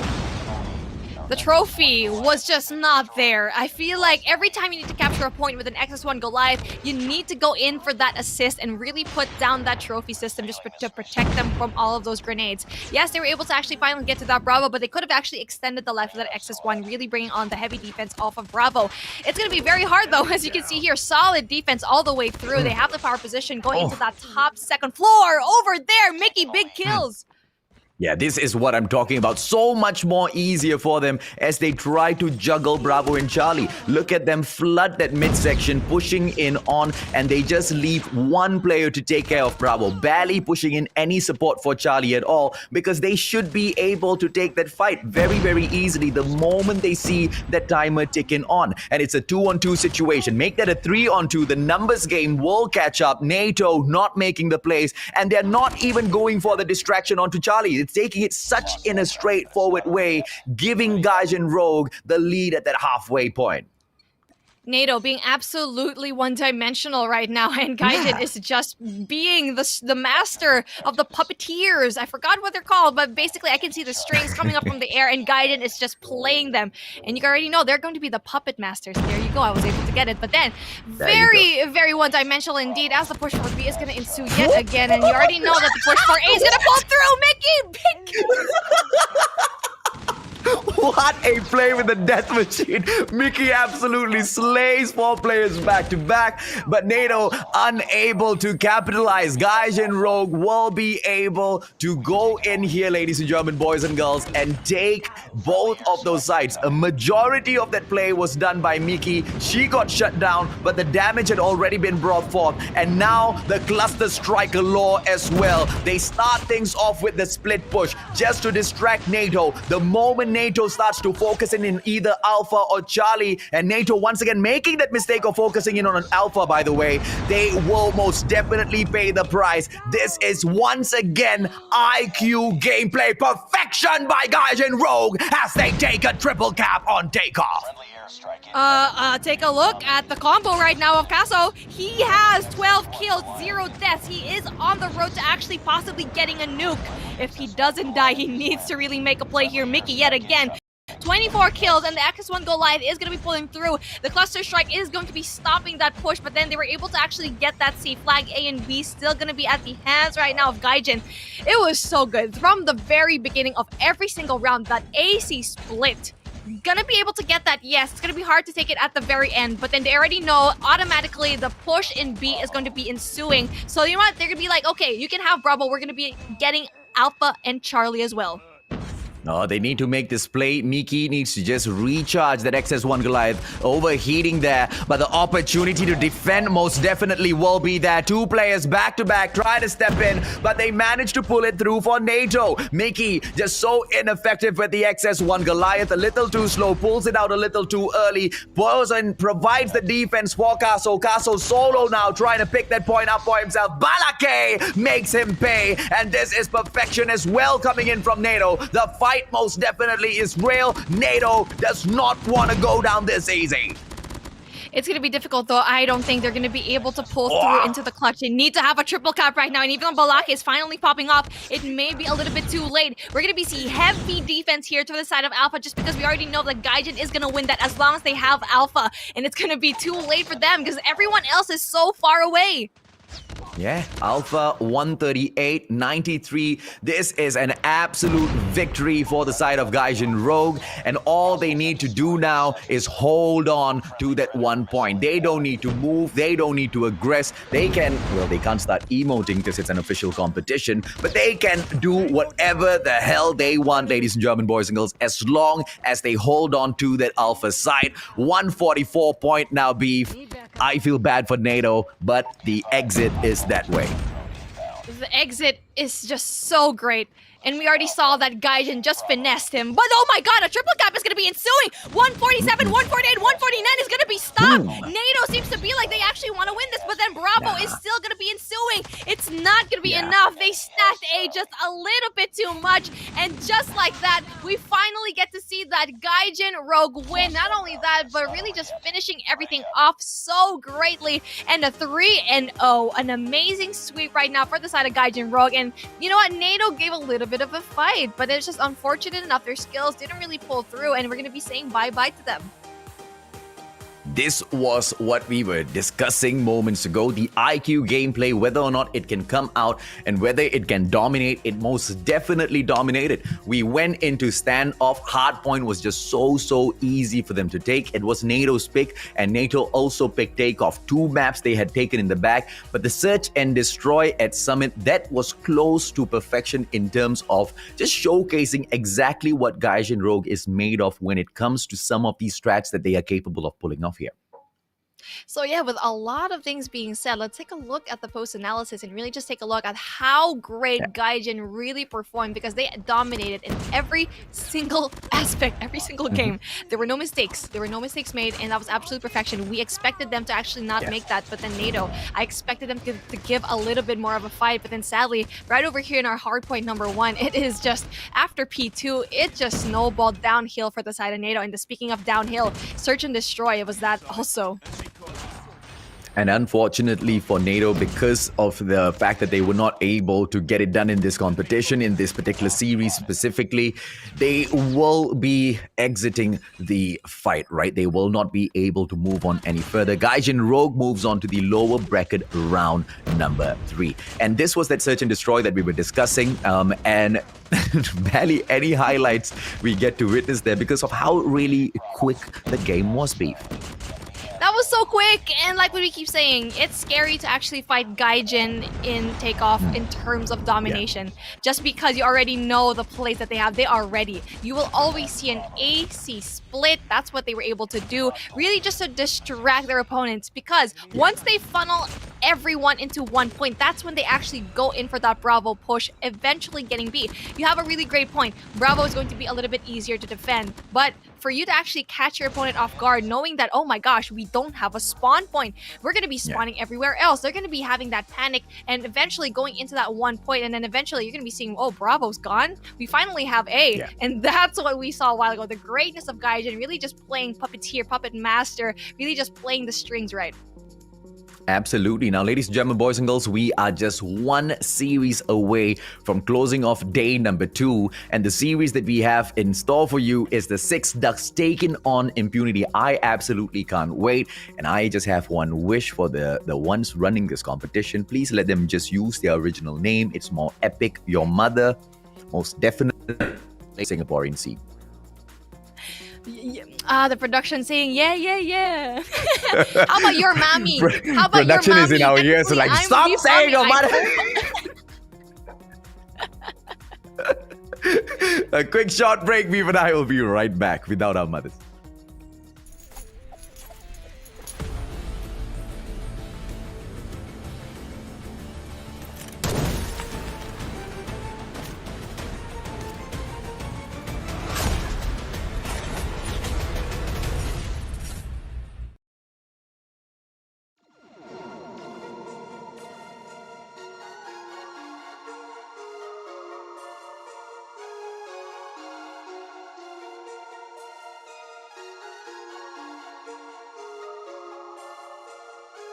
I said a lot of things that you never should say. Told the bitch one thing, stop drinking lemonade. I put that juice in my cup, sauce on everything. You know what's up, I boss everything. Waterfalls, slip and slide. Waterfalls, you and me. It's alright, I'm saying it's alright. Waterfalls, slip and slide. Waterfalls, you and me. It's alright, I'm saying it's alright. She say, wait, sweet like a lolly. Say, well like a way. Me, my nigga brother. Say, her thing is proper. She like to pull up and drop it. And when she jump on it, she do it faster like Sonic. That's just so good, man, I don't wanna stop it. So when man, I call it quiet. You know she down, right, on it. Your bitch, she want it, cause I got it poppin'. She no, stop it. We go, on it, no. I might give her something, no. Make it a something. She call me hot stuff, Baker. I took her out west like Laker. Had to put the flow on major. The key got Cali going crazy. The sea got things all wavy. You see me at the river with your lady. Now we eating ice with the brunch. Man, I got the sauce, got the gravy. Waterfalls, slip and slide. Waterfalls, you and me. It's alright, I'm saying it's alright. Waterfalls, slip and slide. Waterfalls, you and me. It's alright, I'm saying it's alright. I need more honey, lead well than a jet ski. Hit legendary, well than a dream. Yeah, jeez, Gucci legendary. I need better lead well than a jet ski. My head looks like Angela, like Pamela. Make it the camera. On that BBW handler. I run the game like a manager. I tell these Akis I don't play though. Need it done when I say so. I'm the one in my shit fuego. I don't play, cause if I see something I like, I get digits on sight. Hey, rock that booty on night. Hey, day like Sprite. Hey, it's devastated I left, cause I know what she like, She know what's next. Yeah, keep that you on ice. Hey, call me hot stuff, Baker. I took her out west like Laker. Had to put the flow on major. The key got Cali going crazy. The sea got things all wavy. You see me at the river with your lady. Now we eating ice with the brunch. Man, I got the sauce, got the gravy. Waterfalls, slip and slide. Waterfalls, you and me. It's alright, I'm saying it's alright. Waterfalls, slip and slide. Waterfalls, you and me. It's alright, I'm saying it's alright. I need more honey, lead well than a jet ski. Hit legendary, well than a dream. Yeah, jeez, Gucci legendary. I need better lead well than a jet ski.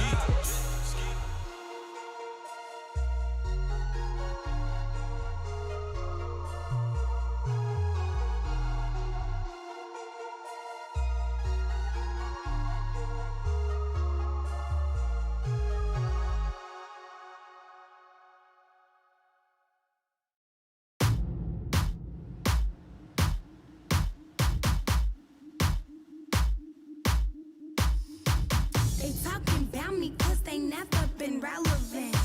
Haters will copy, but I'm never done stunting trick. Watch when I walk into a room, it get flipped. And since we talking about my girl, I drop a couple of hits. My daddy Laramie, granny my grandma Reek. Gon' mix that west side with that south to get that cocky heat. I'm country fat that like my money blue and loud strong. Do not care what you do, where you know who you know. I go for mine, don't waste no time, and I ain't never stopping. I got moves to make and I'm bad.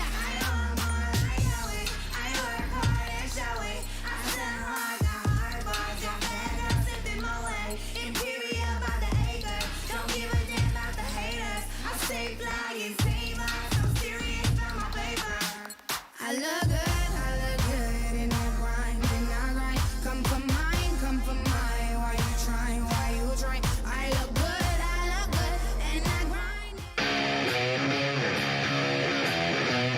Impunity so off in their attacking rounds over there. Ah, Smoke, give me the freaking 3-piece. Of the 2 spots to actually fight from. I do see a third man. This throw it. Here comes the shot. Oh, a collateral! Zero is a very essential player. The nade. And again.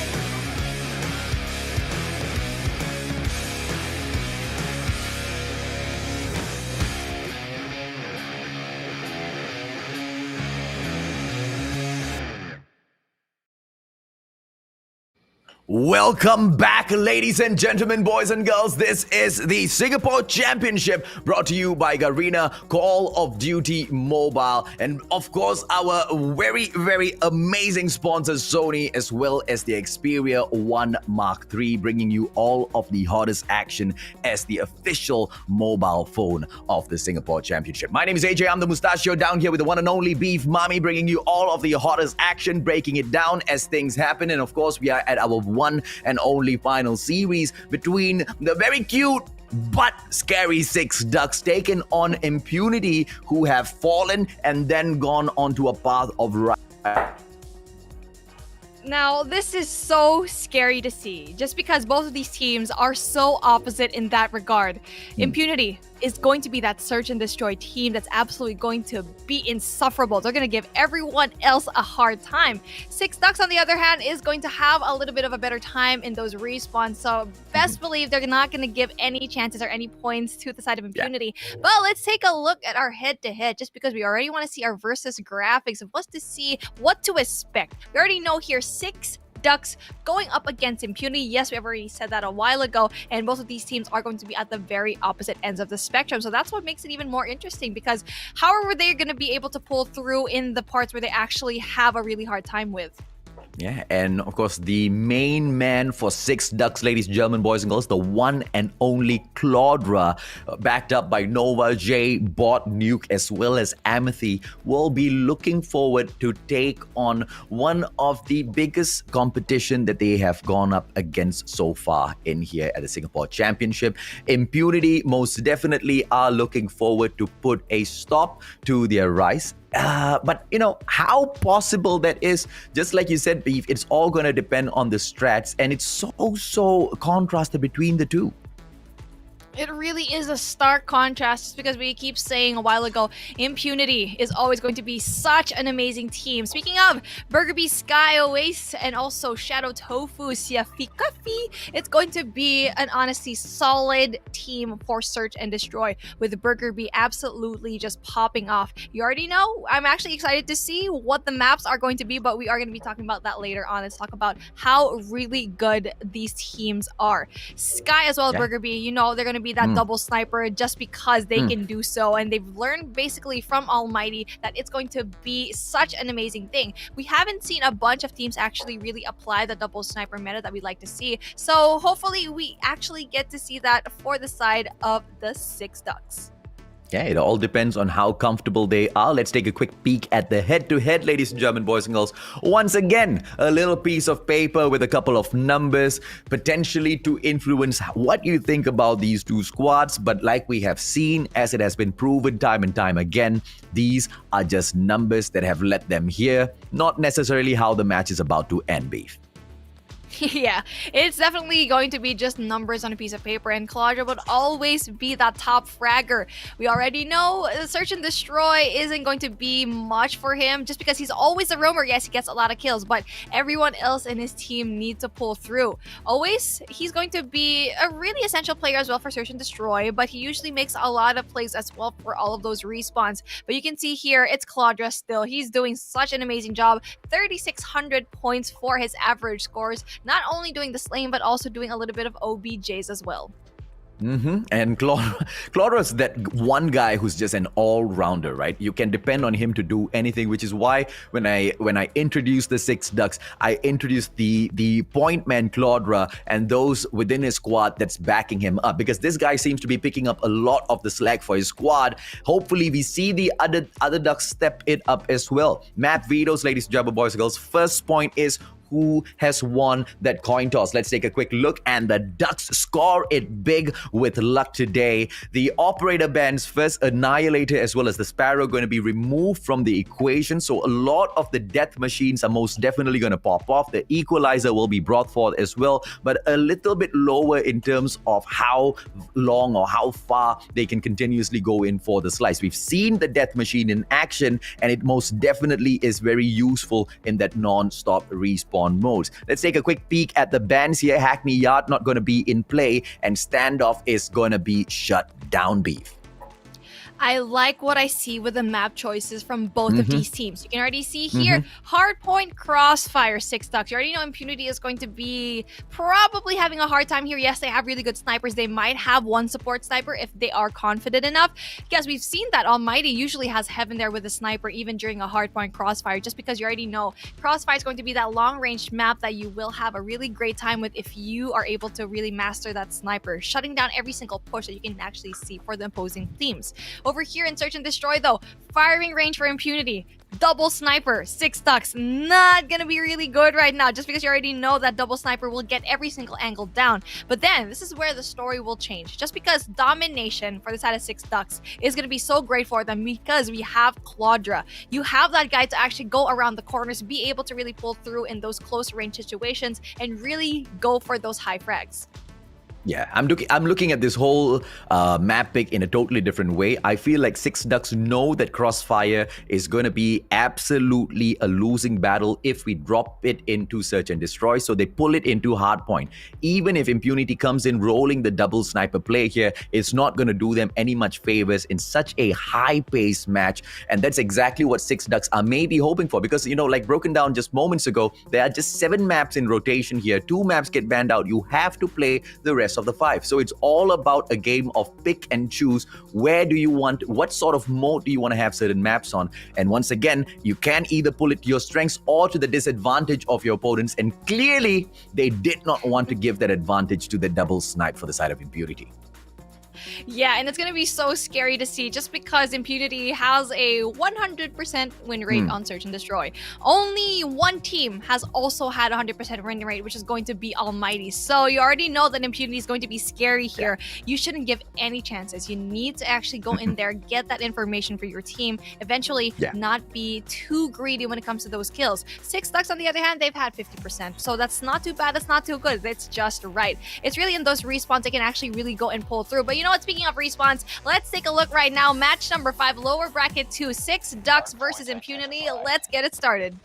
Yeah, absolutely. Let's take a quick look and see exactly how things break down, because obviously the central building will be point of contention, but almost none of those players dropping into butchers to clear out the area and look out for the attack. Impunity as well as Six Ducks, they flood into hardpoint number 1 with the side of Six Ducks taking control early on. And only then do we see one player from Impunity stepping into the butchers. Let's see what sort of control comes out of that.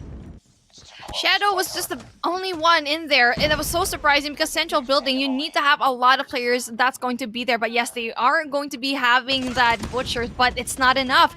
But then it's going to be such an amazing contention for the side of Six Ducks. But just like that, it's going to be 5 and 17. There's still a lot of places to go, but then it seems like the rotation is going to be pulling through. Also for the side of Impunity, you can see here, it's going to be an early rotation. One person is going to be Tofu all the way in that P2.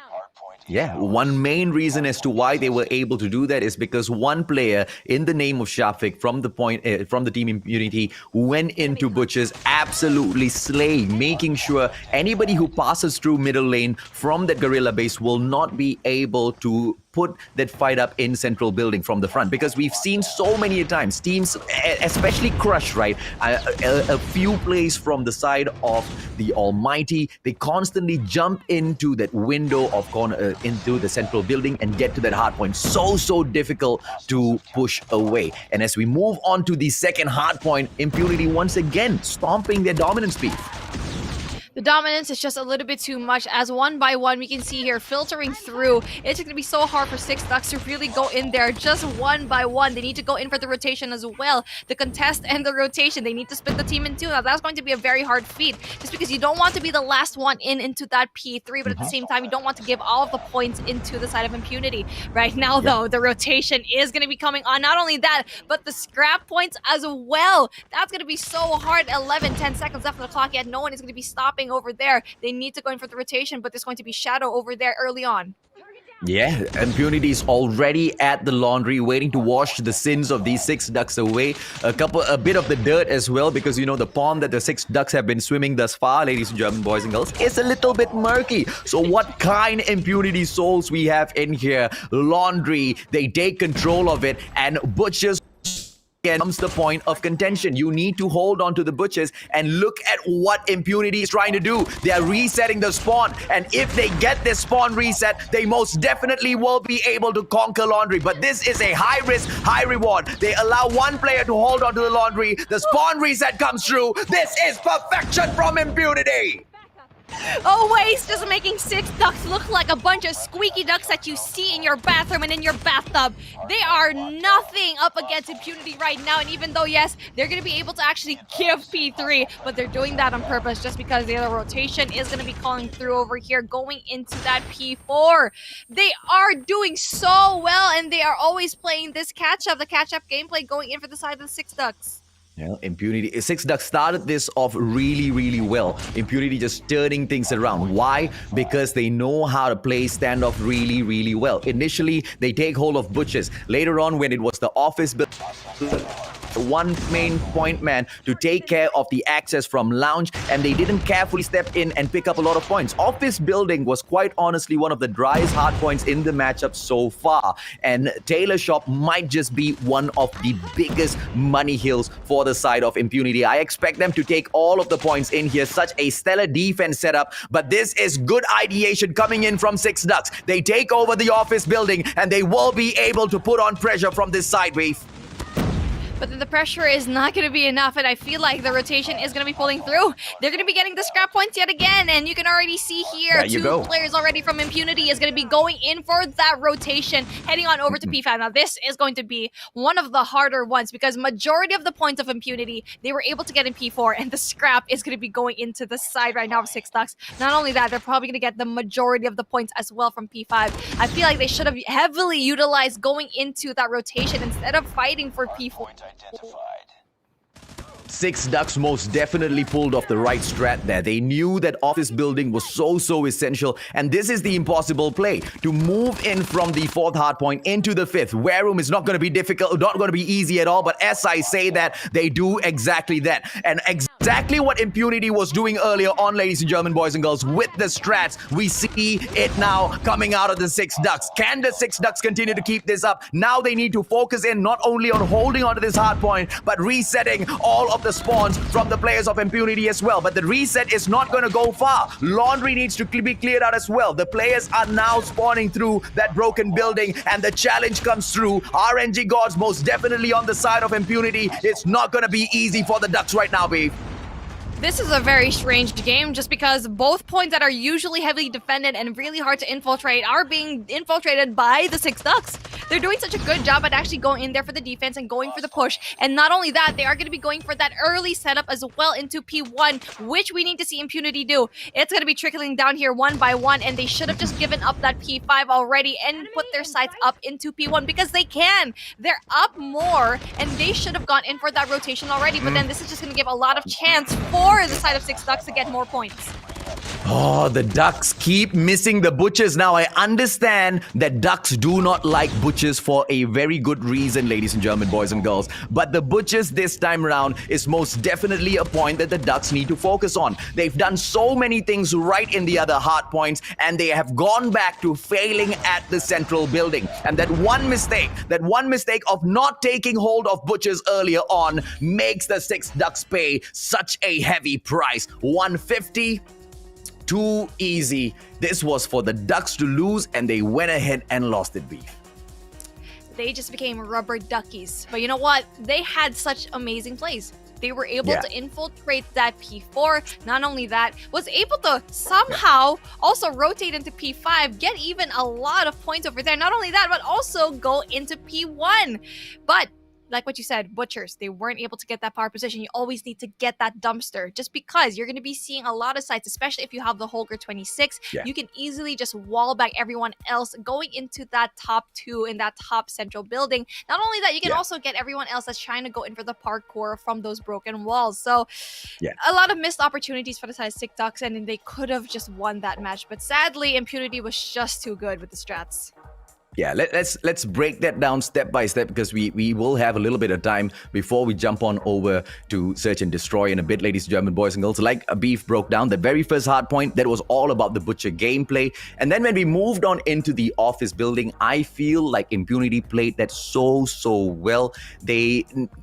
They were not too greedy in terms of picking those points up. And at the very same time, they weren't too greedy because 6 ducks played the strategy well. They immediately stacked up into the corner building and they put on that pressure, right? Because the second floor of both buildings has got a clear view of each other. And that bought them enough time. And we moved on into hard point number 3.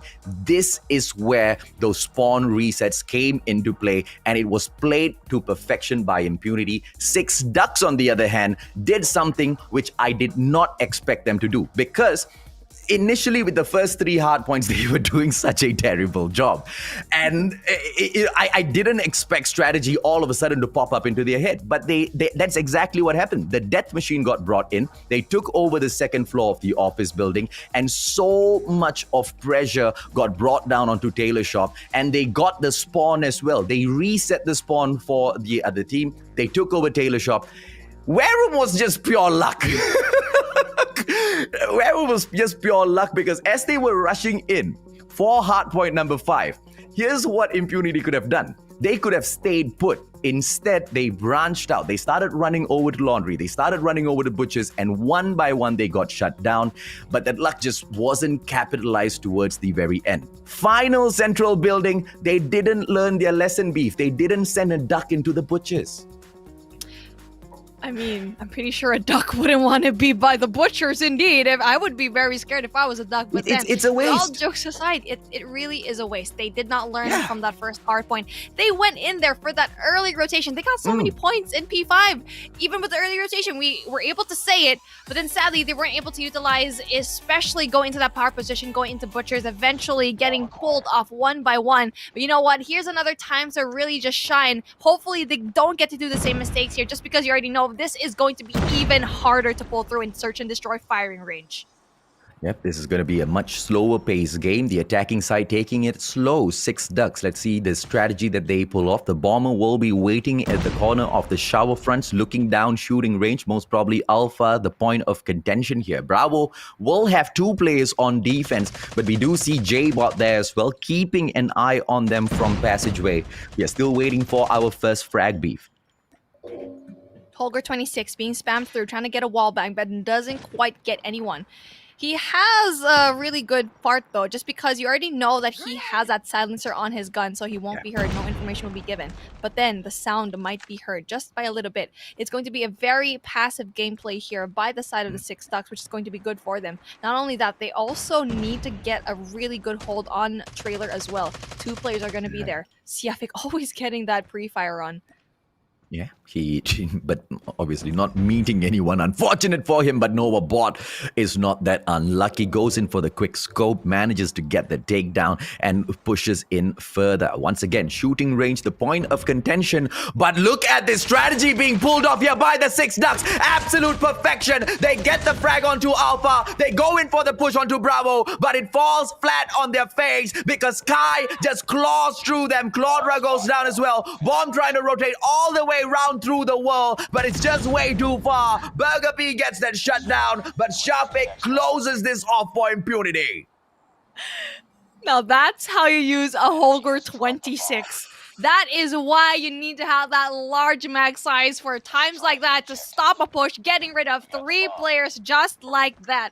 And yes, actually, that could have easily been on the side of Six Ducks because Owace actually went down, overpushed into trailer, and just exposed himself like a madman. But then they were able to pull through. It's the individual gunfights that led to the win. How did that turn around so fast for them, man? Always now taking Claudra Bot out, unfortunately with a sticky. Let's see exactly what the Fennec will be able to do in the hands of Shafiq. If he can check his left corner, he should be able to take a player out, but instead does the right thing. Looks at J-Bot from the right. Mo goes in for yet another takedown, a double, but the triple just does not come through, but it was really close. Amity now almost getting taken out, but the backup truly is there. Impunity 2-0, Six Ducks just quacking around. Six Ducks is just too passive. They need to create a play. They are going to be so passive to the point that they're letting Impunity really just infiltrate them aggressively. And finally, we're finally seeing a push here going through A, but then it's going to be heavily stacked right now. 2 players is going to be enough, and Burger B with a big kill, probably getting second. Yes, he does get a second. Will he get a third? Oh, goodness me. Impunity just absolutely slaying it right now in terms of the strats. So we've been paying a lot of attention in terms of how Six Ducks is taking the attacking push. Let's do a little bit of a breakdown on the defensive side as well, because Impunity clearly is getting this done right. Once again, for the fourth time in a row, they go in for a 2-1-2 split. But I want to focus in on Shafiq. What we can see Shafiq doing is going in for such a high push up Branch Road, and this is something I do not see a lot of the squads doing in every single match on this map beef. You don't really get to see it a lot just because you won't really get to utilize it that well. Shafiq yet again! It is because it's a high risk, high reward type of situation. You usually hang over there. Oh, the COD gods are just in his favor. The moment he actually ducked down, he was... That was just so funny.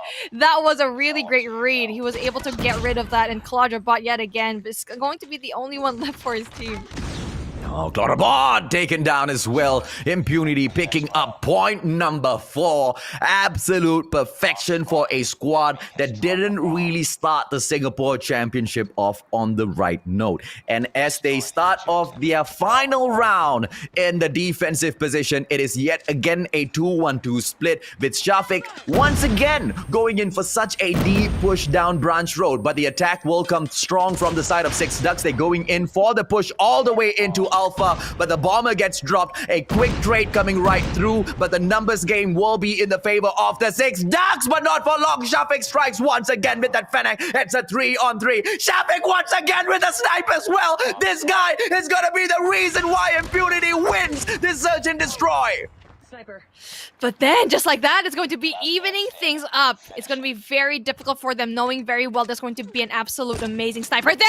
Almost gets the kill, gets the hit marker, but finishes the job. He needs to go in there. He needs to utilize that. Oh, but then Claudra Bot is just going to be able to get more health.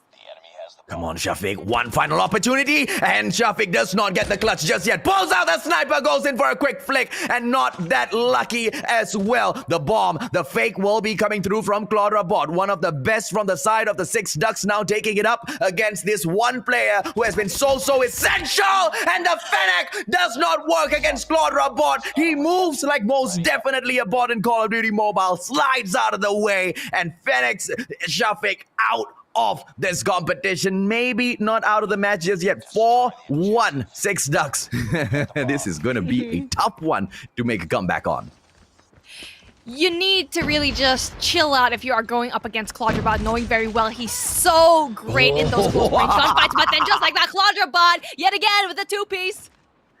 Okay, a two-piece now before getting taken down. This guy most definitely putting the numbers onto the side of the Six Ducks. And now the attack onto Bravo is set. But the defense, look at the stack here. 4 on 3 and one player. Bot will be going in for the flank. But if he decides to go in for the flank, he needs to be more assertive with it. He's undecisive. He moves away and he comes right back in for the defense. Thankfully for them, J-Bot is on the spot to go in for the takedown, leaving Burger B all alone. DLQ 33, opportunity goes in for the flick, does not get the shot and has to back away. Holger in hands, but he knows now that he has a sniper in wait right in front of him. Makes one mistake, goes in for the peek, but the flick will be strong. Holger, anticipating all of those movements from the opposing team, goes in for a couple of pre-fires. Burger B with the bomb, just making all of the players from the Six Ducks run around in circles quacking. He's going to be going in for the plant at A. There's still a Bravo. And for a moment, they already know where he's going. And look at him. They are Look going at to him. be displaying. Look at That's a him. good thing. Look at him. Look at him. Look at him. He's waiting. Oh, he backs away at that very final moment. He could have gone in there for that slice. But he's just playing timer here. 30 seconds. Burger B making a mistake. He might get spotted out by J-Bot. And that's exactly what happens. Burger B, so good with the ideation in his head, but does not pull it off to perfection. Should have just went in for A. I mean, he had the upper hand of them not knowing that he was actually going in there, but then eventually going back to Bravo, not even pulling out the Holger, knowing very well that someone might actually go here for B-Long, but no. And it's going to be very important yet again, just because they're making the same kind of push, and Amity is going to be able to get that two-piece.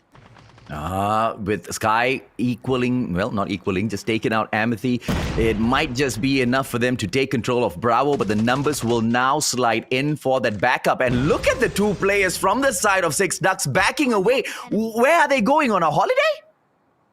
They're probably going on a vacation, and it's going to be something that's very, very tropical, just because you can see here, I'm not quite sure why there's one person. I'm not quite sure why Burger B is going to be all the way over there in that A bomb site. He has no business over there, unless they're going to be making a rotation, but it just doesn't seem to be like they're going to be doing that. But then it's all up to Sky to make a big play and try to get one person down, which is J-Bot. What? Oh, goodness me. Thank the RNG gods that luck is just on their side, because if they were to drop this, ladies and gentlemen, boys and girls, I would just lose my mind. Sky now punishing them for taking so much of time. It's a 2-on-1 situation. The bomb is on the ground on the side for Six Ducks. The play needs to come through for Sky, and 42 seconds on the clock means a lot of time for this guy to waste. Why was Burger B in A when they were planning to plant in B? It just doesn't really, I mean, he wasn't even flanking. He was just staying there. No one was there. And the moment that he was needed by his teammates in Bravo, he wasn't there. He could have had sights on tunnel, but no, he was deep inside A, looking at absolutely nothing. And when the side right now of Six Ducks, when everyone was already stacked there, they were able to pull through and finally clutch up that round, eventually almost evening things over to a 4-3. This is a push now coming in for Alpha. A 3-on-1 situation. Clara Bot just making sure nobody steps in front of him and takes this win. And an equalize to a 4-4. The Six Ducks are right back in this. With only Shadow now running away from his own Shadow. Nothing can save him. Bot catches up. No. Those past 2 rounds for Impunity, that was not really good for them. Always, for some reason with the Holger, just didn't pull through. He was a little bit too reluctant to actually go in there for the push. He could have had J-Bot already so many times, but eventually doesn't quite get that. And right now we're going to be seeing reluctance yet again. Yes, they're going to be playing a little bit more passively, which is going to be good. We can see a heavy stack in Bravo. They need to get that information on, though, before they go and make a push. Before they make a push, they need to get a pick, or else the same thing might happen from the last round where they just got every single one just dropped like flies. Yeah, quite a balanced defense here from the side of Six Ducks. 2 men taking care of Bravo, which will be enough because 2 of those players are stacked up into Branch Road, ladies and gentlemen, boys and girls. Don't mind the emulator crashing. It happens sometimes, but the bomb is still in their hands. No players have fallen. We haven't missed any of the action in here just yet. It's still a Mexican standoff between the 2 squads, waiting for the very first takedown. And the exact pressure that Shafiq was able to bring on again and again, J-Bot this time around is bringing into that midsection there. Shafiq brings in the damage. ALMGHTY goes down and the numbers might just catch up because bot goes out of the equation. J-bot down as well. OA's on fire and they should be able to go in for the plant absolutely undisturbed. But by the time they do that, it's all over. 5-4. This is now Impunity's to lose. And this is why Impunity just needs to chill out, and that's what they did. And even though, yes, they planted at B yet again, it's just, it wasn't read correctly for the side of Six Ducks, and right now it's going to be a 2-1-2 split yet again. And then very passive by the side right now of Impunity. They're going to be hanging back, which is going to be good, because it really worked out for them in the last round. They just need to close this out. One more win, and they will win the Search and Destroy. Let's see exactly how they get that win. It's a 2-1 push with just Shafiq alone teasing the players at Bravo. It's a 3-man stack at Bravo, and the bomb now joins Shafiq as well, which I think is an absolute terrible idea. Alpha might just be a better pick here, but they want to focus in. Burger B gets Cloud Robot down, and this might just be the opener over at Alpha. The communication needs to be flowed right back through so that those players make that rotation through, but instead of doing that, they are now stacking all of their players in for that Bravo pick. Ace gets bot down and out for the count, and the numbers will still be able to give them the opportunity to pick this victory up. J-bot gets away. The Fennec play and a couple of more bullets finishes it off. It is all for Impunity to lose right now.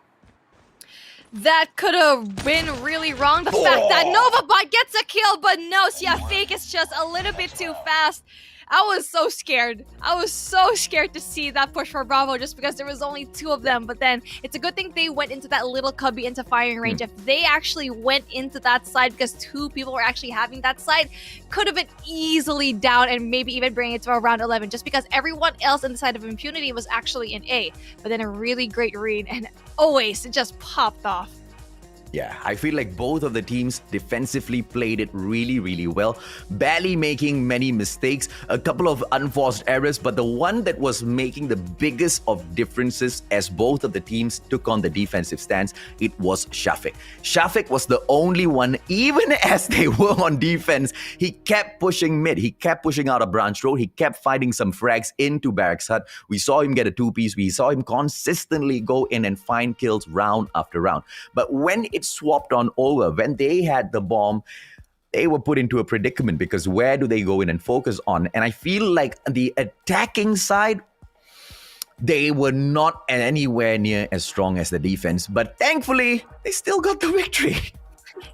It's really the individual gun plays that we actually got to saw. It's not really more of the plays because honestly it was a little bit questionable, and I feel like if their opponent, Six Ducks, could have read that a little bit better, then maybe it would be a different story right now. But they were able to actually come up with the points, and round after round, Six Ducks actually proved that they can actually go up against Impunity. Yes, the plays didn't really pull through for both of these teams. It's really just all of those individual gunfights that really pushed through, but that's going to be so impressive. It really just goes to show that Impunity is going to have a 100% win rate when every time they go and play in Search and Destroy.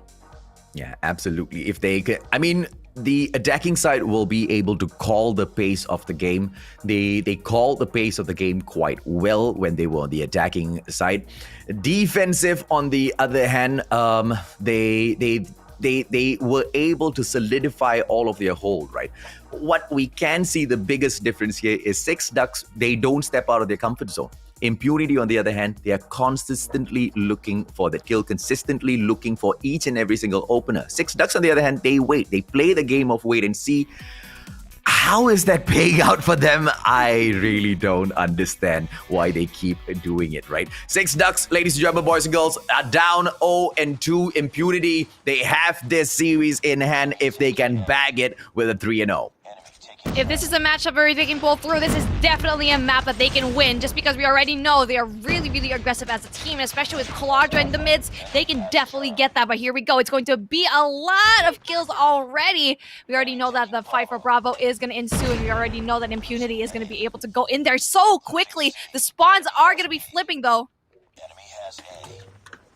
Alpha Charlie Oh, they're gonna lose Charlie that quick as well. This is just turning around so fast between the two. Impunity really showing 6 ducks. You can go in and pick our points off all you want, but we will be able to reverse it on you instantaneously. Stacking 3 men in the control room number 2 now. They most definitely want to have a good hold onto Bravo, and they will go ahead and send Shafik out to be the Slayer who controls the area side of control room number 2. Direct road is the absolute dominant spot of Shafik Beef. Claudiabot only having 1 kill already. That's not really a lot of frags usually for this player. And we already seen such dominance come through in the side of Impunity, and this is the confidence that we really wanted them to have. We're going to be seeing a lot of Holger 26s though. This is going to be very surprising just because of how slow it actually is. So a lot. I actually really want to count how many players on the side of Impunity, but then big kill right now. Oh, big kill. They're going in here for the triple cap. Are we going to be able to see Shadow get it done? He moves away, but unfortunately the shotgun with the reload just plays it very badly in his favor. And 6 ducks hold on to that alpha side. Getting a little cheeky as well with Charlie. Let's see if or not they manage to pull it away. 1 player now trying to make this play. It is the one and only soft and hard Tofu. Impunity triple cap, but Charlie once again taken back into the control of the 6 ducks. But either way, as long as Impunity can keep this pace up, keep the pressure up with the 2 side hole, they most definitely are going to close this off with a serving of a donut. Oh, that was so great. J-Bot almost gets taken now. The flash was just a little bit too much. Bravo is going to be taken right now. It's going to be 6 ducks having that little home for them. But then you can see here, finally getting it. That was very worth it to have, and a really great push for the side of 6 ducks. Yeah, 59-34. Let's see if or not the 6 ducks will be able to pull Bravo right back into the bag for themselves. And it looks like it most definitely is possible. They need to clear out those markers quick enough. Triple cap coming in here from the dogs. And they most definitely get it for themselves. Impunity now on the back foot. Charlie will be the point of contention. Here comes the prevention from Claudiabot. Claudiabot doing absolutely amazing as he eliminates Tofu. But he will have to now fight off 2 players. This guy's on a solo hold for Charlie as far as the 6 ducks are concerned, and he's doing amazing. Look at him just absolutely slay everyone. Doesn't always know that there was actually a sentry gun there. I'm pretty sure you're going to be seeing it on the map, but sadly, he just wasn't paying attention. And speaking of not paying attention, it seems like Impunity is just having a really hard time. They're spotting off everywhere, and yes, they're going to be able to finally get that Charlie flag and also that Alpha, but then these 2 people, they need to pull through as well, just because you already know it might be so hard for them. Yes, finally, 2 spots are going to be able to go in here. Very quick triple cap in store right now for Impunity.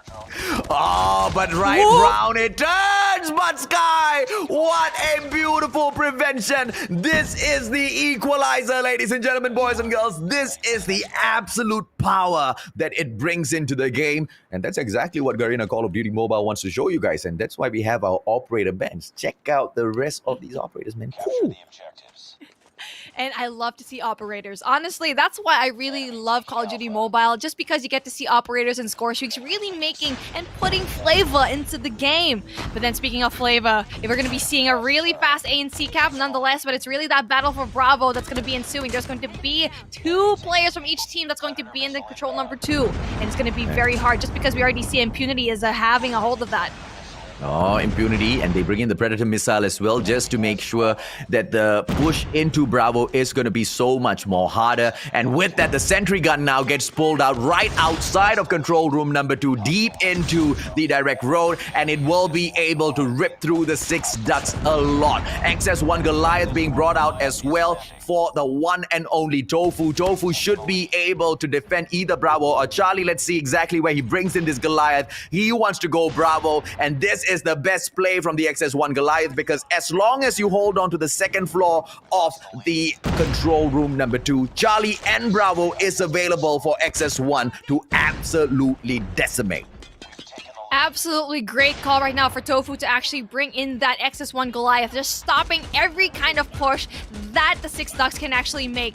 They need to take it down. It's going to be very difficult for that particular weapon to actually still push through, but then he's going to be in a little bit of a pinch. You can already tell he's going to be having a hard time. ALMGHTY is actually applying that pressure, not going down for that XS1 Goliath.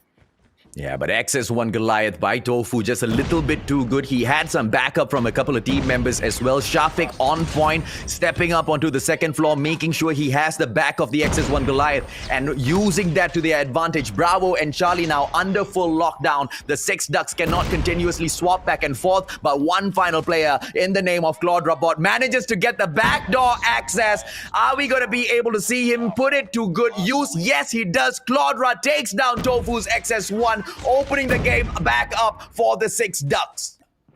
Possible triple cap here for the side of Impunity, and yes, they're going to be able to take that, but then just like that, it's going to be Shafiq that's going to be going down, and he was supposed to be the one that's actually going to be stopping the push here at C. But then it's going to be very difficult right now just because we see just a bunch of players, but then get stopped by that cluster strike. Okay, let's see if or not things need to be hyped up a little bit more, ladies and gentlemen, boys and girls. The Six Ducks most definitely are playing a very, very good game in terms of comeback in here. Bravo now getting picked up by the Ducks, and they've stacked all of their players into control room number 2. But is it too late? 142 right now. They need to get a triple cap, and the Ducks are getting the triple cap. Alpha in the bag as well. Can they hold on to Charlie? Prevention gameplay fails, and now the Bravo spot is under contention as well. 144 to 113. Impunity most definitely has gotten it done. They've won this and on through to the next round, Beef. Amity bot with a late Predator missile was just so hard to see. I was already expecting, come on, bring out the Predator missile for the side of Six Ducks, but no, it didn't pull through. It was just a little bit too late, and just like that, we've seen such a dominating sweep for Impunity, finally winning this round. Well-deserved victory, but the Six Ducks definitely gave it their all. They gave so many nice moments, but then unfortunately, they are going to be out and about. Six Ducks, man. I had such high hopes, especially for the side of Claudia, but you know what? Well-deserved sweep by Impunity.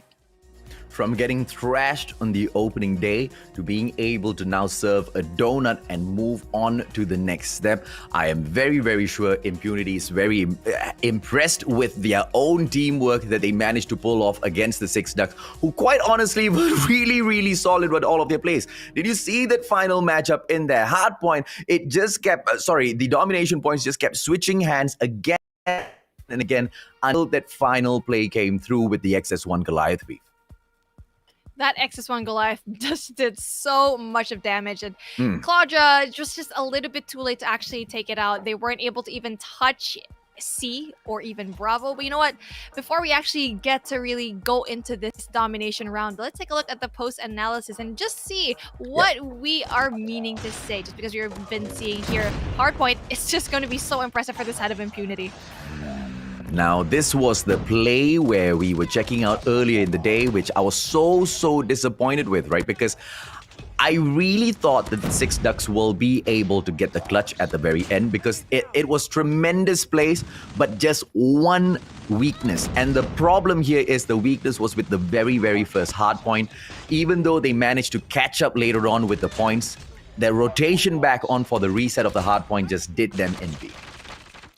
The fight for Butchers didn't really pull through that, even though they really needed to get that the second time. It just didn't learn from their first mistake. And speaking of a really dominant start over here, we actually saw Six Ducks really make a comeback, but then sadly they were just overpowered, especially with Burger B just popping off, and Shafiq as well, winning all of those individual gunfights. And yes, I feel like for all of these people and all of these players in the teams, they didn't really have much of a strat. I'll be honest, they didn't really get much of that, but you know what? It's still able to really pull through. But speaking of a really great game, Impunity here in Summit. This is the point where I actually thought that Six Ducks was able to finally pull through, but no, it was just a little bit too much.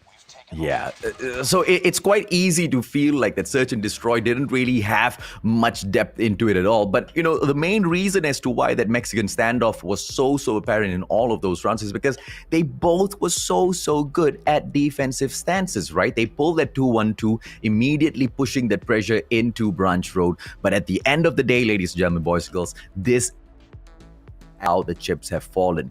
At the start of the day, we understood exactly how these teams will be surviving in Gaijin Rouge, Impunity now into the lower bracket round 3 as we kick off tomorrow, Beef. I wonder what is in store for us. This is going to be so interesting to see just because Gaijin Rouge versus Impunity. Gaijin Rouge, oh gosh, I'm so excited for this matchup just because we've seen Gaijin Rouge do a little bit good and really consistent, except for the fact that they actually kind of lost against Almighty.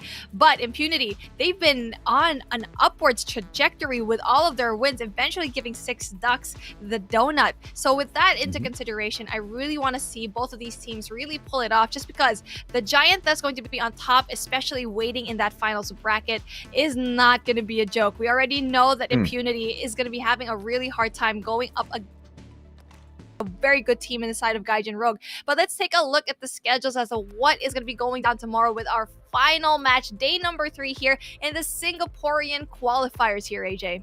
Absolutely. Ladies and gentlemen, boys and girls, this is the rematch between Gaijin Rouge as well as Impunity. When we opened the competition up yesterday, Gaijin Rouge managed to take quite an easy win, making Impunity look quite puny. This is the perfect opportunity for a comeback at the lower brackets. And if they manage to do that, it will be one of the best runs the Singapore Championship has ever seen. And of course, the winner of that match will go on to pass through or maybe even get taken down by the hurdle in the form of Cloud Esat. And once that challenge is completed, the winner, the ones who manage to come up on top, will go on to meet the Almighty. And if by some chance Almighty loses that grand finals, we will drop into grand finals number 2. But if Almighty wins that grand finals, then it is all decided, ladies and gentlemen, boys and girls. Those that come in from the lower brackets have got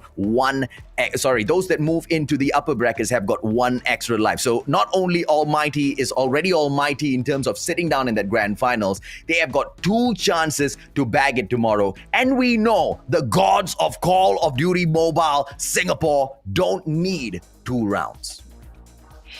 They will end it with just 1 slice, maybe even go into a 3-0 sweep. Not only that, they have an extra life, so that's so amazing for them. No, it's not unfair because they were able to earn it to really get to that top spot. But just that assurance that you have, that is so comfortable to have. And not only that, they're going to be Almighty. They're not going to be giving a lot of these points to all of these teams. So that is double pressure for 3 of the teams that we are going to be seeing really just squabble it out tomorrow to just meet the Almighty squad that is just sitting very comfortably at the very top. Absolutely. Ladies and gentlemen, boys and girls, you guys have been tuning into Call of Duty Mobile Singapore Championship, brought to you by Sony Xperia 1 Mark III, the most amazing phone. This is the official mobile phone of the Call of Duty Mobile World Championship 2021. When all of the players, whichever players, 1 team from Garena, move on to the world stage, they will be playing it on this beautiful baby. Now, if you want to check it out very soon, this phone will be available in stores beside you. I'm not telling you to go out and buy it. I'm telling you to go out and put your hands on this phone, pick it up, check out exactly how it feels when you hold on to it, and then decide if you want to buy it. Just hold it. Cradle it like a baby, and just like that, you're going to be having a hard time letting go of it. Just like this, like a force that doesn't want to make you put down that phone. It's just that good. I can't wait to actually get a hold of it myself when I get the chance to. I'm definitely going to do that just because Call of Duty Mobile, it's a really, really complicated game just because of like how many gigabytes you need to pull through. But obviously, it's so special to actually have, and you need a special phone to really operate a very special game. Yeah, this phone has an expandable memory card up to 1 terabyte, okay? It's a lot of memory, ladies and gentlemen, boys and girls. And that is on its expendable slot. It's not even the internal memory just yet. Octa-core absolutely blazes through with the speed. And if we are talking about the max frame rate on MP within Call of Duty Mobile, can the phone handle it? Yeah. With both eyes closed, the phone can handle it. Well, technically, you need your eyes open in order to play, so the phone can keep its eyes closed. That expandable memory, I think, is more than my memory. I think I need to go in and expand and really just put an expandable memory on my hand. But you know what? Just like that, we are at the very end of our tournament. And I just really want to see, I'm so excited for the fan comments. Like what we said, we are going to be reading 3 comments for you guys. And just like that, we're going to be having our little drum roll because we're going to be presenting it really quick. I mean, 4 comments. Finally. Wow, that's even more than yesterday. Yeah, boy. Ivan Rusli in the house with the first comment. I'm so proud for being a Sony Xperia phone user right now. There you go, Ivan. I know, right? And I'll tell you guys, right? Sony has most definitely stepped things up because my very, very first mobile phone was a Sony. And then as technology just grew, they kind of fell off the radar for a little bit, right? Other brands started to pick pace and they just didn't give up. Just like all of the players that we see the Singapore Championship today, ladies and gentlemen, boys and girls. You strive, you continuously focus on perfection, and this is what you get. Mobile phone perfection, B. It really is quality over quantity, and we already know that Sony is such a powerhouse in every single way. The camera I'm using right now, a lot of people are actually saying, hey, you have a really nice camera. It's really clear, really quality. It's a Sony. But then speaking of, it's going to be the next gen that we are going to be looking forward to. But speaking of the next, we are going to be looking at the next comment. It's Cryptics right now. At this point, ALMGHTY are even more dominant than last year, getting melee kills. Also, Lamau. Other teams step up and be better. Guys, listen to this comment right now. Cryptics has it down. You already know that ALMGHTY is going to be so dominant. So do your homework and do well, or else you're going to be shut down. I'm sorry to say, even after you do your homework, you're probably going to get shut down as well. Let's bring on the third comment. Congratulations, Cryptics, and thank you so much for your comment, buddy. The third comment, ladies and gentlemen, boys and girls, that will be in front of y'all. Come on, moderator.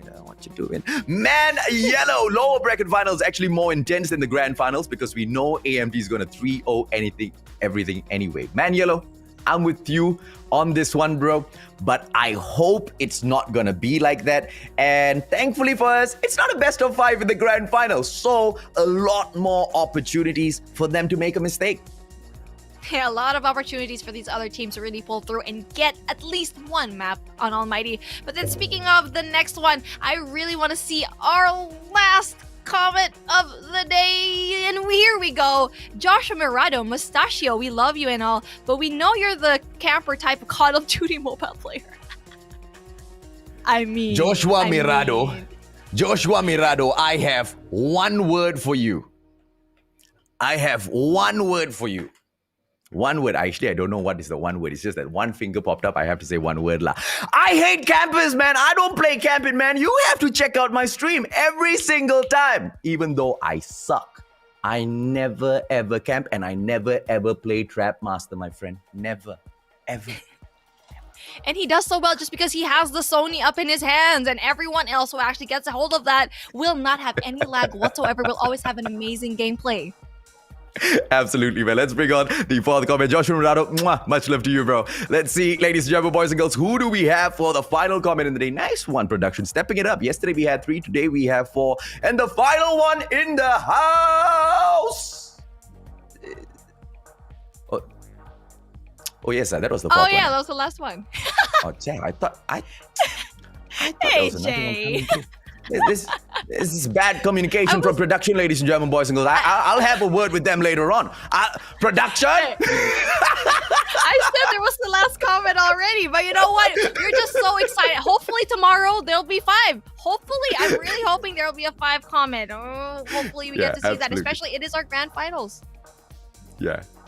Well, ladies and gentlemen, boys and girls, jokes apart, the teams that have stepped in here most definitely have shined through, and it's just unfortunate to those who have not been able to make the cut. The shout out goes out to Code Red, Anything, the team of NATO, as well as 6 Ducks. We had the most craziest of time in the Singapore Championship, shoutcasting your matches, and I look forward to seeing all of these teams improve and come back with an even stronger showing in the competitions of the future, just like what their senpai, just like what the brand that has been leading the Singaporean scene has been doing so far in the form of the ALMGHTY squad. Ladies and gentlemen, boys and girls, once again, my name is AJ. I'm the Mustachio down here with the one and only Beef Mommy. We will be back tomorrow for the grand finals of the Singapore Championship for Call of Duty Mobile, brought to you by Sony. 1 p.m. We'll catch you there.